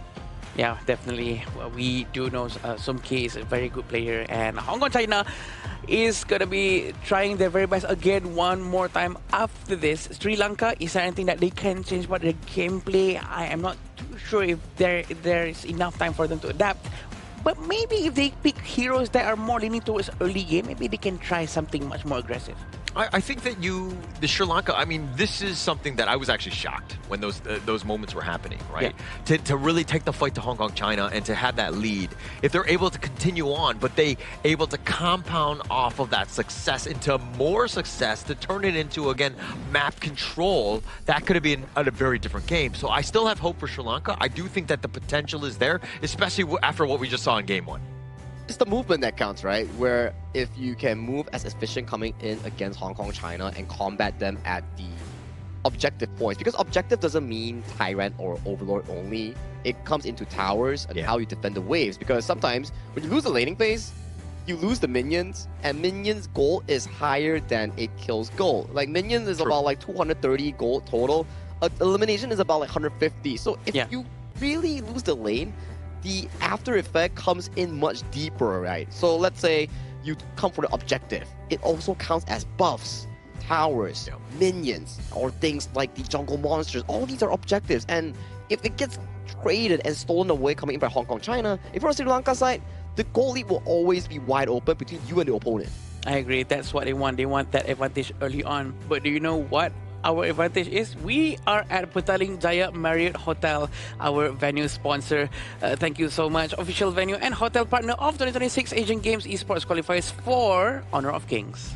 And as we go into this one, of course, day 5, we've been here at the Marriott Petaling Jaya. We've had a great time in terms of the games that we've seen and been able to kind of, get into this one. But again, let's talk a little bit more about this one. Sri Lanka, have moments, have opportunities. But Sagi, again, your coach of Sri Lanka, what are you telling them? Play as 5. Play as 5? Okay. Play as 5, move as 1, try to react to plays Hong Kong, China is trying to propose. Because so far in this tournament, you can see emerging regions, they have this issue where when you don't have enough numbers, you're still trying to force a play. Where you're seeing like more mature teams coming in from Philippines, Indonesia, Vietnam, Myanmar, or even Hong Kong, China. The way that they play is that numbers advantage always give them the edge in team fights or skirmishes. That's the first thing that Sri Lanka needs to be checking on. Numbers advantage. Do we meet it 50-50 or is it a 5-5? Yeah, that's the question, right? We probably would prefer to meet by 50-50, and correct. That's the best thing to do for sure. And right now we want to see whether or not Sri Lanka is going to try their very best to go with maybe different hero picks. Something that India actually did just now, just go crazy. I think what India did was probably a bit too late because they are already confirmed to be at the bottom 2. Maybe Sri Lanka should try something like that, but try earlier before they're actually confirmed all the way down. I don't really mind Sri Lanka's picks. I felt like they were comfortable on it. They were definitely proficient on them. It was, again, more about the team play and the execution and how Hong Kong, China were extracting resources across the map and taking things away from you. I like it. Efficiency, right? Where we talk about, you can play safe. But playing safe is not the answer if you're not playing efficiently. You can be careful, but when you are not wanting to be proactive, not wanting to be moving for objectives, not wanting to do a single play and just hope that the enemy makes a mistake, what if the enemy doesn't make a mistake? You'll be forever in the reactive side and everything will be capitalized by your opponent. Sometimes trying to counter meta might be a little bit worse than trying to do something with your own meta, something that you want to do yourself. Maybe they have an idea that they might want to try to, at minute 1, just all in towards the enemy blue buff. Maybe something like that. Just force it out, knowing even though that, Hong Kong China is a very good team, very scary team, we can't do this, but just try it out. It's to throw off their tempo, right? If you can throw off their original game, put them in with discomfort, maybe you have a shot when you are trying as a lower position or a less experienced team, challenging a stronger and much more mature team like Hong Kong, China. Yeah, I kind of look at this too. Sorry, I'm going to just go a different direction in terms of this. Like with chess, right? You have a really good early game. and you're going up against the chess master who has seen this time and time again. They're able to, yeah, like billions of matches that they've already played. Yeah. So like mid to late game, they're going to just close you out. But if you're able to get a little bit of an edge early, maybe you catch them out, kind of like what they did in game one. Yeah. If they're able to continue that success, that might give them a chance. But again, if they're behind and you're up against the chess master, gotta help you, man. The analogy is great because it's things that are out of the expectation that you can catch your opponents off guard. Maybe it might not work always, but it's worth a shot. Yeah, I agree with that because sometimes we confuse them. It might just throw them off their feet and they would be surprised. Because if it's a surprise to us, it might also be a surprise to the other team as well, right? So we do have a Charlotte. We also have an Arlian idea for Hong Kong, China, which is a very strong start for sure. But they have yet to pick any hero for the front line to open the map aggressively. I want to say that we're also chess master casters. Nothing will surprise us, Adam. Okay. No, I'm just kidding. We're gonna have to find out. I mean, they still can. At the end of the day, we've seen a lot of interesting picks today in and of itself, especially with like the Schwantz, the Wukong. So they've definitely kind of kept us on our toes, so to speak. Yep, and coming into the second phase of the draft right now, we do see Lady Zen being picked up, and you were wondering like, hey, where's the front line coming in from Hong Kong, China? There you have it. It's a Bai Qi going in towards the jungle role for the jungle of Ka Hin's hand. So that's going to be an interesting one. And then the Angel Lot is used to directly counter out against some of these frontline picks coming in from Sri Lanka. One good Chaos Cinder and you are gone. But there is a possibility that the Charlotte might be the one that goes to the jungle, right? So this is going to be quite interesting if that actually happens as well. We do have the Lady Zhen that's going to be picked out as the fourth hero from Sri Lanka. They're still trying to look for their best jungle at this situation. They need an assassin because they already have a Lianpo and they're going with Zilong. Actually, I prefer a Charlotte jungle over a Bai Qi one, but that's just my preference. What do you think? Same. For me, in the usual case, maybe yes, but since you're playing a Diadea, usually we want to pair Diadea up with a strong front line, like a Dun or like a tank in general, right? But now you have the Diadea. I think Bai Qi jungle has decent clear, can pair up the Diadea to pump in more heals after level 4. I think it makes much more sense having the Bai Qi in the jungle. Well, there you go. I think he's doing it just for the fact that he's got the skin, maybe, you know? The Playground Hunter, right? Playground Hunter. Yeah. Boom, sponsor post. Boom, count it. So smooth handling. But yeah, that is the one. They're going to go with Bai Qi at the jungle from Hong Kong, China. Can Sri Lanka handle this aggression coming in from Hong Kong, China? This is what we're going to be seeing because we can assume there's going to be a lot more other jungle evasions. Yeah, gotta believe right now. Yeah, I mean, if you're a Sri Lanka fan, this is that moment to really bounce back. I mean, yeah, I think you had opportunities in the first game. It's again about surviving the early to mid. Get yourself a great chance, a little bit of a head start, if you will, and again, turn this game on its head. To be honest, in the previous game, actually, Sri Lanka survived the early game before they won that eliminations, right? They actually managed to survive, but here we go. They really got their first kill very early on, and Anjana is the first victim. Okay, you were just talking about surviving the early game, and then that happened, right? Yeah. Come on, Adam. Like, I feel like you're not giving him much of a chance. I'm trying my best here. Somehow they just want to prove me wrong. You got to say it the other way for Hong Kong, China. You got to make it seem like bad for them. You know what I mean? So that you kind of, jinx both sides. Oh, okay, I'll try that one out. Let's see how it goes. Charlotte is still up top, facing Dharma for now, and it seems like Arlie is going to have quite a comfortable time farming as well. Are they going to give it too early at this early of the stage? Okay, no. No. Just to speed things up. I mean, the lane wasn't, the minions were nowhere there. So he's, again, providing value by making things a little bit more efficient for Kahin. He's, of course, your win condition. And letting that man farm as the way he's doing, that's the one where you're kind of like accelerating because you're getting everything in terms of the gold sharing as well. Actually, yeah, it's very interesting on how 4 people can actually do gold sharing as well and actually benefit quite a lot from it. Very aggressive and brave coming from him while Kahin was actually busy trying to rotate to the top. This is what Hong Kong China keeps on doing. Every time they have an advantage, they try to go and invade the jungle. He lost nothing. That's the perfect way. Right now, they're like, oh, wow, they are not afraid to play. Shinshan jumping on like Sri Lanka right now. Again, playing a little bit scared. They're like, oh, wow, like how aggressive they can be. Now, how do we kind of maneuver around that so that we don't get jumped again? Within 1 minute, 4,500 gold is already in front for Hong Kong China, which is extremely insane. And Sekin is going to be quite ready to prepare for maybe potentially a red buff invasion. And now it looks like they're going to look to go for this Crimson. They get the mini stun as well. Oh, look at the blazing brilliance going out and all the damage coming up from them. Nisanda managed to actually run away. The first death going to Shinchan. That is a quick punishment. Yeah, nobody cares about roamers. Roam lines don't matter. So that I think they're going to be happy with that. Plus, they've got the Crimson Golem. So I think overall the team is going to be fine. Obviously, Shinshan is like, yo, this kind of, roam life does suck at times when we're getting jumped, right? Is that why you moved to the Clash? Yeah. That used to be me, right? I felt that guy's pain, and I was like, why am I putting myself in this situation, right? I don't want to get punched in the face anymore. The unsung hero, no problem. Well, I'll make a song about you one day. It seems like Malka is actually quite nearby, and he's gonna play quite safely. He's not gonna go to the front and open the vision for the entire team. And it also seems that, oh, interesting. Lady Shen is actually buying roaming item, and we can see Malka is also buying jungle item tank. Yeah. Which is very different. It is very different. But I think that you're also looking at the priority of how the net worth will be looking to go. Jonathan will literally sacrifice all of his farm for Tharusha, who is your win condition. Anjana is going to be the late game to get them over the hump. But Amalka, again, he doesn't need to go for that roam because if Jonathan is sacrificing, he doesn't need it.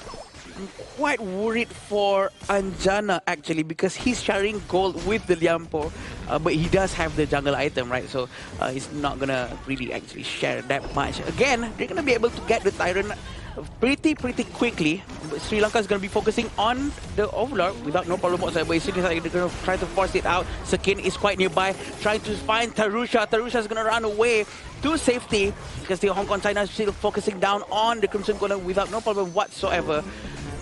Wow, what just happened? Yeah, well, Janath was rotating. I mean, as that support was looking to help support, I mean, the Overlord was happening. There was no way they steal it away from Tharusha, who had the smite up, right? Kahin was actually making the rotation there, but they did make Janath pay, and then because of the fact that they know the timers, they were able to take the Crimson Golem. So again, a lot of value and more gold in the coffers of Hong Kong, China. Talking about timers, they are aware that the blue buff timer is already up, and they can try to make an regression here, but he just got the blue buff just in the nick of time, and the rotation is going to be done by Sumki back towards the bottom lane where he just lost the tower. Yeah, and so we've been talking about all day today, right? In terms of just like how teams play around timers. And you also have the timer of the jungle camps, the buffs when they're available. So you revolve around that. You look to rotate, you look clear the wave, then you're looking to go in. Look at how high the damage coming in towards the Sandra. That's a very efficient move coming in. Kahin wasted no time using lane waste.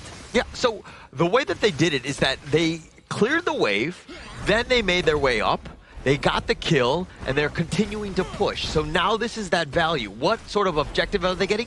It looks like they're going to take the bottom T1 off of that kill. Getting that tower because they have an advantage of 1+ hero at this area is a very effective situation apparently. And also having Sakin always checking the side lanes, making sure there's no split pushing opportunities going to be given to Tharusha is quite interesting. Cutting the wave, I mean, this is going to be even tougher for Nisanda, especially in that top lane. They're looking to contest this Crimson Golem. They're going to give it up for free. Sri Lanka just caught left wanting and just watching them. I'm just excited to see if Emalka is going to try something aggressive moving towards the front. Maybe use the ultimate coming in from Liampo, trying to maybe open a war before someone else does it first. Because right now, he's trying to play defensively. Yeah, so I don't like it as an initial starter because when you do the Tremor Smash, generally speaking, you springboard so far, the mobility of the rest of the guys aren't there, right? Yep. So I look at him as like that counter initiator, right? Yeah. So Tharusha can be the guy. Maybe he just attracts them. Then Asanda coming in with Amalka on that Tremor Smash. So that's the Wombo combo, but they got to set it up. It's not going to be easy to do. Theoretically, it sounds easy, but it is definitely not. Nisanda is all the way up top. He is alone. He's trying to do a split push. It seems like it's quite effective right now. Throwing Hong Kong, China off guard. Right now, their tempo has changed a little bit because Charlotte has been sent towards the top, forced to defend. Forced to defend, but still has that advantage. I think Ziskin will be very happy with that because he, the Charlotte will start to scale, will be a problem mid to late game. And whenever you're getting some sort of value, you don't want to go too far. I mean, it's not about the team fight right now. They're pushing on all three ends and literally like taking off all of the jungle resources. So he's going to be happy because he wants to carry as well. Xinjiang forever ready, trying to help Hawa out of any bad situation. At the bottom lane, we still have Somki trying to take down the tier 2 tower without no problem whatsoever. Sakin is also quite nearby, trying to see what's the position of Nisanda. They know Nisanda is nearby, but they don't want to make a wrong move. Yeah, look at how Kahin is just rotating around the map. I mean, he was making his way to the south one because they thought that they would defend the bottom T2, but he cut it off and he was incredibly scary. Put your attention towards this one. A very good ultimate blazing brilliance coming in from the Angela. Double strike has been given to Sumki. Behind them, they see Sakin trying to chase Anjana, and they managed to get all of them. All 5 of them has been put down.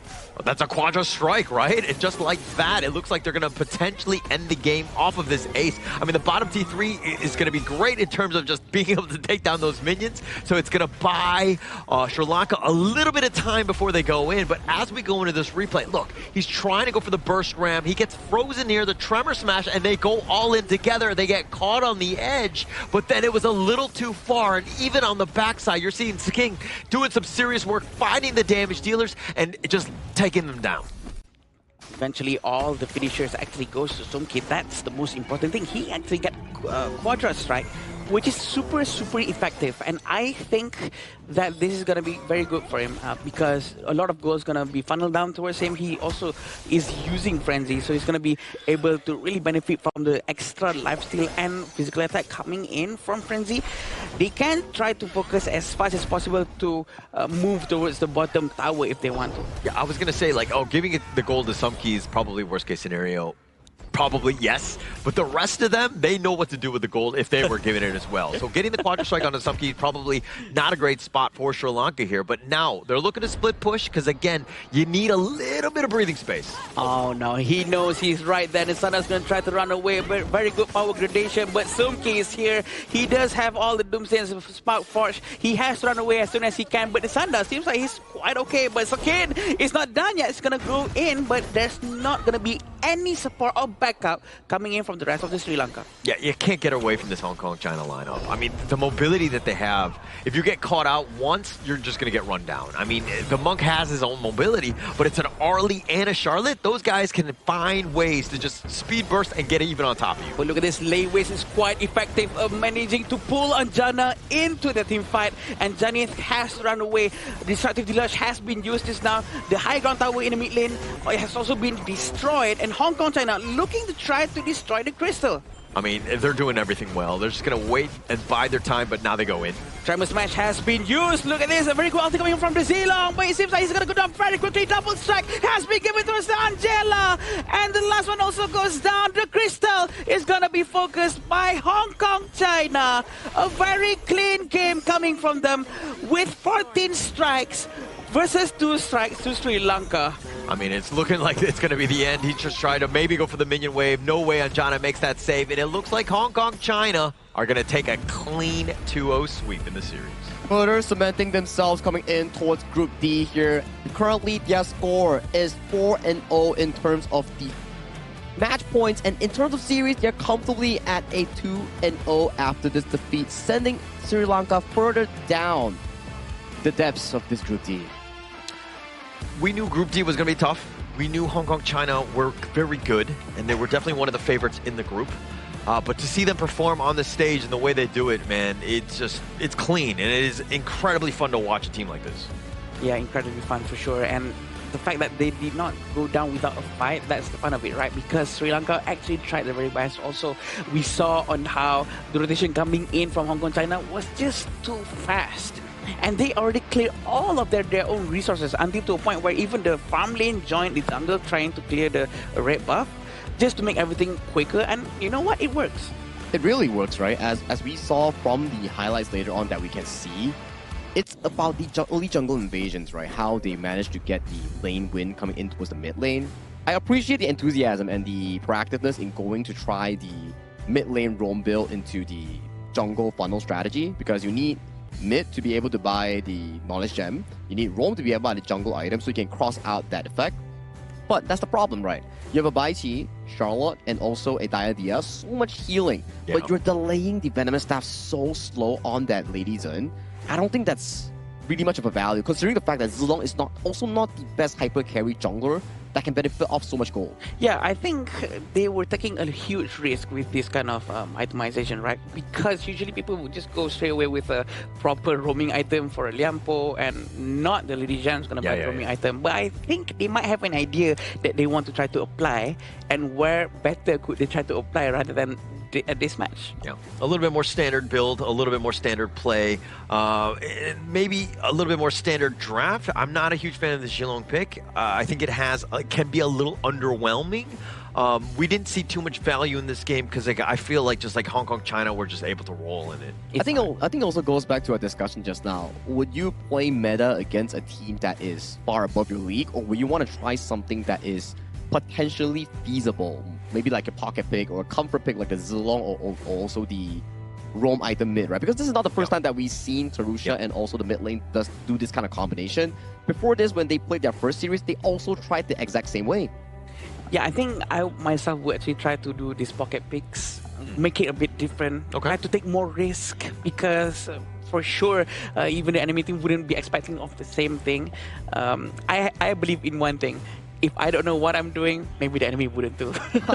Okay. Yeah, I mean, if you're picking like a crazy pick, it definitely makes sense, right? But I do think that the crazy pick probably needs to be within the realm of meta heroes. Yeah. Right? Like, there has to be, I mean, there's like 5 or so. You got to probably play at least one of those, right? And to continue, like, there's a reason why it's meta. It's generally speaking, probably stronger. I think it's about how you can make your composition make sense, right? Yeah. Because so far, if your composition doesn't make sense from the get-go, like, I understand.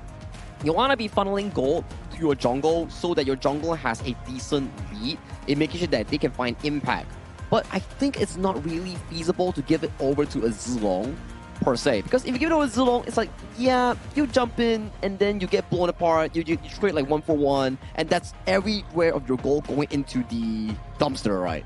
And you can start to see, like you can see Charlotte, Baichi, Diadea, so much healing.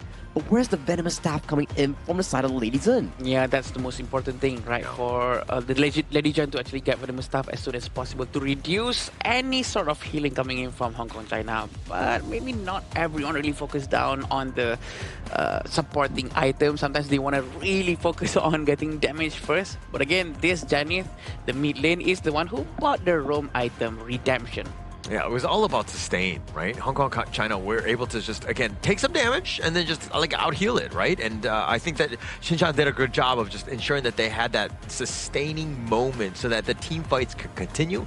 Plus, they have burst and the control from everything that you needed. Just a really good draft by Hong Kong, China. And Sun Ki is still the heart of the team thus far on those farm lane picks. You can see the damage output similar to that channel game previously. Very clean stuff overall from the Hong Kong China team. Although we did see some blunders coming from Xinjiang in the early game invasion, but I think it's still okay because Xinjiang traded himself, but he got the Crimson Golem into the pockets off the side of Kahin. So I think that's a worth it case. Yeah, I was about to mention that they actually have a few mistakes early on, but I agree with Hagi as well. And I also think that other teams might be watching and they might see on how to try to counter Hong Kong China for the next upcoming matches. Pretty sure this is a very important match for them to watch and observe and have a replay on how Sri Lanka actually managed to get the first 5 heroes, the first 3 heroes, my mistake, in the first game just now.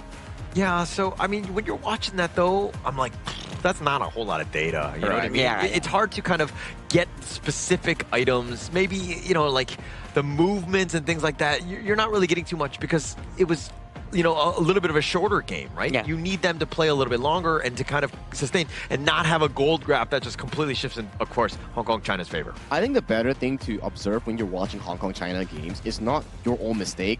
You can definitely improve, that's a fact, but how they move as a team and how are they playing around objectives here. Sure, you can see some takedowns being traded left and right in the first game, those 3 takedowns going over to Sri Lanka, and that one takedown over to the Diadea, just not in the red side jungle. But these are the things that Hong Kong China does well. Yeah, you take those takedowns. We take the objectives and we still build the gold lead going in from there. Maybe in another realm where you see another team going against Hong Kong China, it's more towards these small objectives. We need more skirmishes in stopping them from getting free access. Ultimately, I think it all goes down back towards Hong Kong China's macro, because their macro is just insanely good, stupidly good, that I think everyone needs to learn the way they rotate, the way they do things so quickly and not wasting a single second from point A to point B. Okay, done, point A to point B, point A to point B. I think that's what they do best. And if other things could just try to at least mimic what they're doing, pretty sure the economy situation is going to be so much better. Yeah, it will definitely be better. But look at every single highlight fight, right? All of them have been started by Hong Kong, China. The way that they're able to jump. Somebody gets out of position or there's like two members, boom, everybody goes. They have the mobility. They're just jumping on top of you and it's an all-out retreat. You cannot team fight when you get somebody picked off and you're fighting 4 versus 5 early. And I like the combo chain coming in for the side of Hong Kong, China. Every single play was a Lei Wei's or a Dia route into a Chaos Cinder plus the ultimate coming in from the Angela to guarantee the burst. And as of this point, if your Zilong doesn't jump on towards some key on the early is going to be free hitting for days here. That's why it's really difficult when you choose to funnel all the gold into a pseudo carry like the Zilong. It's not as efficient compared to a real carry. Yeah. Yeah, and that's a bit of a struggle, right? And I think that you're putting too many eggs in one basket. I think that it needs to be like Anjana definitely needs to step up. He has that potential as well, assuming he was able to survive. But it seemed like, again, everything was like, you know, in favor of Tharusha, which I'm sure this is something that they were trying to focus in going to game 2. Yeah, Anjana wasn't really able to get a lot of gold right there. And here is our MVP. It's going to be given to Samki with 506. Look at that damage, Sagi, 33.1%. Back-to-back performances coming in from the man himself, right? You know his sleeping position. He's on its way to be resting well later on in the hotel. But I gotta say, so far out of the 4 games, these 2 games were slightly shaky coming in from the side of Hong Kong, China. There are signs of mistakes that you can see. It means that they are still a beatable team coming in from Group D. But the challenge is the difficulty. Yeah, and being able to, like, it's one thing to know those gaps, and it's another thing to penalize and to punish it, right? That's the hard part, right? When you're going up against a team, it's like, oh, I know what they like to do, what they don't do, and trying to get on top of that, where, again, they're also moving very fluidly. It's a tough situation for any team, and why? I mean, even Hong Kong, China, like, they look so good here. Yeah, there's a gap, but the gap is extremely small. The window is too small for them to actually try to exploit anything out of that. But sure, definitely a very amazing game coming from HOK, Hong Kong, China. I'm sorry about that. But I do think that the wound is out. The wound is open, so everyone can smell the wound pain. So maybe they do know that Hong Kong, China actually has a weakness. Maybe they can try to exploit that. Okay, first off, gross. The wound smell, I don't want that, okay? I think we can come up with any other analogy. Now I can't unsmell that, right?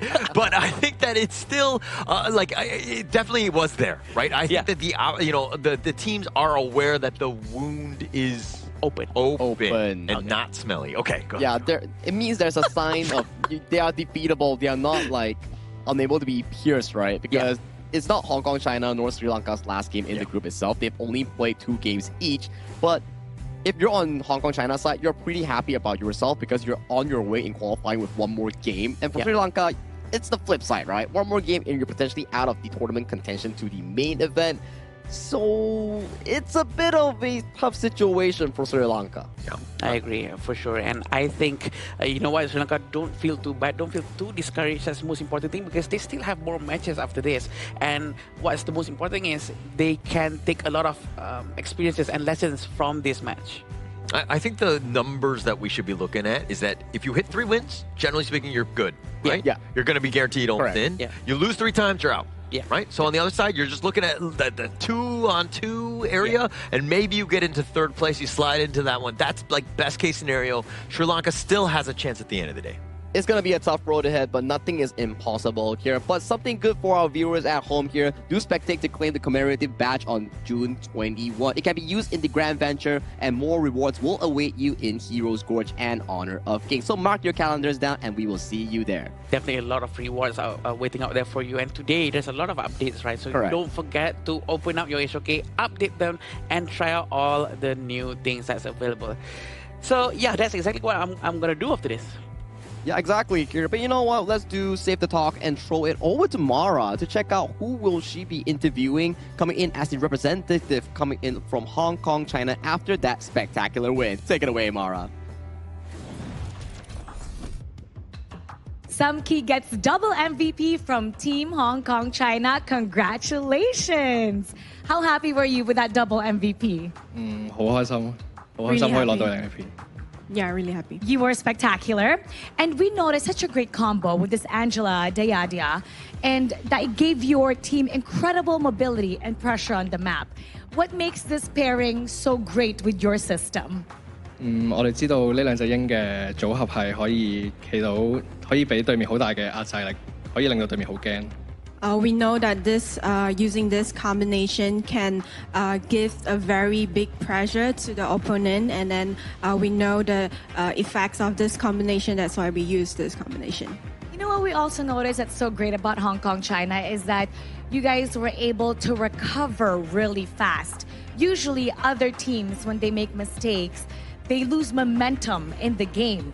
So when things don't go your way, how does Hong Kong China adapt really well? Who takes charge to make sure that the team resets fast? 通常我哋每個人都會，即係就算我哋失利咗一波，但係我哋下一波都會每個人打足10分精神去迎接下一波，再打好啲。 Even that in this kind of situation, not especially anyone, but all of us, all of our teammates will keep our focus and recover as soon as possible. That means you guys have really great communication.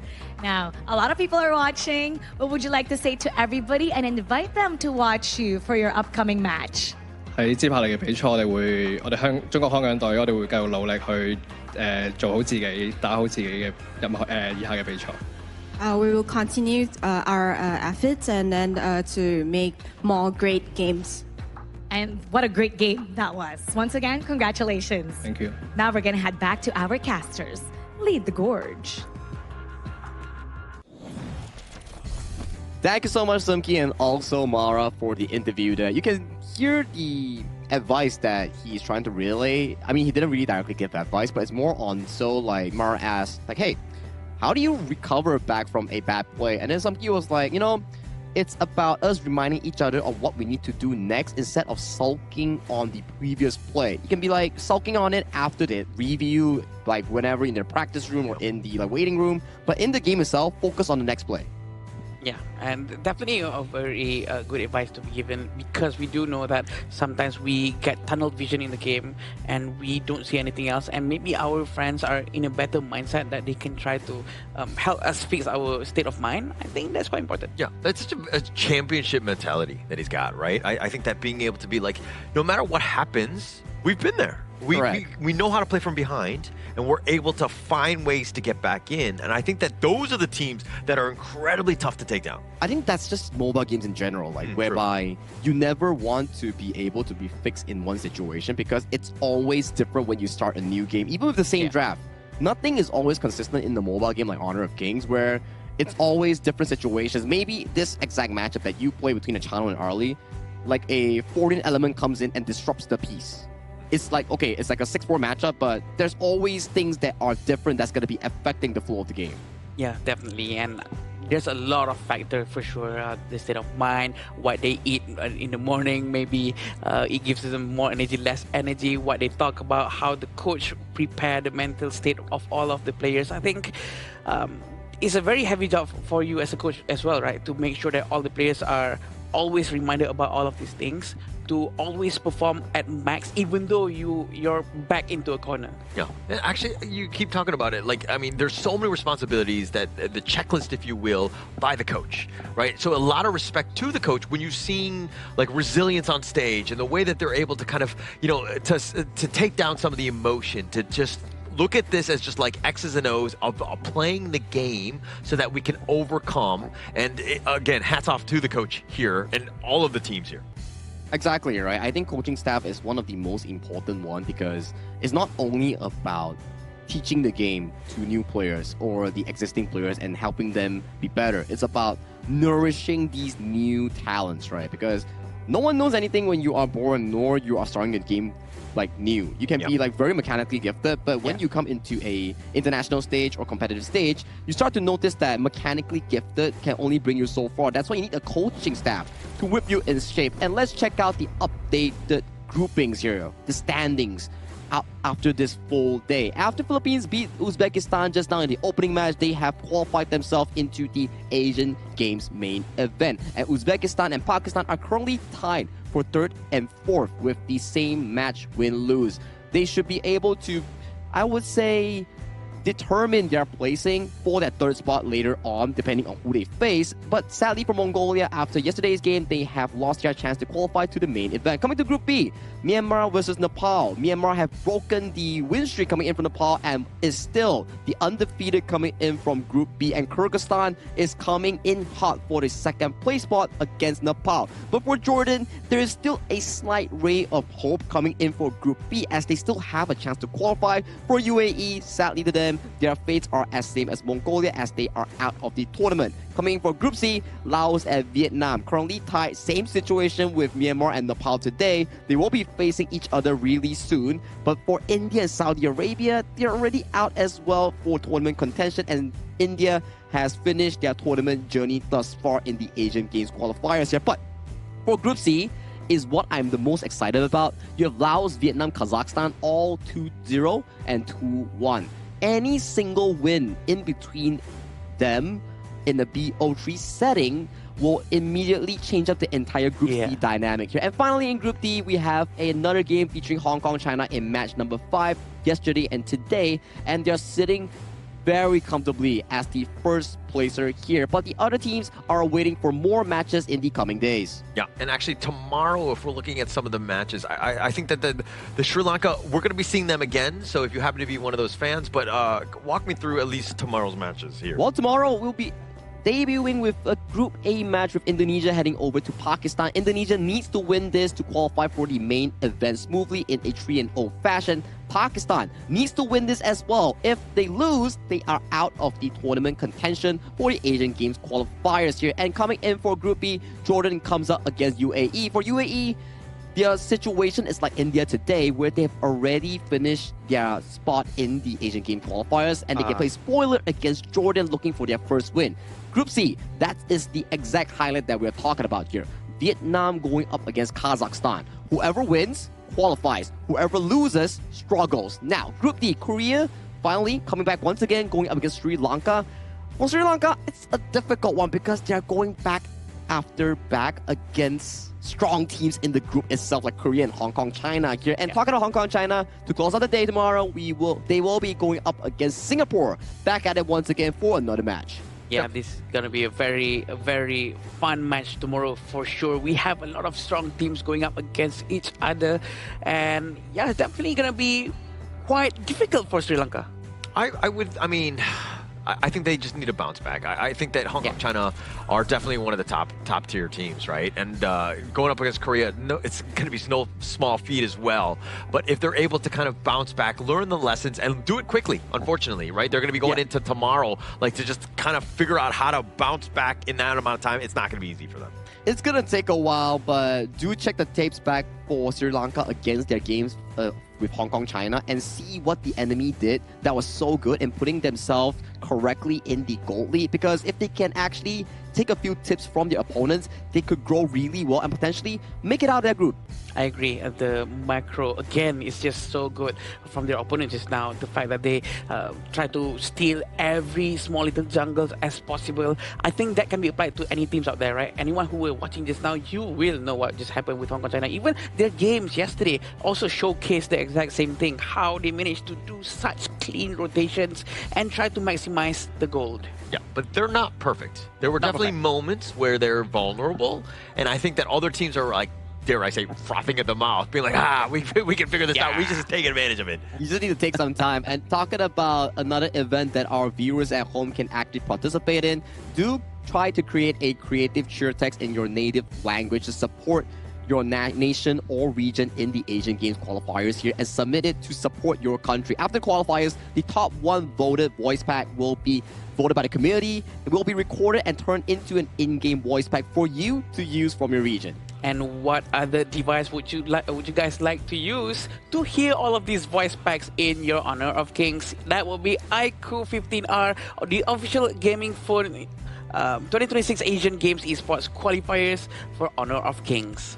Yeah, just being able to record it off of that phone would make it much easier for the other piece. I think that we saw 5 great series. I think that we, saw some final games like India bowing out. But I think that we have like 4 more days ahead of us. So I think that we're going to still see exactly where the teams are going to be moving on and who can actually qualify again for the main stage. As we pace into the final few days, I do have to say that there are more teams that will be leaving us here in the Asian Games qualifier stage, and there will be more teams that will be earning their rights to attend the Asian Games main event itself. But that's just the reality of esports and tournament as well, because winning and losing, that's the main element of esports. But it has been a great day so far on the broadcast. My name is Sagi. With me is Holler and Adam. We'll be signing out. We'll bid you good night. I will see you tomorrow. Ever changing, some chameleon, blood, sweat, and tears. We'll never make it if we fall to everything that brings us down. With a comeback is now. Blood, sweat, and tears. Fight for what we want. Doesn't matter the cost. Every day, put in work. Blood, sweat, and tears. Nothing comes overnight.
lights are on, a showtime.